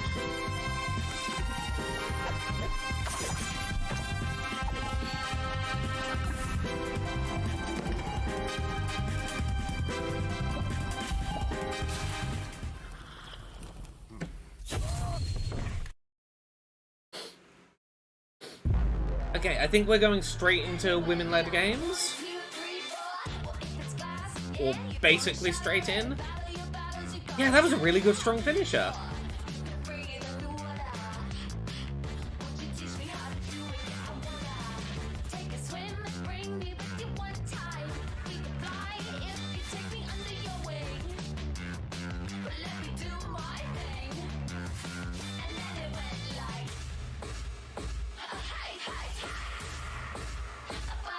Yeah, no chickens having to violently escape from the factory farm for these.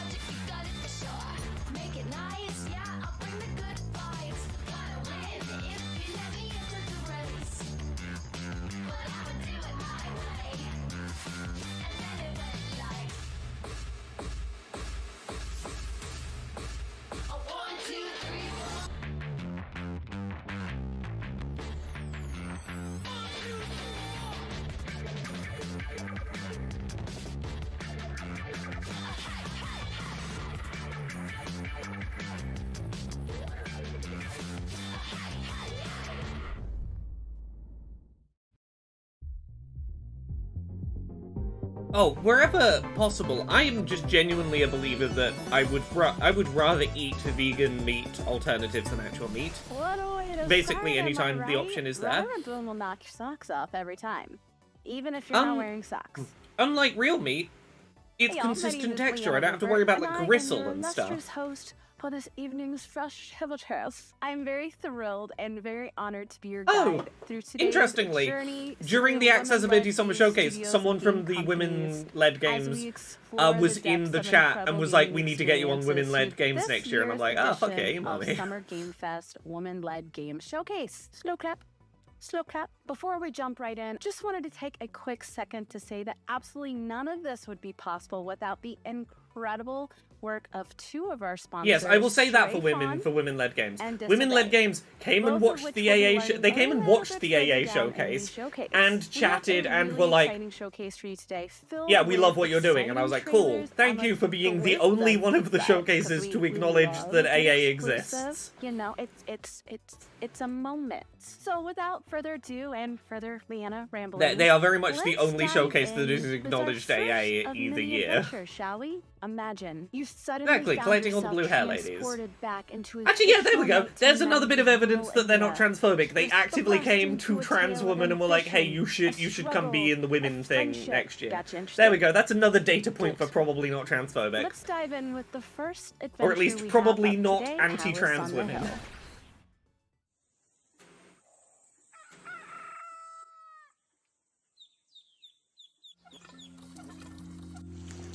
There we go, we're collecting data.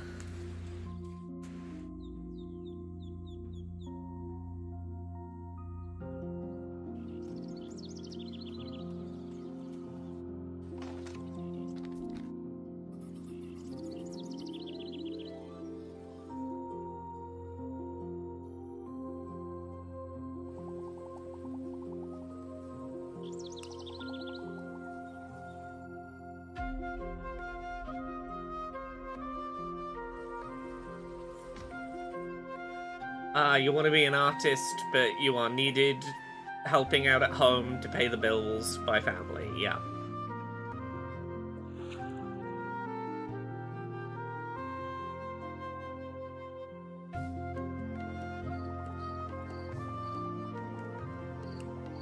Also, I'm just gonna say, the character on the right, the way that character is drawn, I'm putting money on trans woman character that will come out by the end of the game. There's something that makes me not believe when that character is called Sun. I'm like, you drew them with the eyelashes where I raise an eyebrow at that. It's like if you saw a fucking Looney Tunes character with the curly eyelashes, you'd be like, you're signaling.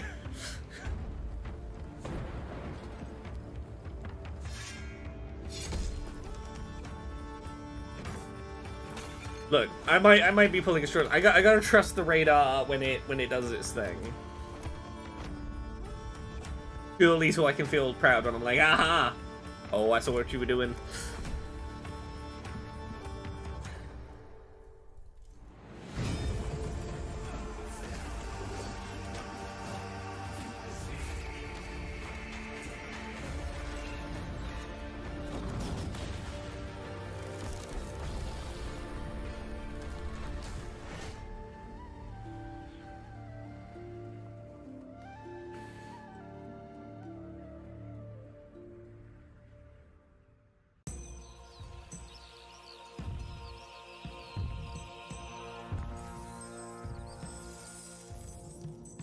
A city builder, but you are giant lady. Okay, I can get behind that.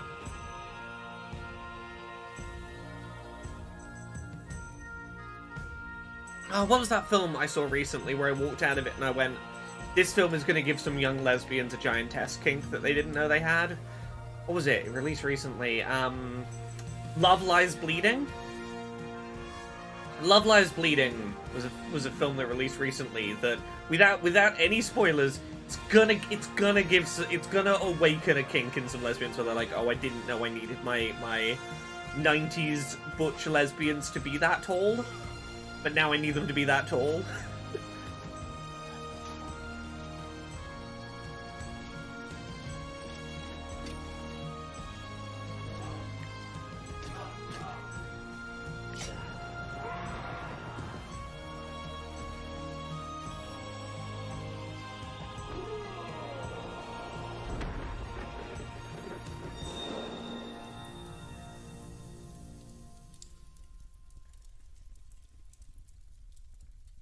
This year has been a good year for theatrical release 90s lesbian stories.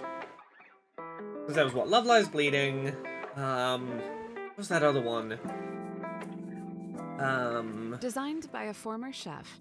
The sort of road, the road trip one. Drive by Dolls? Drive Away Dolls? Drive Away Dolls. Yeah, Jane's got it. It's been a good year for just, like, weird good 90s set lesbian films that made it to the cinema. And your ingredients will go a lot further than you would expect. Yeah, we're in Farming Town for now. That's to be expected. It's been a while since we've had a concentration of Stardew. We were overdue.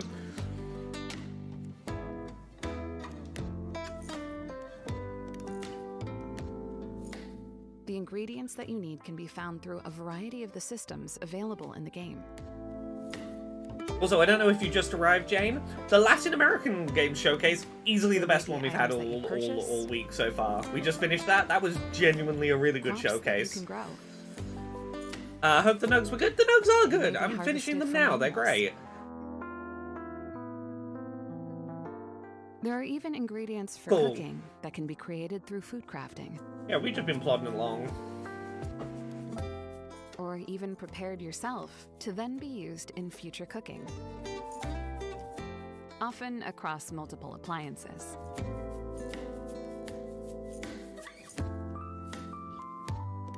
This is the women-led showcase. I'm pretty confident there's at least one trans woman dev in it this year. But Cooking also, is a labor they of did love. invite me to be in the next isn't for one everyone. during the Twitch chat for the you have AA the money, showcase. you may So they're find clearly a okay with hearty meal from trans a women local being in the restaurant. women's showcase. So there we go. There's your... We got 2 data points to say that we don't have to worry that they don't think trans women are women.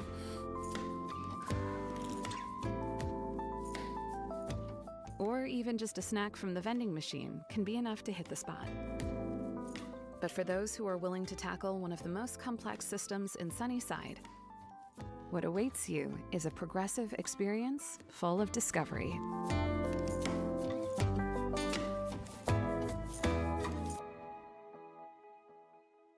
Oh, Jane, we were praising earlier your superb audio volume matching for the AA showcase. The degree of volume consistency you achieved. Mwah. The really cool thing about games, and I know I'm not alone in this, is that they are such an incredible medium for being able to fulfill our wildest fantasies and our most ambitious dreams. So while you're busy picturing that, picture this. You're a TV producer, okay? I'm not. Yeah. Big shot TV producer. And what's your thing you're producing? And scorching Hey, hot Raiders, reality show welcome. where you have to find the most crush-worthy cast, and it is up to you to make sure that you have the storyline. Is this going to be the Devolver voracious thing? audiences captivated, and you can stay on air while uncovering the most sinister. Yeah, is this the secret Devolver behind Love this Island thing? darkly comic third-person shooter? Oh, maybe not. Hey, I'm Nicole He, and I am the creative director of The Crush House. I am Okay, yeah, collaborating no. with Muriel on this project. Okay, They yeah, are a wonderful I thought it studio was based out of this. the UK, and they First have person previously shooter, worked you on the say? Ren series as well as Card Shark. You play as Jay, who just got hired as the producer of 1999's hottest reality show, The Crush House. You basically have to do everything for the show. So you choose the cast, you film them fighting and kissing, you play ads to make money, and you buy props to put around the house. But above all, you have to The figure out first what the audience person wants to see perspective and how stuff to they give did it to not them, convey in or Devolver else your show yesterday. gets canceled. But you realize that there are some things about the Crush House and its cast. You know that are a what? little bit I kind of like that So during the Devolver day, held you some have to stuff maintain back your so that when they duties, showed keep up the in show another on air, showcase, they'd but have at something nighttime, new you to can share. start to investigate the So that it mysteries wouldn't just be lie retreading beneath what the them surface. blowing So their we load just at announced the release Devolver. date. It's going to be August 9th, 2024. August 9th. But if you're interested in checking out the game beforehand, we actually just put out a demo on Steam, so you could play it right now. And if you're I interested in appreciate updates, please follow the Crush House on that if social you're media, going to be and in also multiple please don't showcases, forget to holding wishlist the something game. back so Thank you that so much. it doesn't just feel like a retread when you show back up.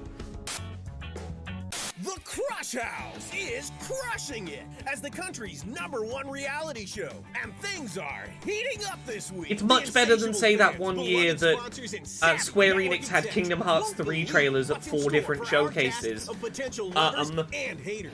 And by the time they got to the Square Enix showcase, that was the only one that didn't have any new footage. It was all footage from the previous ones. Confrontation into a steamy moment by the pool. Tuesday is a bit more chill in the house as Io brings the cast together with a bopping saxophone performance. As Charlie brings the cast together with a bopping saxophone performance. Wednesday. Tune in Wednesday for the real fireworks when Charlie and Milo, Beer and Alex sneak off for a little moment of self-reflection, for a little romantic time in the garden, for a wild fist fight. 2026 feels correct for Kingdom Hearts 4. I wouldn't be surprised by 2026, knowing development timelines of specifically Kingdom Hearts shit. Matters into their own hands. Finally goes down the success slide.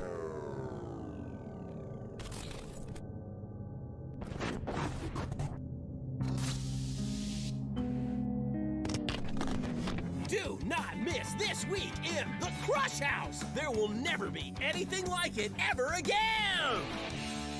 Yeah, that E3 year with Kingdom Hearts 3 is the perfect example of overextending yourself.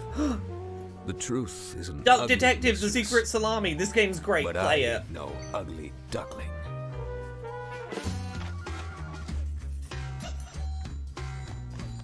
I'm the Duck Detective. This is a maybe 2.5 hour long detective mystery that involves a duck, and that crocodile is voiced by Brian David Gilbert. It is 2.5 hours of someone stole my lunch from the fridge unravels into a series of elaborate crimes. It's fully voice acted, which I really appreciate. The voice acting is charming. Goes too far. At least this Seriously, job can't recommend this game highly enough.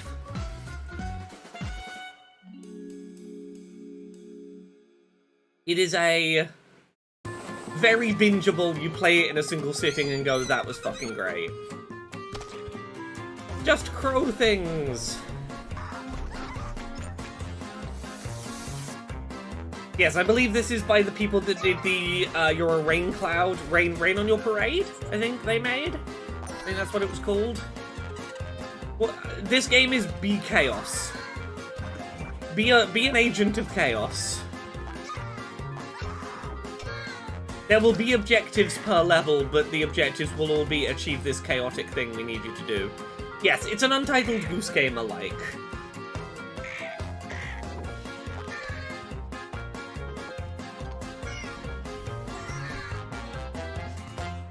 Fuck up everyone's life for your own aims.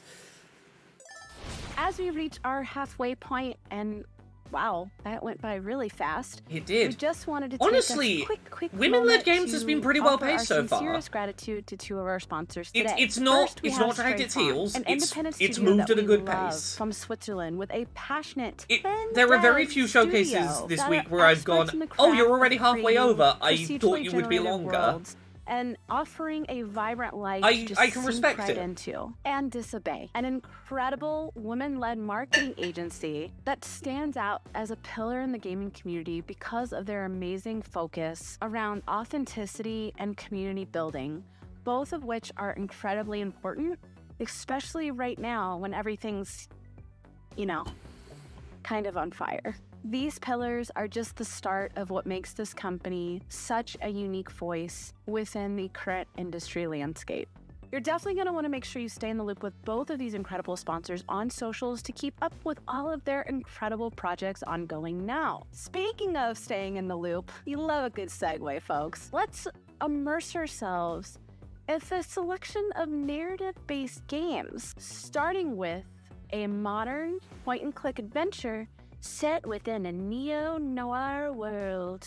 Let's check it out. I'm Eleanor Summers, the co-founder of Caligram Studio, and it's my pleasure to present our mystery adventure game, Phoenix Springs. It's a point-and-click game that follows a reporter, Iris, whose investigation leads her to a beautiful and eerie oasis. I've been drawing the illustrations and animations for the game for 7 years, and developing the art style was one of the main challenges. We always said that Phoenix Springs shouldn't look like anything else, which is how we ended up with a unique style that combines 3D and hand-drawn 2D. The game is set to release in September on Steam, and we can't wait for you to play it.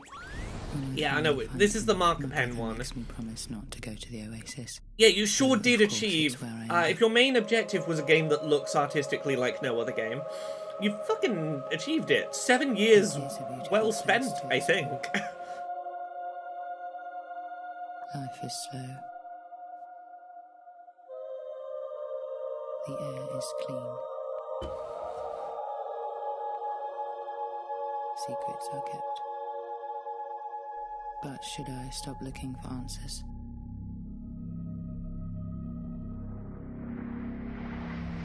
The degree to which they've blended the 3D assets into the 2D assets is really blowing me away.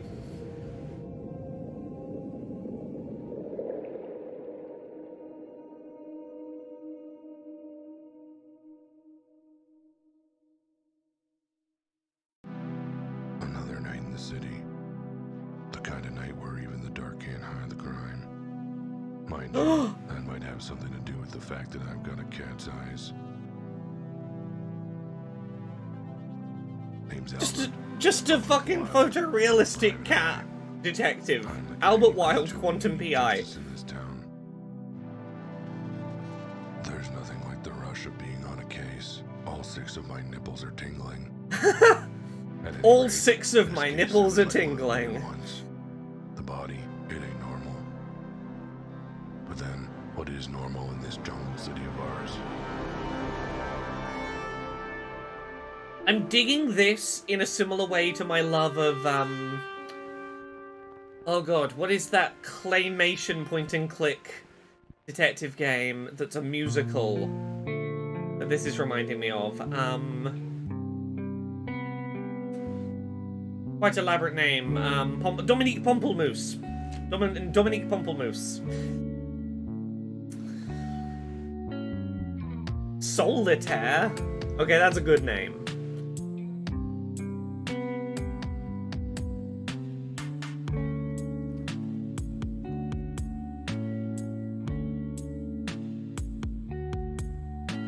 You spelt it close enough that I think a person would get there.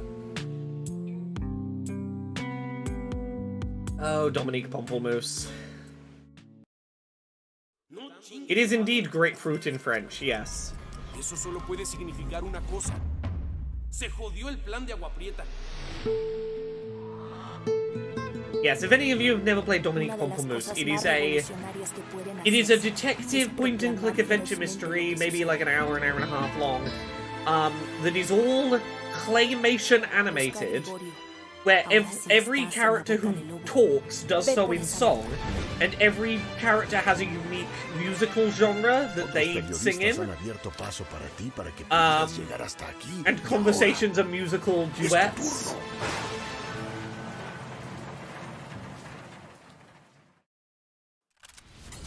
Sometimes we just need to relax after a long day of stresses, am I right?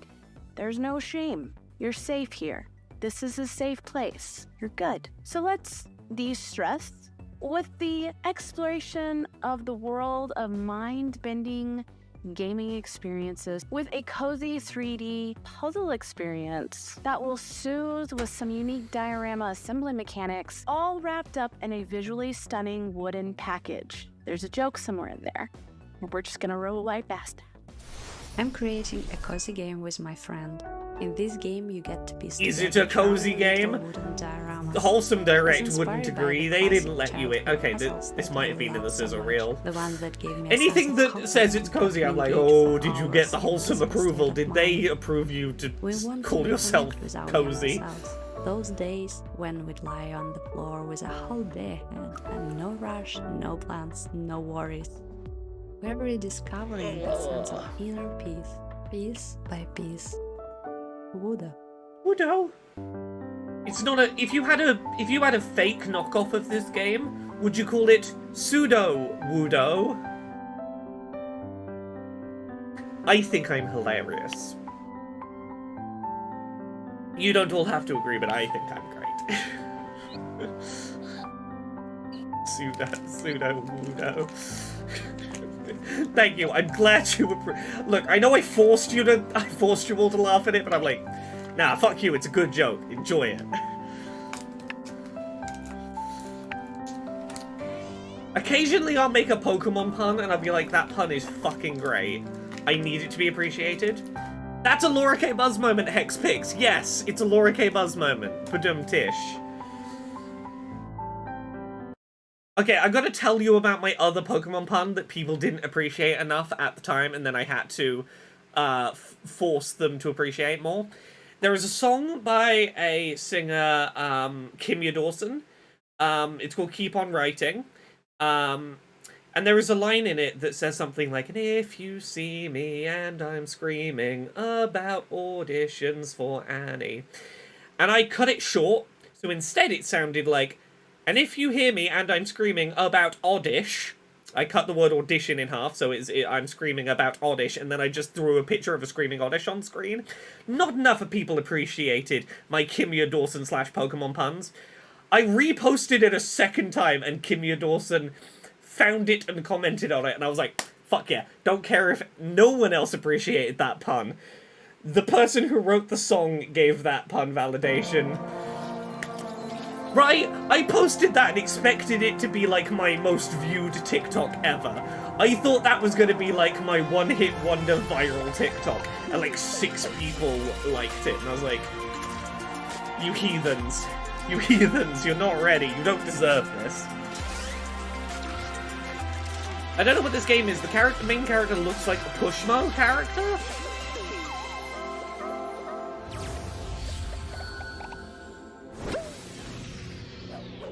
Star Stuff, it's called. Sometimes you've just got to force a tortured pun to exist and function.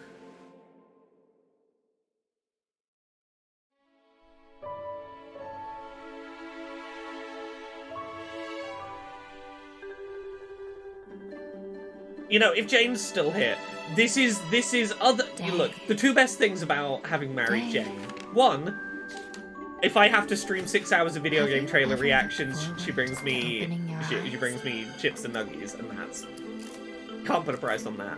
But B, she will fully support the worst of my puns. If I do, like, a really fucking tortured pun that's, like, a real walk to get to, and I say it, and then I'm like, oh, forgive me, that was a bad pun, Jane will be like, no, don't apologize for it, and I'm like, heck yeah, I was right to make that very bad pun. You've gotta be in a relationship with someone who will support your worst pun urges. Right? Fade away. I hope I do the same for Jane, but I'm like, no, never apologize for a tortured pun. The more you have to fight to make a pun work, the more proud I am that you shoehorned it in there.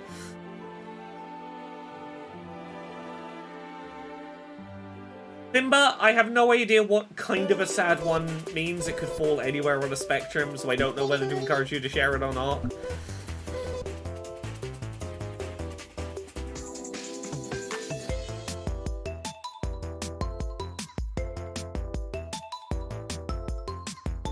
Oh yeah, no. The anniversary of Alan Tudyk's suicide is kind of a sad one for Privia.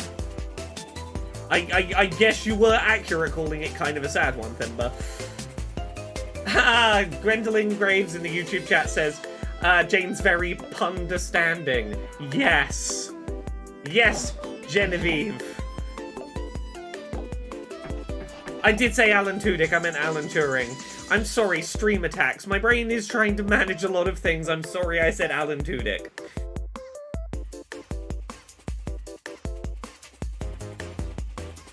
Bubblegum Galaxy! Yeah, no, Alan Tudyk did not tragically commit suicide because of LGBT... And we are going out with a bang. Is that an excuse to use finger guns? You bet your sweet butt it is. Discrimination. We're going out with a bang, folks.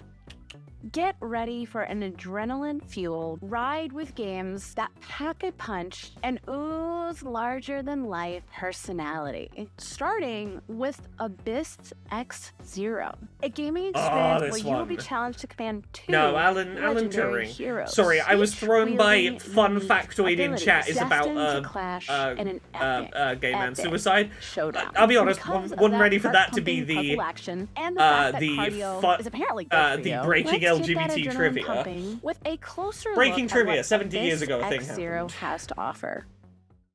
Hello, my Alan name is Tudyk Gianni definitely Pixel, still and I'm alive. Fernando Diaz. We're Studio Pixel Punk, a two-person indie team from Brazil. This, We're currently I'm so working into on this our game. next game, Abyss Cross Zero. Abyss Cross Zero is a stylish 3D Metroidvania with expressive low-poly visuals. Yes, Alan Tudyk is busy voicing at least one character in every Pixar film. Take control of two different characters fated to battle Since what, each other. 2013? Both legendary I think heroes since with unique 2012 or abilities 2013 he has that voiced a change how character we in fight every and single interact Pixar with film. the environment. The game is heavily inspired by early 3D games from the PlayStation 1 and Nintendo 64. Every Disney games film. like In my head, Legends Disney and Pixar. The Legend of Zelda. The Abyss fucking Cross 3D Zero is animated coming ones are to PC, Pixar in my and head, we but you're hope right, to they're bring Disney, it yeah. to as many platforms as possible. We hope you enjoy it. Please wishlist it.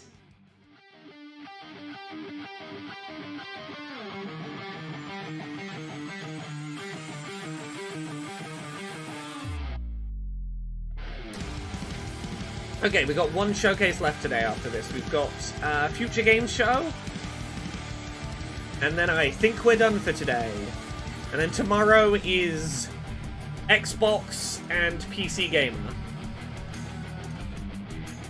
Timber, I have no idea if it is or not. I'll say this: I'm not gonna say like look. I'm aware there's at least one game involving a trans woman that's in this showcase, but I also like it's not important information, so I don't know. I'll leave it there. I would want to double check before going. It's that game. Oh, Day 9. Yeah, we'll see Day 9. No, Future of Play was the first one today. Future Games Show is the last one today. I know. They are such similar names. Future Games Show is run by Future Publishing, the UK publishing, like, video game website publishing group. Future of Play is completely separate. Oh, Cyborg Girl says, exciting update, my wheelchair is not safe to drive. Fuck. I'm sorry to hear that. Is it going to be a fix that can be done short term, or is this like it's gonna be a thorn in your side for a while?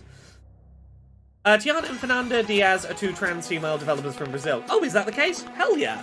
Also, fucking well done having Brazilian trans women in your women-led showcase. Fuck yeah.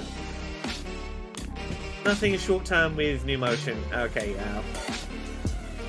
I am sorry to hear that is rough.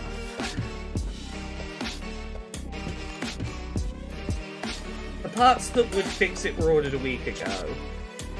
Okay, I'm glad that they were at least ordered before, like, somewhat preemptively. Hopefully that'll save you a week of waiting. I wish you luck not dying. It would be ideal for you to not die. You dying would be less than desirable. Brave enough to enter, come join our game of ghouls. Once you step inside, Lord Thaddeus Hyde will recant to you the rules. Use your spectral flashlight to seek the ghost with ease. Then blast them with your spectral beam to absorb their energy. I do like this. Let me explain to you the game song.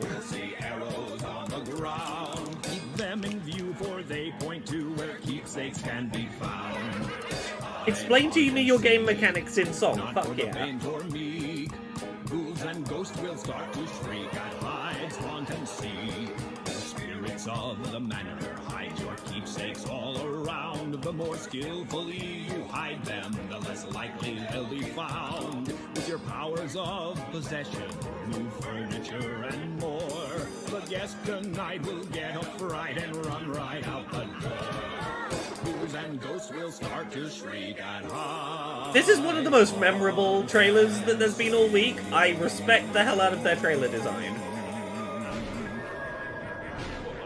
I will forgive you for showing me something other than gameplay, because that thing you showed me was good and memorable and catchy. Okay, I'm gonna take this off screen for a second. I thought Future Games Show started like a minute ago. Women-led games is the last one on here. Is Future Games... Okay, Future Games isn't on here, I guess. Or is it? Oh, sorry, we've missed, like, the first minute of Future Games. I guess we hop over to here. Oh, there's at least one other one that isn't on the IGN/Summer Games Fest feed. I'm not alone in being left out. I think we made it here in time for the first world premiere. Let me, like, check we haven't missed anything important here. It was started. There was a little scissor reel. And an on-stage introduction. Okay! Future Games Showcase has its own channel. I'm guessing because IGN partnered with Summer Games Fest, so they're the, like, broadcast partner for Summer Games Fest. But this is run by Future Games, who I think are still separate from... I don't think Future Games was acquired in the recent IGN acquires the entire UK games industry. So they probably don't want to show the Future Games Showcase because it's one of the few direct competitors the UK has to IGN. By the light of divine purpose. How come the showcases are running into one another? Well, I think the women's showcase was just like, it was ending on a scissor reel, so I think it was wrapping up. But again, because IGN was broadcasting those ones and Future Games Show was doing separately, Future Games was like, oh yeah, the women-led games finishes at 8, we'll start at 8. For in the crucible of doubt, and then overlap. To persevere. So, I'm guessing this is Future Games Show made the assumption that women-led games would end on time, but women-led games were told, yeah, it's not vital to finish on time. Lighting your path through the darkness.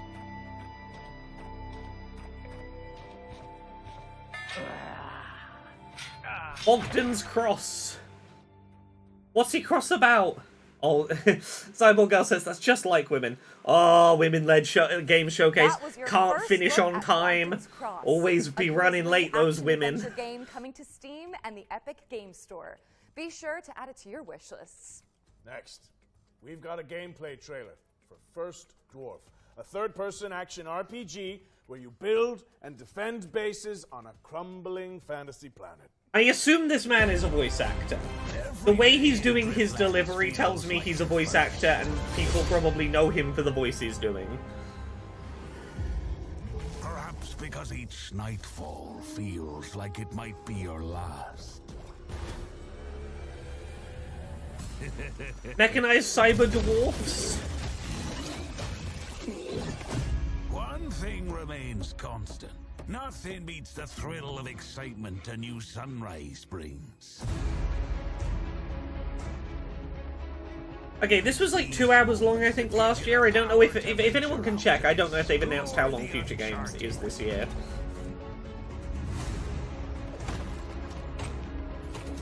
Oh, he's a Red Dead Redemption 2 voice guy. Okay.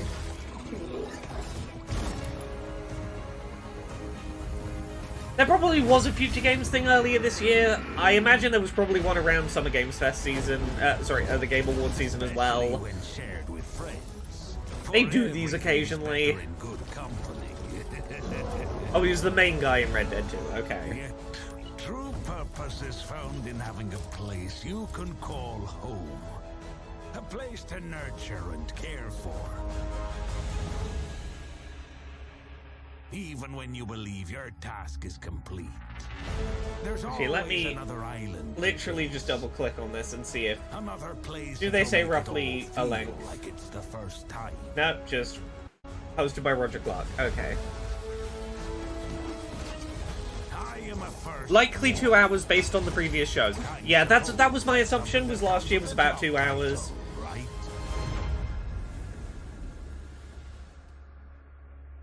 First Dwarf. First Dwarf is. Well, who gave birth to early First access Dwarf? Surely they were the. It's a chicken and the egg situation. Wait till then. The developers just dropped a demo on Steam, so you can jump in. This audio balance is so weird. Now This man is so dive quiet into in the running mix. Slick world of Nobody Wants to Die, a cyberpunk detective thriller powered by Unreal Engine 5.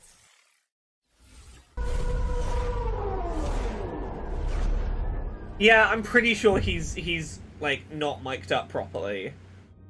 Hi, my name is Mihao from Critical Hit Games, and I'm the studio's community manager. And we are located in the beautiful medieval city of Wrocław. I don't think it's happening live. I think this is pre-recorded. I think they are live broadcasting because there's no audience, so I don't think they're like talking live. It's inspired by. So I don't think they will fix that volume. I think that volume is baked into the export. Stylings, but set hundreds of years into the future. You will discover the world of New York. Like, there's nothing for them to gain by recording by doing it at a live. price that someone has to pay.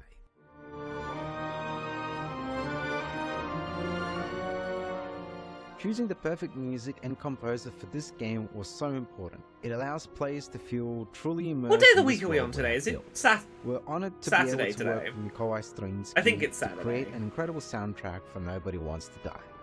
Our small team of 20 has been working hard on this game for the last 4 Saturday, years. okay. And our aim from the start was to deliver a great narrative and a graphical experience for players in our dystopian world. The music helps us to shape the emotion we want players to feel in each moment, setting the rhythm and atmosphere for New York 2329. Its melodic and moody theme beautifully Who fucking knows, encapsulates Laura? the noir essence of Talasalaiko the says, are game, you okay? setting the stage for an I'm on immersive day experience 3 like no of other. staring at video game We're so pleased trailers. that 2 million of you One watched of those our review days trailer of that which we I was released sat a there few going, months ago. And today, we're my excited for you showcase. to get a glimpse I've into lost track some of where I Nobody am. Wants to Die's All my core reference settings, points for including time Detective passing James no Carr's longer apartment. exist. What you're looking at here are exclusive I know if in-game it's shots daytime or captured from nighttime, our PC build. and I know what showcase This I have to be at is our next. vision of the future. You will experience the story of Nobody Wants to Die from To a be fair, you went to bed first-person on perspective, Saturday, right? through the eyes of Confusion. Detective James Carr. Through our narrative, we wanted to explore the dangers of transhumanism and immortality. In a The society dangers where of death is a distant transhumanism? memory, There's nothing the lines dangerous of about right and taking wrong start hormones. to get a bit blurry. We're planning to release Nobody Wants to Die later this year on Xbox Series XS, PlayStation 5, and PC on Steam. Thanks for watching, and enjoy the rest of the show. Ooh, it's Saturday. There is a new episode of My Hero Academia for me to watch tonight, and a new Smarty Pants on Dropout. Fuck yeah, I got cool shit to watch when I'm not trapped in the video game zone. Nobody Wants to Die is coming later this year. What's next, Britt? Britt! Oh, very genuine look around. I don't know where Britt is. Interesting. I'm just gonna head backstage and see what's going Don't on act here. out the pre-planned, Welcome pre-acted to the world skit. of Detective Dotson, Roger. It's an adventure game set in India where you use disguise and parkour. What if to track having a down your prosthetic arm crimes means you killer. lose part of your Sounds soul, great. diminutive snowman? Sure, One yeah. question: how do we get The back reason to I will never play Cyberpunk Red. Sure. But watching this new trailer can't hurt, right? Having a prosthetic arm, you are now less fucking human. See, you know what you could have done rather than do the little live-action skit? You could have come back from the previous trailer and gone straight to pixel art conversation. And be like, oh, what's this? You didn't need a pretense to go to the pixel art. You could have just been in the pixel world. I do like the art style for this. I'm intrigued by this game.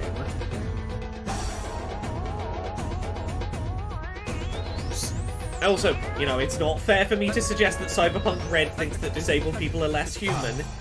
In literal 2019, they updated to say, if you get a prosthetic that involves no electronics, then it doesn't make you less human.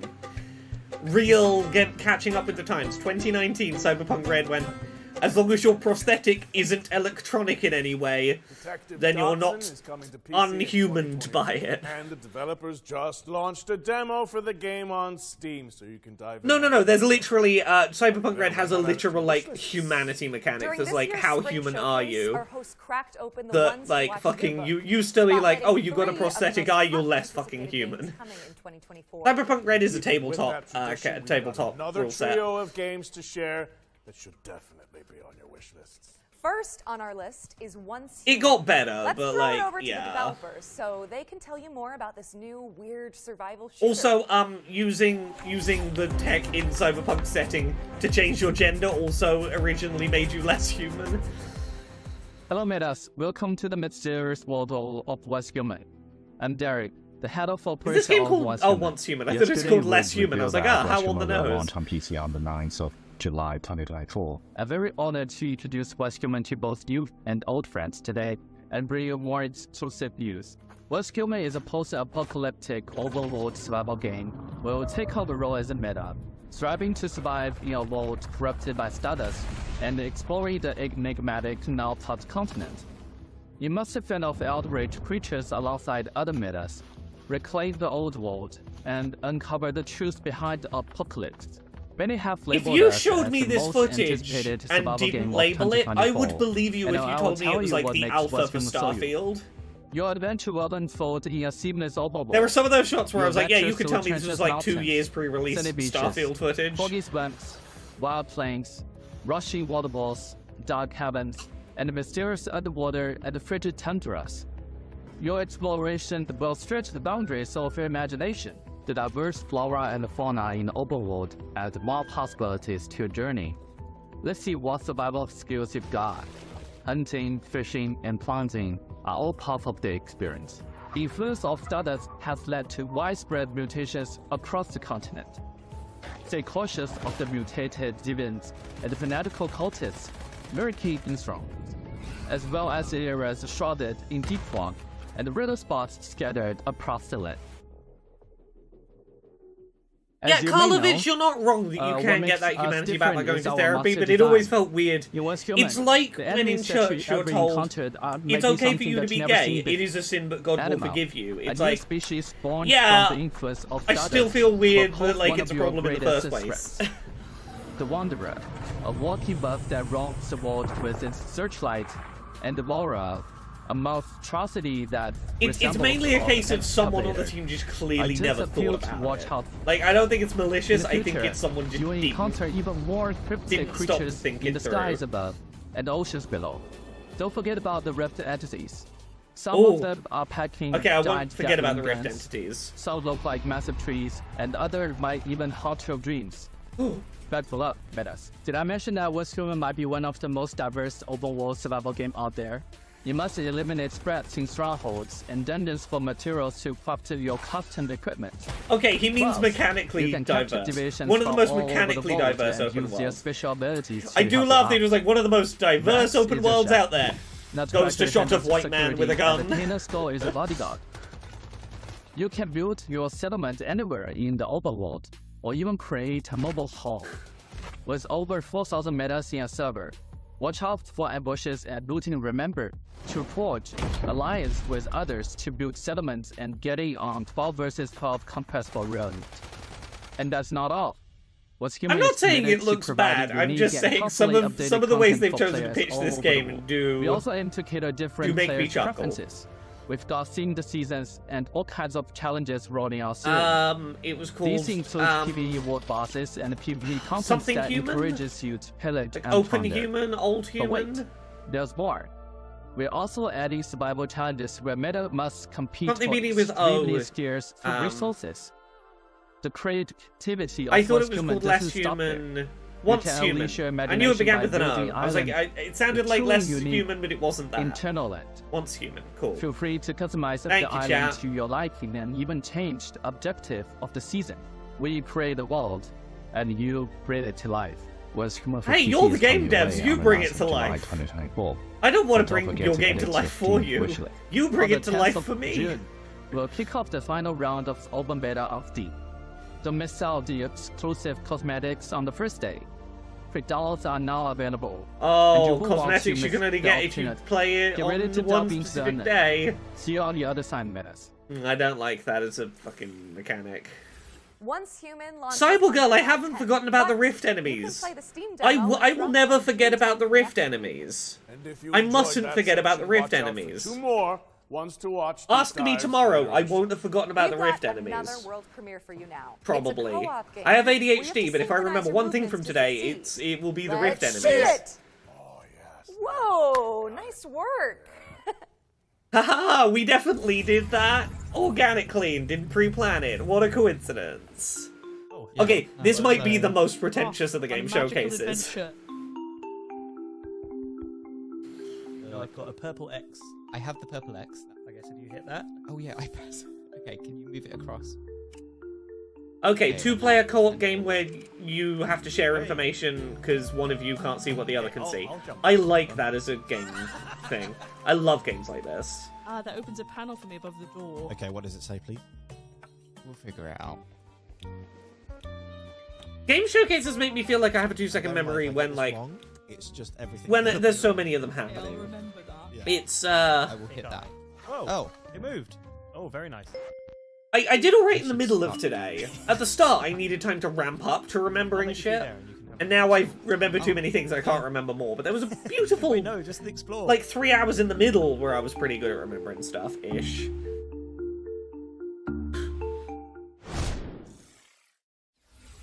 In Sync is coming soon. In Sync? Stick it on your wish lists. Now, correct me if I'm wrong, Britt, but it looks like we're going back to back with world premieres. Back to back with world premieres. We've fished another one out for you guys, and if you ask Oh, me, let me know if I'm wrong. No, you're not. You're reading off of a very clear teleprompter, wow. See what I did there? sir. Yeah. This is no Latin American game showcase, is it? In terms of pacing and cutaways. 12. Usually it's the fucking PC gaming show that has this kind of hosting energy, but why do they insist on these skits? I'll never understand it. I genuinely don't know. It really feels like they've decided they want to hit 2 hours, and however short they fall, that's how much skits they need to fill time with.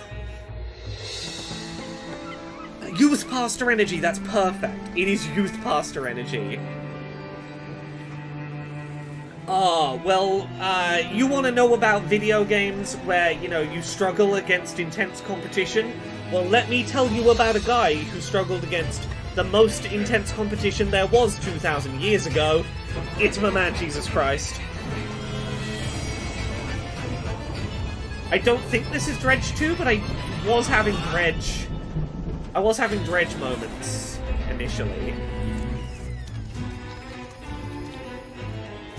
Yeah, if you're gonna do this, embrace, like, yeah, but that's the thing. I think they think they're embracing the Devolver. I think they think they're funny.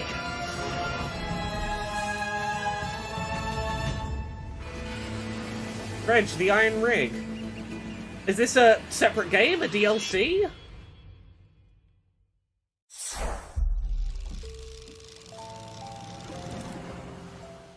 That was an interesting trailer. Can you tell me what it was? Dive back into one of last year's most beloved indie games when Dredge, the Iron Rig, launches on August 15th. You know, Is it a DLC or a new game? we are pleased to I be don't launching even know our that very much own about future it. Game show Humble Bundle. Steam says It DLC. features a curated selection of games that You have haven't done a appeared good job if I don't know if you're announcing a If you game like or an what you add-on. see, head to the URL and name your Free price DLC, by doing okay. something supporting the developers and Humble's Cool. awesome charities. Back to the trailers now. In this next section, we're spotlighting 7 games. Story to keep on your DLC. radar. Yeah, Wii U moment. You don't want me to have a Wii U moment. I saw paid DLC. Apparently, maybe paid DLC. In this fast-paced, Okay, it is paid genre-bending DLC, I online guess. Shooter. Diabotical Rogue lets you pick between 3 specializations to cause. Okay, well, I carnage on hadn't the seen them say they were battlefield doing a in big hectic DLC. 4v4 Without that matchups. context, I It didn't launched know. in early access on Steam and Epic Games on June 4th. They had a few seconds to show 2024. Future So, Game yeah, Show is you donating can to an play LGBT it org. right Did they? now. I did not catch that. They did not make as big a deal of it as narcotics dealer. A dealer into a cartel as boss. Wholesome did of Why not Palestine. in They were at DTS2? least like An action-packed You sim couldn't where you ignore climb that the criminal Palestine ladder came and up. fight off the competition. Oh, the pay what you want Establish bundle contracts, is... expand your Oh, hideouts, okay, it's a and charity move your bundle. product in a dynamic open world that supports solo play as well as co-op with up to 3 players.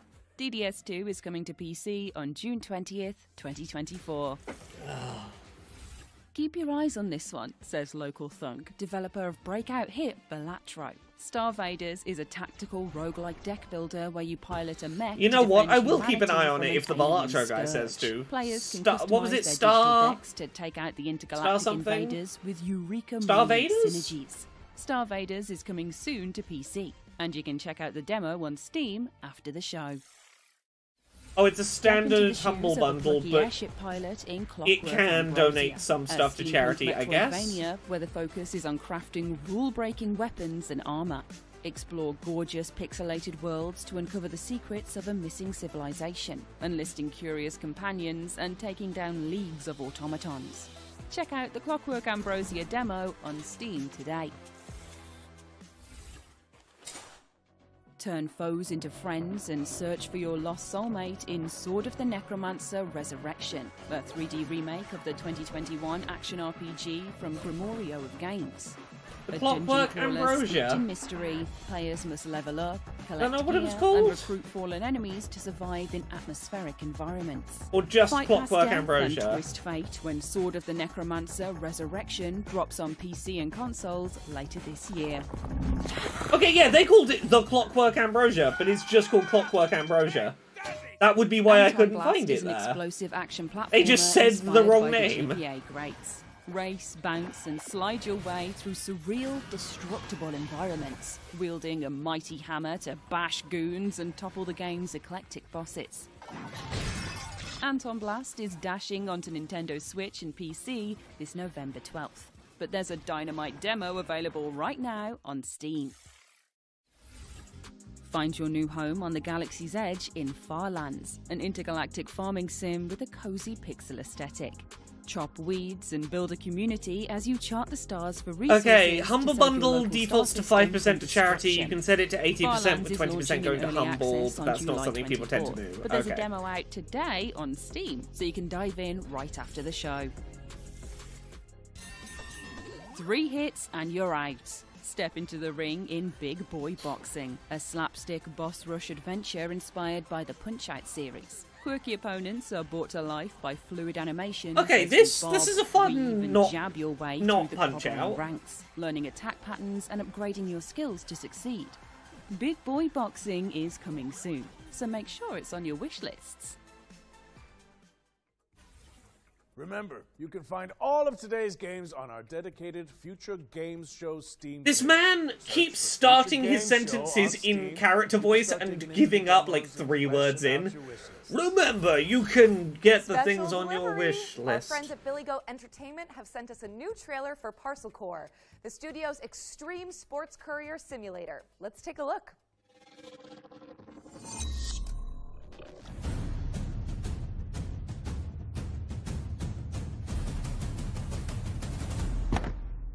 Hello, judicious viewer. At Billy Goat Entertainment, we're strong believers in the old adage, art from adversity, which is why we've decided, completely of our own volition and certainly not under any form of duress,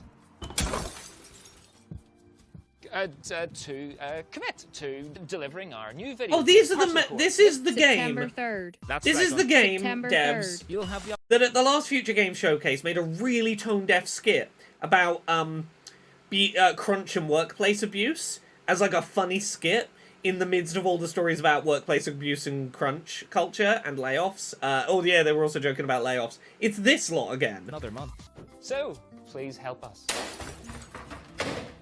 by wishlisting Parcel Core today. And remember, you'll find us in the streets on September 3rd, 2024.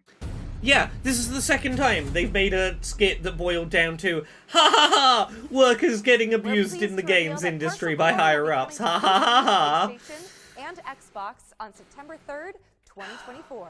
You can also check out the demo. Look, maybe it works for some people. I just don't find ha ha ha workplace abuse and harassment to be like a funny punchline. You know what? I'm not even going to try to explain it. Just check this out. Oh, fourth, maybe fifth time we've had a trailer for this game. Hey, game devs, I'm gonna be honest, I don't know why you say yes to being in this many showcases. Actively, I think at a certain point it's law of diminishing returns. I think having, like, one or two, like, what are your, like, two best trailer focuses and picking, like, two good showcases to be in, I think does you more benefit than being everywhere. Like, maybe you have the one you talk over and the one that's, like, a pre-packaged run like this. But, like... Happy says, I don't know. I feel like most people aren't watching every game showcase. I don't know. It's... I feel like if you care enough to watch even one of these, it's probably because you're the kind of person that's like, oh, I'll vaguely watch these. Maybe I'm wrong. It feels weird. It feels like you are risking burnout. Maybe. Yeah, I think people who don't watch every showcase will watch the main Future Game Show. Yeah, I'm not saying, like, don't put it in Future Game Show. I'm saying, I think the smartest places to put it were Summer Games Fest. Like, this game, it's been in, like, 5 things. I think if you put it in Day of the Devs and Roger, that's Future Game Show, two games. I'm like, that's 2 solid places to put it. It's a steal. Yeah. Switching gears now, as we've got a trailer to share from our friends at Netflix. Here's a look at some of the new games coming to the platform later this year.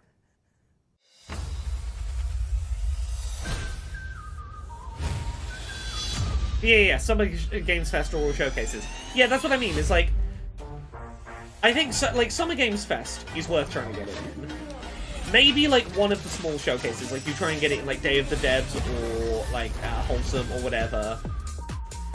Maybe even 3. I feel like 5 is pushing your luck.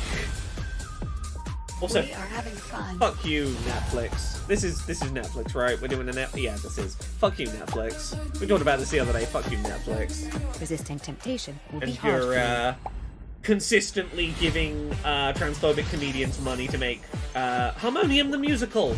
That I believe that's the musical game with the American Sign Language using protagonist. I'll be honest, I tried so fucking hard to get Harmonium in the AA showcase this year. It was my one big one I was aiming for. Didn't make it happen. I really wanted to have like a 5 minutes like big spotlight on Harmonium. Game with music rhythm game with an ASL using deaf lead character. I was like, that is. I'm sad that the only thing it's shown up in is in a sizzle reel in Future Game Show. Thank you to Netflix for sending over that trailer. I really wanted to get Harmonium like a big, like, put it front and center spotlight. This game lets you exploit a gang of unruly mercenaries for your own... Is the Harmonium only Netflix? I guess so. I hadn't known that, but I guess it's a Netflix game. That fucking sucks. It was one of my most anticipated things I saw at the Game Awards last year.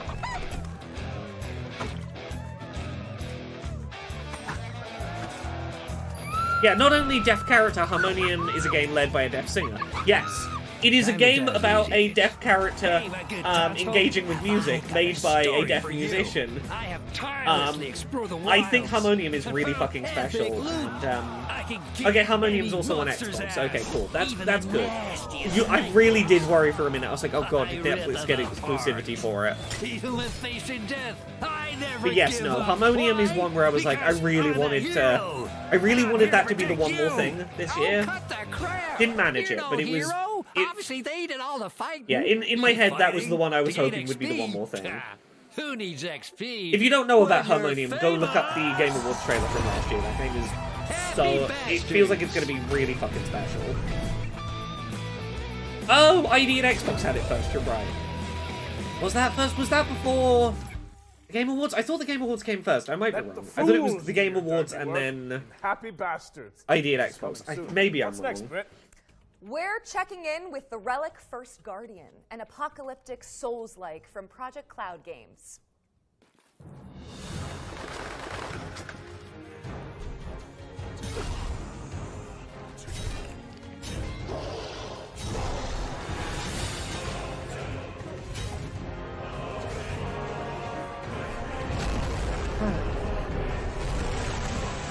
Some Netflix games are Netflix exclusive only on mobile. I know Cozy Grove is Netflix on mobile but standalone on Switch.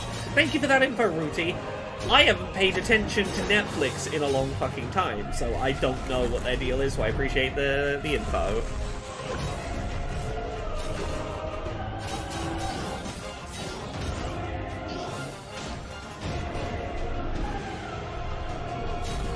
I'm ready for Xbox tomorrow. As, like, the first party one, I'm excited for something that actually feels like a fucking E3 conference, maybe. We saw on the pre-show for the Game Awards last year, we almost lost it because you didn't expect them to show such an amazing game on just the pre-show. Yes, that was it. Yes, because we were complaining about the accessibility award being moved to the pre-show rather than the main show for the awards, and then they showed Harmonium, and I was like, fucking hell, why is this really cool disability-focused game in the pre-show? But we know why, because Keighley doesn't care about disability. That's why the Accessibility Summer Showcase doesn't get to play nice with him. Because accessibility is a pre-show thing, not a main show thing. Oh, I'd love to whip one up for you. Will you watch Ubisoft's nonsense? We might, in the context of most of it will be muted and me talking about, like, workplace abuse shit. With the exception of if they do something similar to when they talked about accessibility for Prince of Persia: The Lost Crown, well in advance of its release, we might unmute to go, that's good and important from an accessibility perspective. Anyway, back to muted to talk about, like, dealt with workplace abuse shit. The Ubisoft stuff is on Monday, I think. It's Monday afternoon or evening. Is it after PC Gamer? I thought it was on Monday. Did I misread? I've got it... The Ubisoft thing I've got written down for 7:30 PM UK on Monday. As a question mark, do I cover it? I haven't yet decided what stance I want to take. PC Gaming Show is tomorrow after Xbox. Xbox... Let me look at my chart. Tomorrow, Xbox and Call of Duty starts at 6 PM UK. So that would be 1 PM Eastern, 10 AM Pacific. Then 3 hours later, the PC Gaming Show starts. I believe it's 2 hours for Xbox, 1 hour of Call of Duty, then into PC Gaming. It is Monday, cool, yeah. I think I've done an okay job of keeping track of what's happening when. I thought IGN started like 2 hours earlier than it did yesterday, but other than that, my schedule notes have been pretty good. Yeah, I don't know if I'll be doing the Ubisoft one. I have to usually I record Control Alt Access with a review on a Tuesday, but we've got to record it on Monday night next week. So, in theory, I think the plan is go straight from Ubisoft into recording Control Alt Access. Which, again, the main reason I would check out Ubisoft, other than to talk about their abuse stuff and to just talk over that, is it might be important to know if they do any accessibility stuff. It might be important to know for Control Alt Access news stuff. Genevieve in the YouTube chat says, I feel like Xbox needs a good show. It's been so much bad news for them recently. And I'm like, yeah. I really do think the Xbox show tomorrow is going to be very make or break for public perception of whether Xbox has lost their touch. So he thought everyone was also, is it just me, or is this show, like, way more boring than either Latin American games or women-led games were? Enjoy those trailers? Both of those, like, much more consistently interesting shows. Trailer for the Precinct. Like, this has a big budget, and it's like, it's got a fucking stage rented, and like, it's like, it is very corporate. It's not polished enough to be, like, actual, like, well-polished corporate, but it's corporate enough to not feel as human as the others. Stick to your beat, and maybe, just maybe, you'll get to retirement in one piece like me. Yeah, Latin American games genuinely, like, if I was going to point to something I wasn't involved in and be like, this is the blueprint everyone should be following, honestly, they nailed it. Central to all units, bank robbery in progress. Cuff him up, boot. You know what? It's really fucking nice watching a showcase like this and going, I feel like I put together a better showcase than this. It's nice when the big kids are doing their showcase and I'm like, that was the I showed more restraint and pacing polish than this. Go me. If you like to try before you buy, then good news. Every game Try in this before next you section buy. has a demo attached that you can play after the show. Demo attached. Days are coming. What is this man doing with his, like, enunciation? He's putting the voice on for just random words. He'll feel that in his gang. Future Game Show ones to play. Are the other ones not ones to play? Should I not? First up is Motor Doom. Should I not be playing the other ones? Roguelike that blends Tony Hawk's Pro Skater with Vampire Tony Hawk's Pro Skater. Next up is Angeline Era, a non-linear adventure game where you dodge traps and bump slash enemies to save an ancient world. Yeah, he has to remind you he's a voice actor. Here's 10 Dead Doves. Only play these ones. Horror game where you seek out Sorry, his a read there was like a proclamation. Everyone, I'm sorry to stop the show. Here's 10 dead doves. We gotta clean them up before the next game. Angeline Era looked kind of cool. I was too busy being snarky, but it did look cool. Design the future in Dystopica, a cozy cyberpunk city builder where you can create the metropolis of your dreams. Next in line is Gun Touchables, a co-op roguelite where teams... Angeline Era is by a trans woman and a little guy. Okay, you sold me. This is Wild Okay, Bastard. does Angeline Era have a demo? If so, it's going on the demo Roguelike shooter pile. where you manage a crew of intergalactic outlaws. And last but not least, this is Metal Suits, a run-and-gun space shooter starring a cyborg veteran. Oh, I know what his weird enunciating is. It feels like you took an actor who's used to acting on the stage and put him in a movie. So he's doing like project to the back of the room while on a camera right near, like he's playing up to the people in the cheap seats at the back for a performance where he's like, he doesn't need to. Please, say no more. The truth. The truth is an ugly mistress.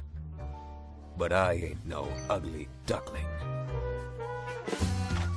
Hi, I'm Johnny. And I'm Annika, and we're from Happy Broccoli Games. Right now we're working on Duck Detective The Secret Salami, where solving crime is no walk in the pond. You're a The down as game- luck detective, who Sorry. also happens to be a duck. When did they make this trailer? Right now we're working on Duck Detective The Secret Salami. That game came out like a month ago. Street adventure, it's not quite as it seems. Everyone has a motive. Or a secret. They pre-prepped Detective this is a trailer two-to-three-hour by mystery months game and that's did not inspired check by it games still like Return of the made Obra Dinn sense. and Tales of the Gold Idol. The game The is fully Duck voiced Detective is not and, Brian of David course, Gilbert, it has but a this dedicated crocodile. white button. That crocodile is voiced by BDG.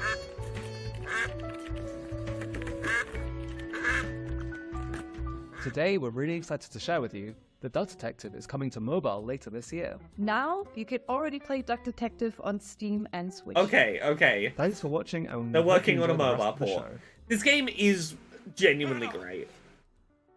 It's maybe like 2.5 hours max to play. I haven't had a slice of bread in weeks.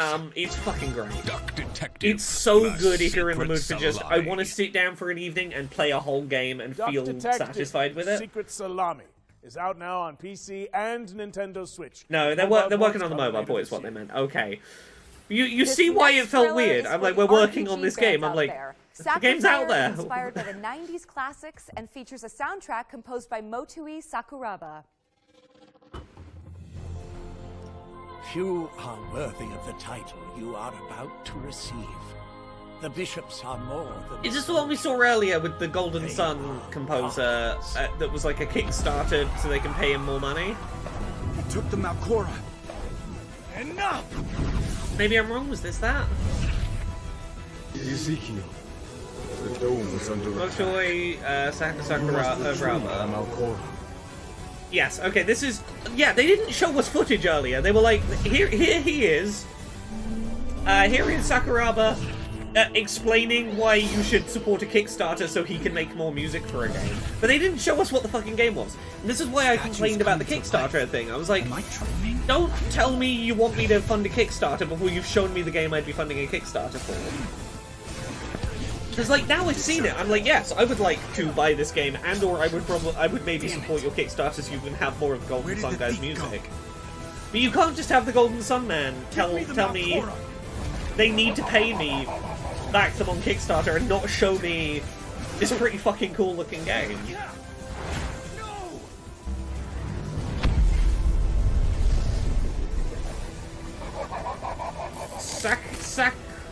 Sacrifier?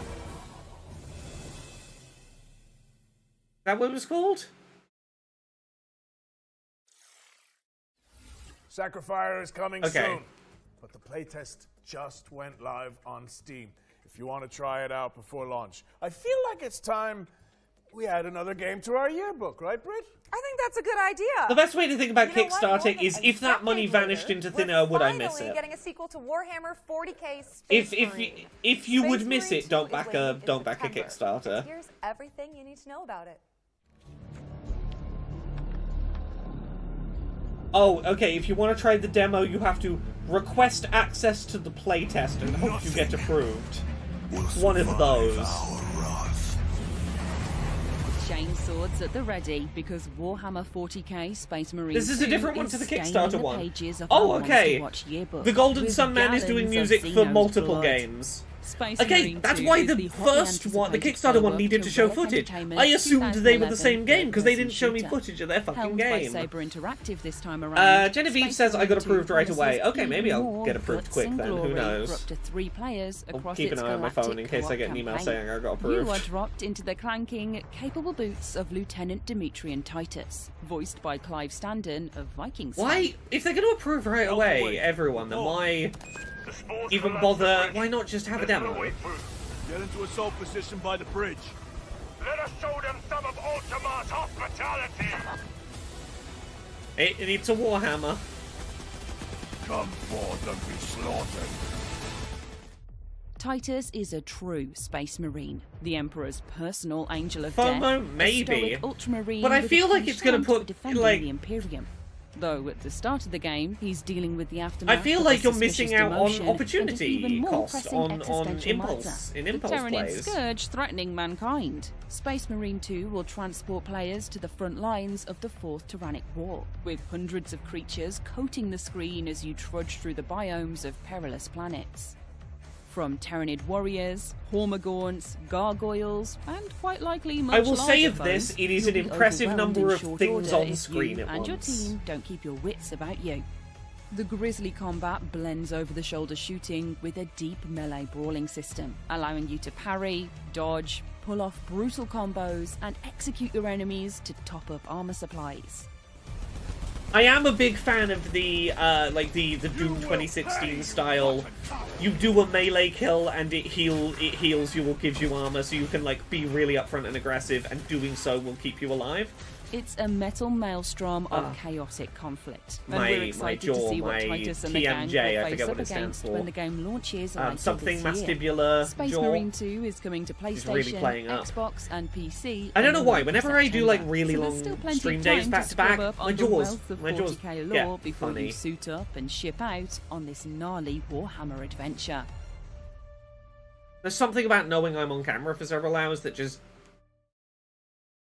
causes my TMJ to Warhammer start acting up. 40k Space Marine 2 is coming to PC, PlayStation, and Xbox. I guess on there's something September about how I'm 9th, holding my face that's just 2024. not We good still for the have one more jaws. game to add to our yearbook, so keep an eye out. Before we get to that, though, how about This is another world already premiere? 50% longer than the women-led games was, and I feel like I've seen considerably less. TMJ, something mastibular jaw. My jaw joints don't sit correctly in the cartilage. Like they don't rotate smoothly in the joint the way they're meant to. They sort of hit a point. I'm bad at explaining it. Stop it! Stop! They get stuck on a point of friction and then have to like snap past that point of friction. It causes my like jaws to click in a painful way. It's not, my jaw doesn't make a smooth movement. It gets stuck in a position and has to sort of click past it.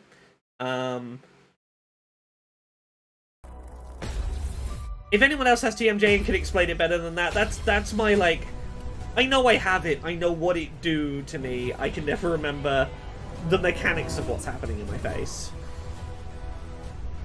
Oh, is this Goat Simulator in Fortnite? We had a prediction for Summer Games Fest yesterday, which was weird Fortnite crossover.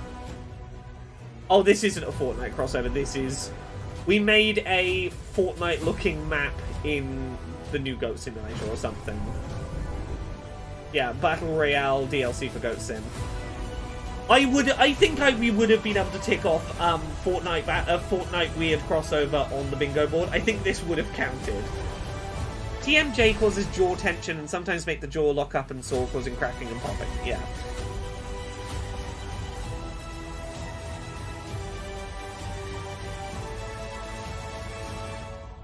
Yeah. Goat Simulator 3 Multiverse of Nonsense. Yeah, I see.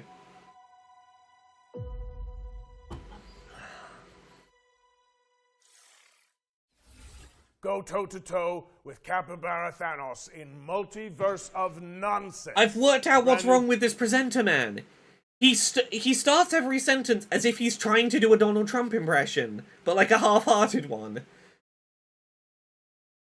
Every time he sounds like he's trying to do screen now and fill in the survey to be in with the chance of winning some great prizes. Like if he just lifted his accent up at the end, he sounds like he's trying to do a Donald Trump. Different. This year, the Future Games Yeah, Show I'm doing the launched a new voice. initiative The to very help best increase the voice. visibility of up-and-coming indie games. We've created a video submission form. We've so created... that game makers from around the world can pitch their project. You see what I mean about the Trump thing? 5-second format. A link to the form should be on the screen now.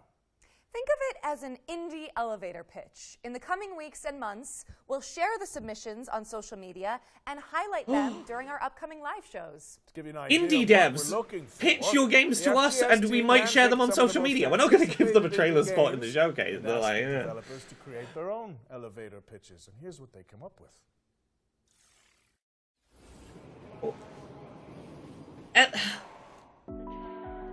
It feels so patronizing to put these indie games in My name is the Ewout. I'm one of the elevator developers of the game, pitch and I'm responsible section. for the programming and art. Can you not just go, this is a cool game? Like all the other games, it's cool. In Schim, you jump from shadow This to shadow. Shim is a Plays really cool little game. shadow It's got a creature great that goes demo. separate Go from the check out the person. demo. It's very cool. And now it's up to you to find Yeah, your way it feels weirdly patronizing to be like, these are the ones they elevator Along the way, pitched us. you will also help other Schim that have lost Oh, their we're so nice by showing them off. It's like just be like, hey, here's a cool. This is the coolest. This might be the coolest game we've shown in this so far. Nintendo Switch and Steam. It's the around most on July interested 18th. I am in a game. Oh, that's out like in a month. That's cool. Hi, I'm Kurt Olson, the creator Yeah. of the upcoming stealth comedy game, World's Worst Handyman. Why'd you have to put I'm them in also a father of 3 with a full-time like? day Oh, job. these are 5 indies. years We were ago, really I giving taught them a myself to chance. code These ones, they're and so make lucky games to in get my a spare chance. time. Later, I founded Baby Lumberjack Studio. World's Worst Handyman combines my love for stealth horror games with the charm. This show's of being pretty Nintendo. pretentious. It's a thrilling stealth comedy. I game do for like the all look of this ages. game. It's You play as giving me Doug, big an unskilled handyman Octodad trying to vibes, save and his local I'm animal digging it. shelter from bankruptcy. Find tools, complete tasks, avoid angry residents, and earn enough money to save the shelter. World's Worst Handyman releases this September. Play the free demo and wishlist the game on Steam to support our small team. Thanks. Judoro is a stop-motion action-adventure game set in a mystical historic Scotland. We are a dedicated and passionate two-man team making a truly independent game without compromise. In Judoro, you will explore a world full of eccentric That stories sure and was a handcrafted NPCs. claymation model they made. Oh. You will overcome challenges with Judoro's combat. Oh, and these possession are mechanics. uncomfortable character models. I'm not sure Our about favourite these. part is perhaps the varied and sometimes grotesque bosses the game is replete with. Judoro is coming out this autumn on Steam. Please wishlist and help spread the word. Thank you. Nix the Wary, here's what I think about the death Hey, of E3 in future terms of indie stuff. I don't think that E3 dying was inherently was the death of indie stuff, but I think that the vacuum E3 created, got rid of the ability for like press to just wander a room and stumble upon a cool thing and play it and be like, I'm the only one who stumbled on this cool thing, I should tell everyone about it, and that kind of boost. I also fundamentally think that the sheer number of showcases that exist has hurt indie visibility in as much as I think, like, stuff like the Latin American Games one, like, has a very clear purpose to exist and is highlighting games that otherwise wouldn't be highlighted. But I think a lot of, like, let's say you look at Future of Play, Future Games Showcase, Guerrilla Collective, a lot of these really have an ill-defined focus and will repeat many of the same games multiple times in a row, often with very short trailers that don't really tell you anything, because the trailer needs to be reused across 3 different showcases so it can't be too specific. And I think that that leads to some indies making worse trailers, or burning people out on saturation of those trailers, but also people not tuning into every E3 thing because they're like, I don't know which ones are the important ones anymore, and I know that if I watch all of them, I'm going to see a bunch of repeated stuff. It's not like the old days of E3, where I would watch all the big ones and I would see everything, like, once. And I think that, like, that has led to, like, bloated showcases that feel like they need to be a certain length to justify their own existence. I think it's led to a lot of things that I don't think are to the benefit of the showcase's own pacing. I think not having E3 caused worse showcases, which ultimately, like, yeah, more indie games are getting a trailer in a showcase, but I don't think that's ultimately doing a better job of... Because, like, E3 used to be, if your game got into a showcase, that meant your game was a big deal. In a way that, like, doesn't really exist in a post-E3 world.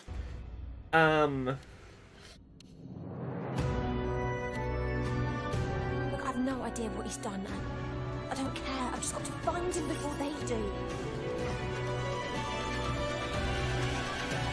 It's certainly not the... Here is one condensed, not too many things, little batch of time, and this is where the important news is. How many indies got into E3, though? You'd be surprised. Like, back when E3 was happening, you used to get a decent number of uplifted mid-size indies at the big showcases, because the big showcases wanted to be seen supporting smaller games. When doing, like, the big stage shows, it was a really, like, there was a period of time where PlayStation, Xbox, and Nintendo all wanted to be like, oh, we found the next big indie thing, and we want to give it a big spotlight on our stage show to seem like we're supporting the wider dev scene in a way that doesn't really exist in the show, like, digital pre-recorded showcase era. No, Nix, it's not a dumb question at all. I never really got to experience the heyday of E3. I'm only 28. E3 wasn't broadcast on TV when I was a kid. I like hearing the folks on yours podcast talk industry stuff because of the generation age gap. I went to E3 a couple of times in person. If you went to E3 as a reporter in person for an outlet back in the day, my experience of it was, you booked appointments for the big things, and those appointments, you needed to go to those appointments, because, like, you were never going to see the big things by waiting in the queues, because the queues would be like, oh, Breath of the Wild got revealed, wait in a 7-hour line to play a 20-minute demo. So you booked your big appointments as press, but then you would have time in between. And that was when you found all the interesting stuff, was, let's go find something that doesn't have a 7-hour line. And you would go play things with the devs stood near you, that you would ask questions, and, like, play a bunch of shit you'd never seen trailers for. And there was something really special about, like, feeling like you found the weird hidden gem somewhere in a back corner of the big showroom that, like, you were going to be the first one to write an article about and go, like, this is one of the hidden gems, all the other journalists hadn't found this one yet, it was pretty special.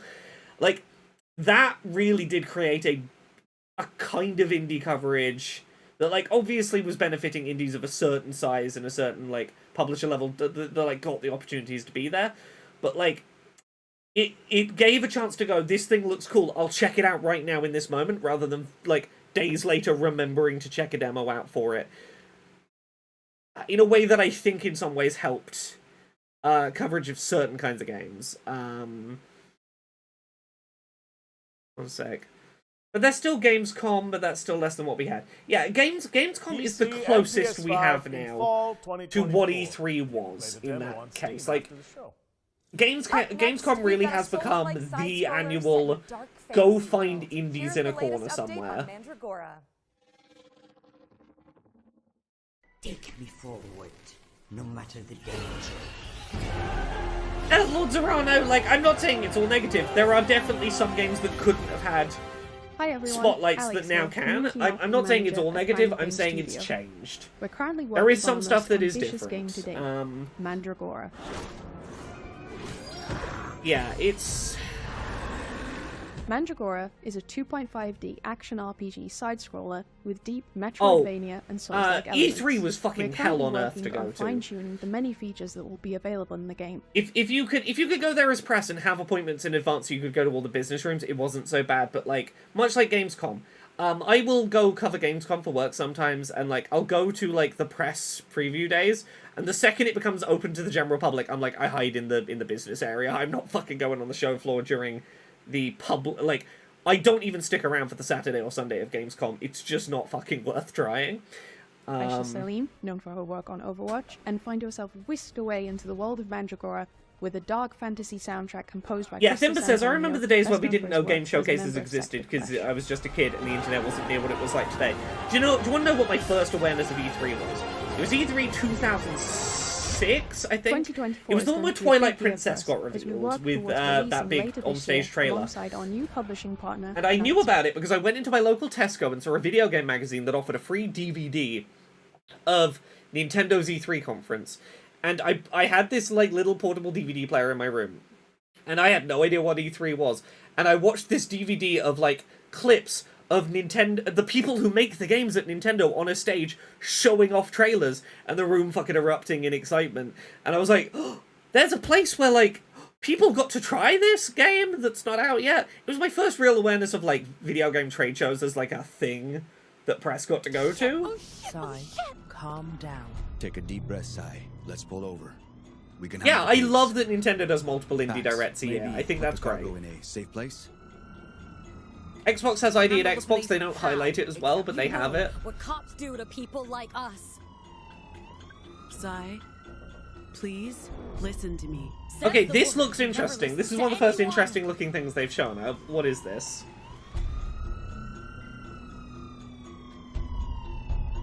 We're so dead. Oh, my shoulder's locking up now too. We'll Oh, handle the cops. oh, my shoulder's seizing up. What? The Oh. window, The window. Sai. Wait.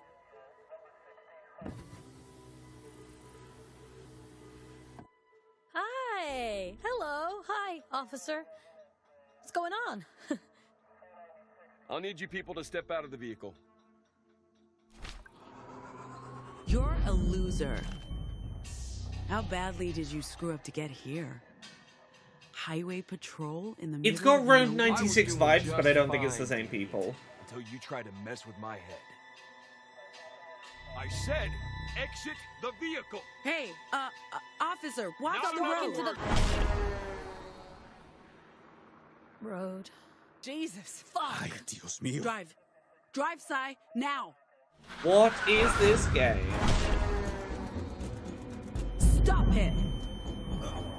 Oh, do I have to say my choices out loud? That was. Oh, I don't want to do I that. wonder if he had time to call us in. I hope that's not. I hope I misunderstood that. Dustborn is coming to PC, PlayStation, and Xbox on August 20th. If it's coming to console, I assume that's not a mechanic. All right, wish lists at the ready, folks, because we've got a sweep of exciting trailers coming up next. There were controller prompts. They didn't show prompts on screen, and they said use your voice to do something, and I was like, is that why you didn't show me a UI? No, they just didn't show a UI, I guess.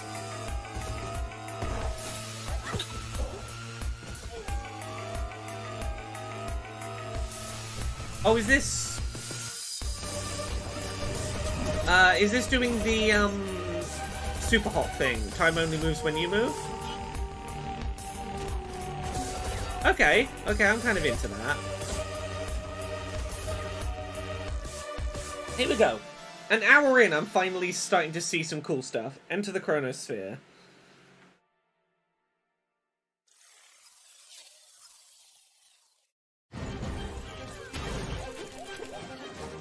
Okay, I wishlisted a couple of things. Oh, Quantic Dream spotlighted that. Oh, really?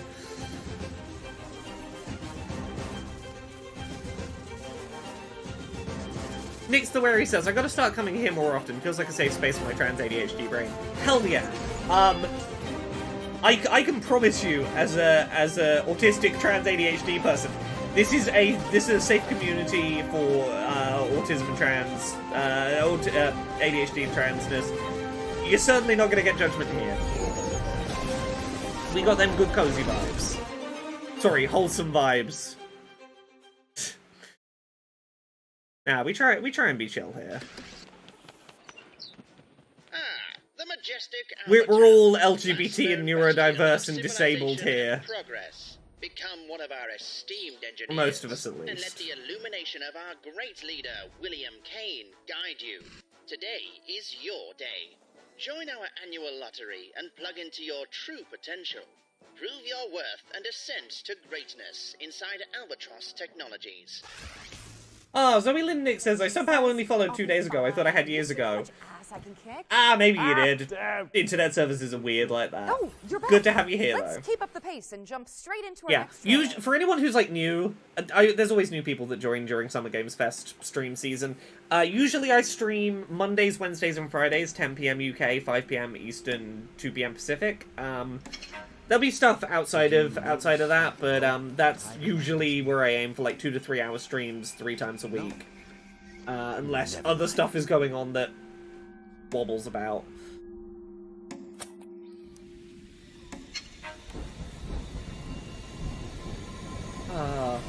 Okay, we're on the final stretch, like an hour left, maybe. We can survive this, everyone. Timber, I wish I could stream more. I don't have the social energy for it, and also, I do too many projects. Can't stream every day. I gotta do Podquisition, and Queer and Pleasant Strangers, and Accessibility, and the Control Alt Access podcast, and Dice Funk, and all that shit. Numata is a suburban survival horror game from I do too Deadbolt many Interactive. things. It's coming to PC and consoles in 2024. Our next game takes influence from Hotline Miami and fuses Japanese mythology with contemporary hip-hop. Feast your eyes on Sonokuni. Sonokuni.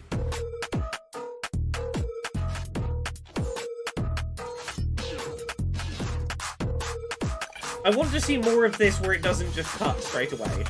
This looks interesting. I want to see, like, okay. I want to see, like, 10 seconds of uncut gameplay.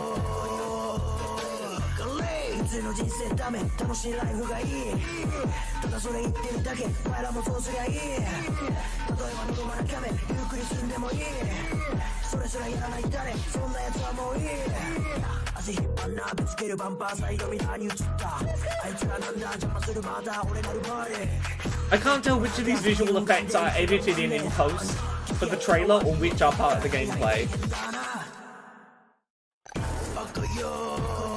That game was called... One sec.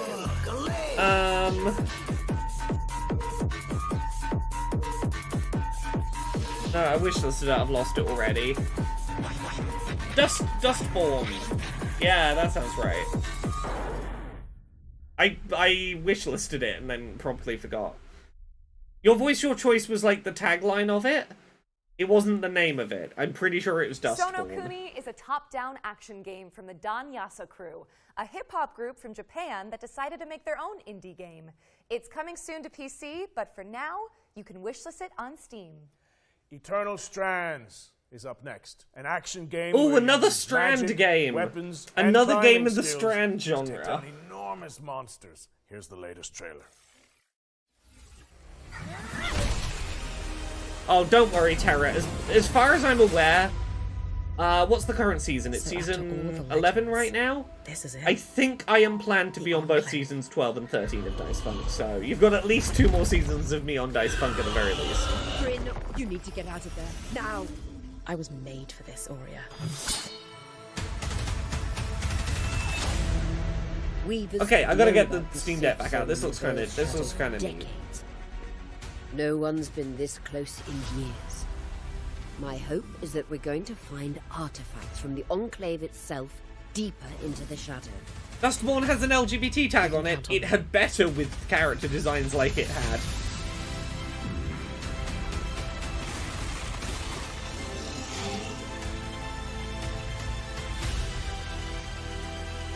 Oh, this game looks real good.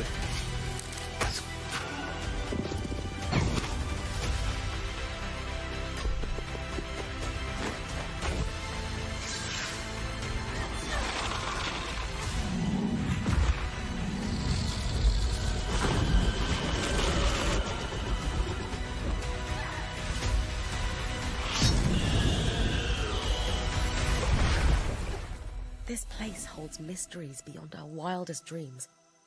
It's time to uncover them. Eternal Strands, that was it.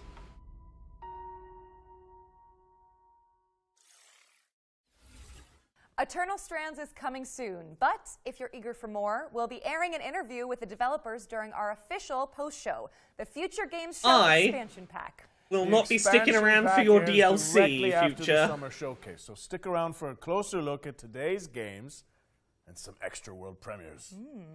For this next section, the FGS team handpicked some of the most exciting Unreal Engine 5 projects to provide an eye-popping glimpse into the future. Let's check it out.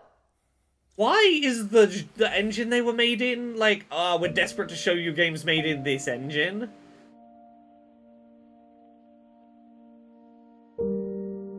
Is it... Are you even showing us games, or are you just showing us, like, stuff people have made in UE5? Yeah, I'm guessing Epic booked, like, paid for a slot, but... Yeah, this is not a game selection, it's... Look what I 3D modeled in this...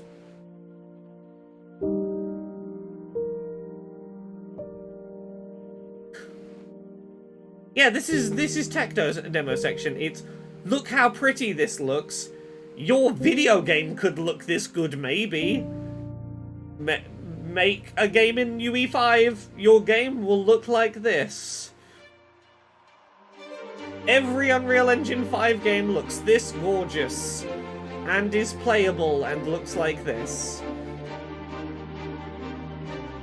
Every gamer keeps crying to every single game to be made in UE5.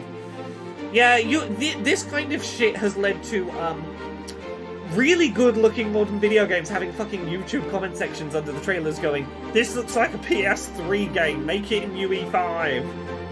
Because they don't fucking know what they're on about. And like, granted, UE5 does do gorgeous photorealism. Hellblade 2, really good tech showcase for what UE5 can do. But yeah, the Muppets boxing was fun. Is it a game? If not, why? This is the Future Games show. Show me games. The Matrix demo was UE5, yeah, it was the big UE5 demo.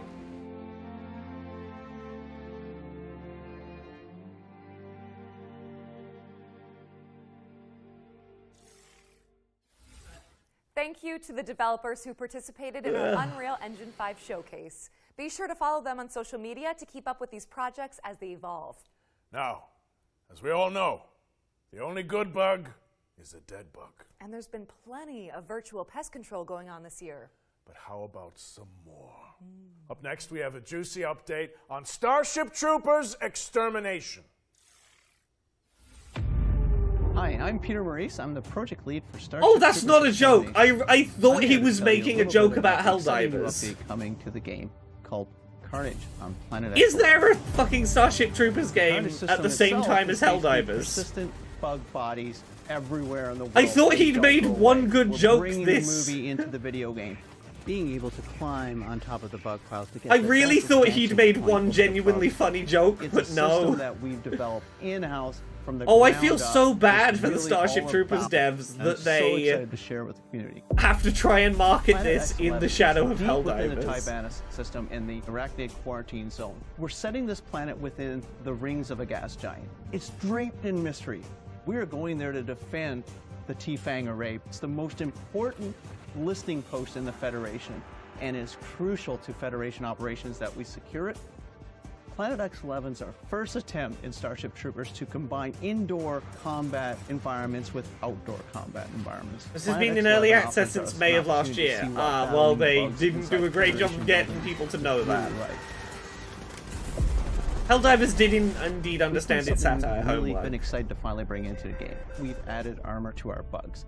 And the weak point on the bugs is where you can easily take down a bug. Yeah, it sounds like they're playing it straight. It doesn't sound like this is like the Paul Verhoeven satire take. God, really? You gotta play it straight. Okay. It's been a dream come true for me. It's something that I really enjoy. Very positive. doing and 25,000 working on reviews on every day. Steam. Being able Okay. to bring those movie moments into a video game for the rest of the world to experience has been so much fun.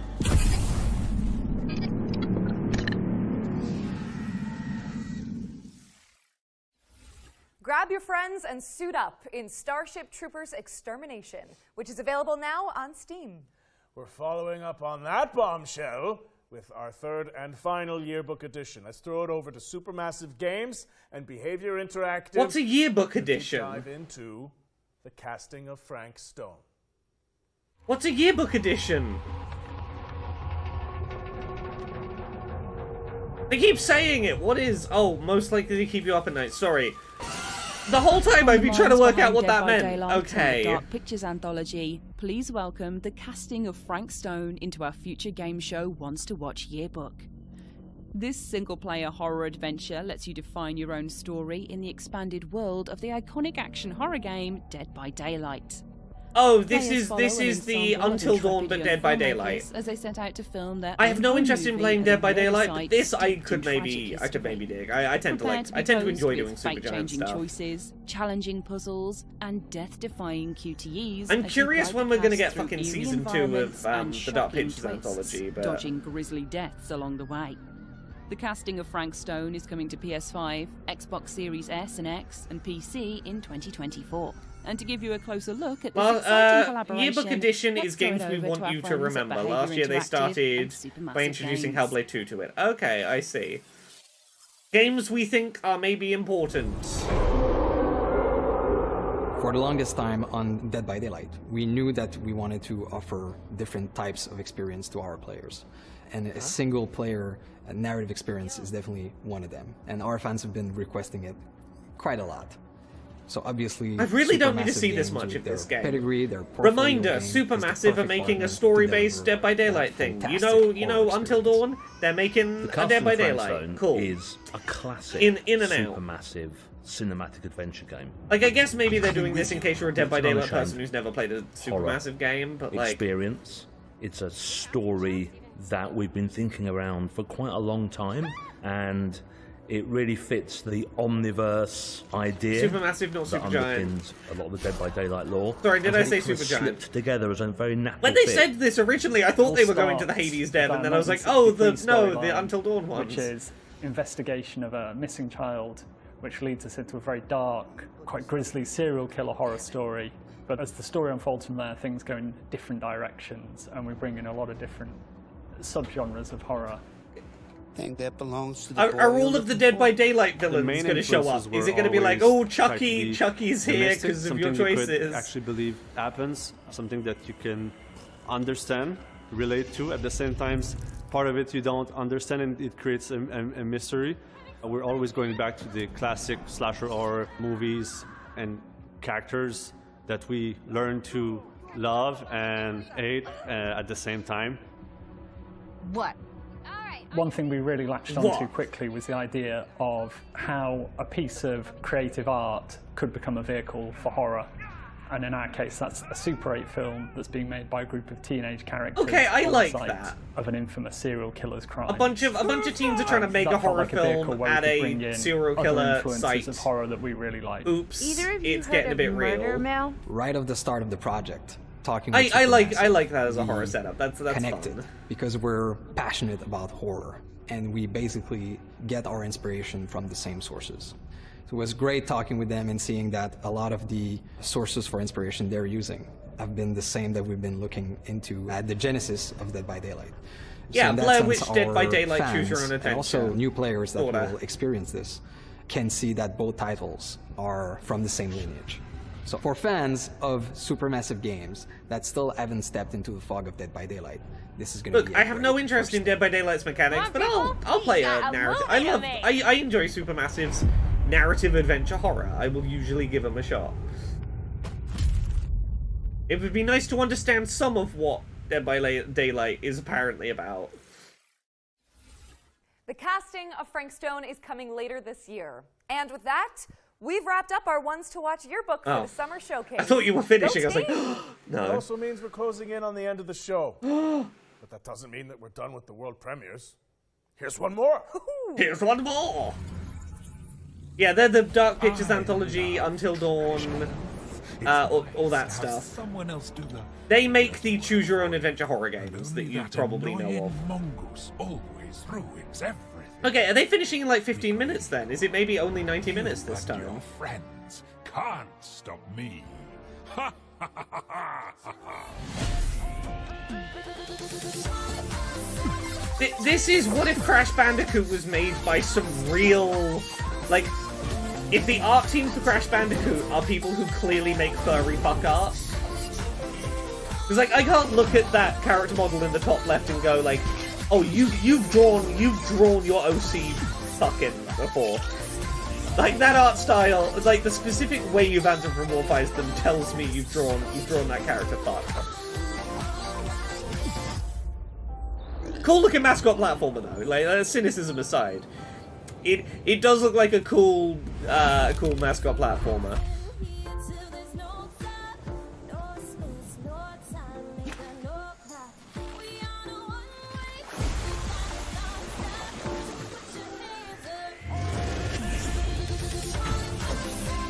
No, I'm not saying it's a bad thing. It's not a judgment. It is an observation. It's I can see where you cut your teeth on the styles. Yeah, I grew up with Crash Bandicoot, now I'm a furry in a game dev. Exactly.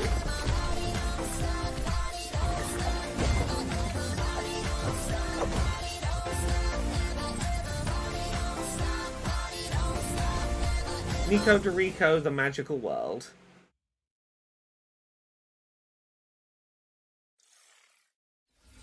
Nico de Rico is an all-new mascot platformer from developer Via Games as part of the new publishing label Knight's Peak, which was announced today. It's coming soon to PC and consoles. You might have seen our next game before. It blew up on social media for its hyper-realistic graphics. Here's the latest trailer. He still sounds like Bodycam. Trump. Oh, this is the be a cop or a soldier or whatever. This is the fucking I am licensed to have a gun body cam murder game. Wouldn't it be cool to have a murder game from the perspective of the body cam footage of the person who's legally allowed to murder you? Like, technically impressive visual style, but there is something about this game's, like, aesthetic perspective that really skeeves me out.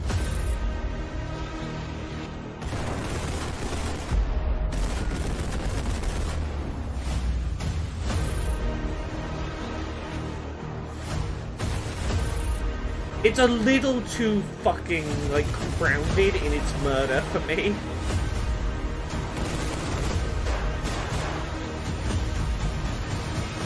Voyeuristic, yeah.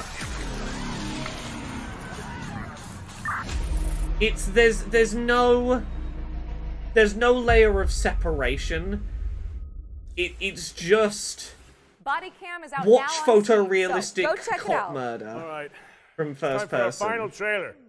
And with keeping with tradition, this one is a super special world premiere. But Yeah, the before we fucking wrap blurring things out up, of the I have victims' one faces is small question for you, Roger uncomfortable. Clark. Aerith or Tifa?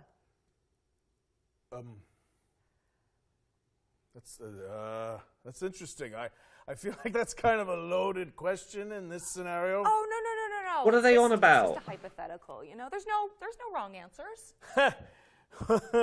Okay, well, you see, that's really interesting, you know? It's taking you a long time. These are the worst presenters Future Well, Game if Show I has had had to in a choose while. between Tifa and Aerith, I think I would have to go with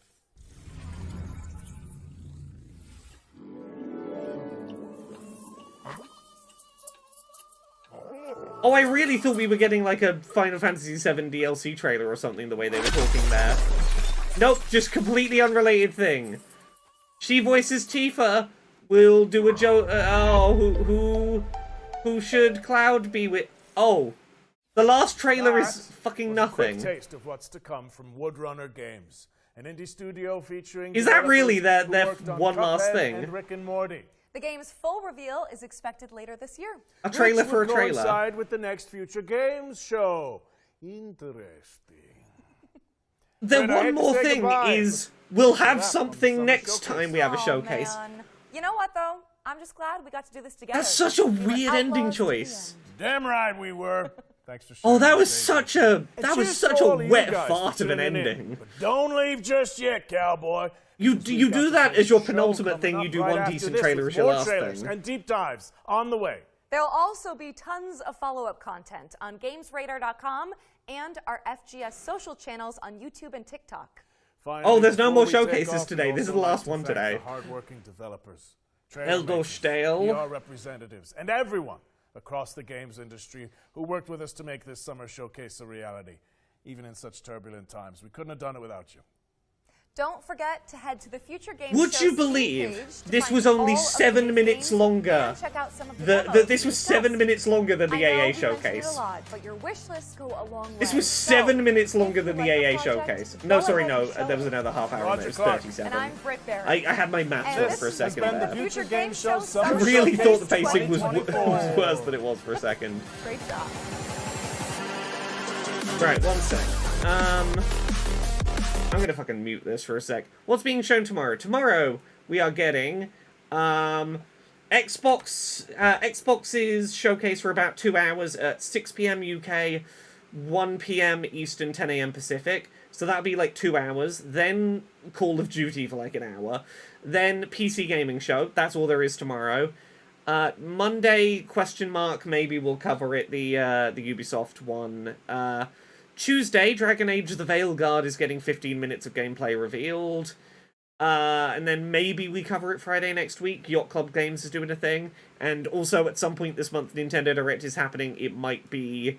I've seen rumors of Tuesday or Wednesday next week. And, like, that's a good educated guess to make. I don't know if people have any actual insider info or if they're just making an educated guess. Cool. Oh, Jesse Sinclair, I'm new. I've gathered that the AGA showcase is the thing you did. Where is that? If you go to access-ability.uk, you will find a link to all of the showcases as well as all the trailers from the showcase should be like right at the top of that page. Or search access-ability, or go to youtube.com/LauraKBuzz. You can watch it as like 45 minutes of video game trailers talking about accessibility. Right.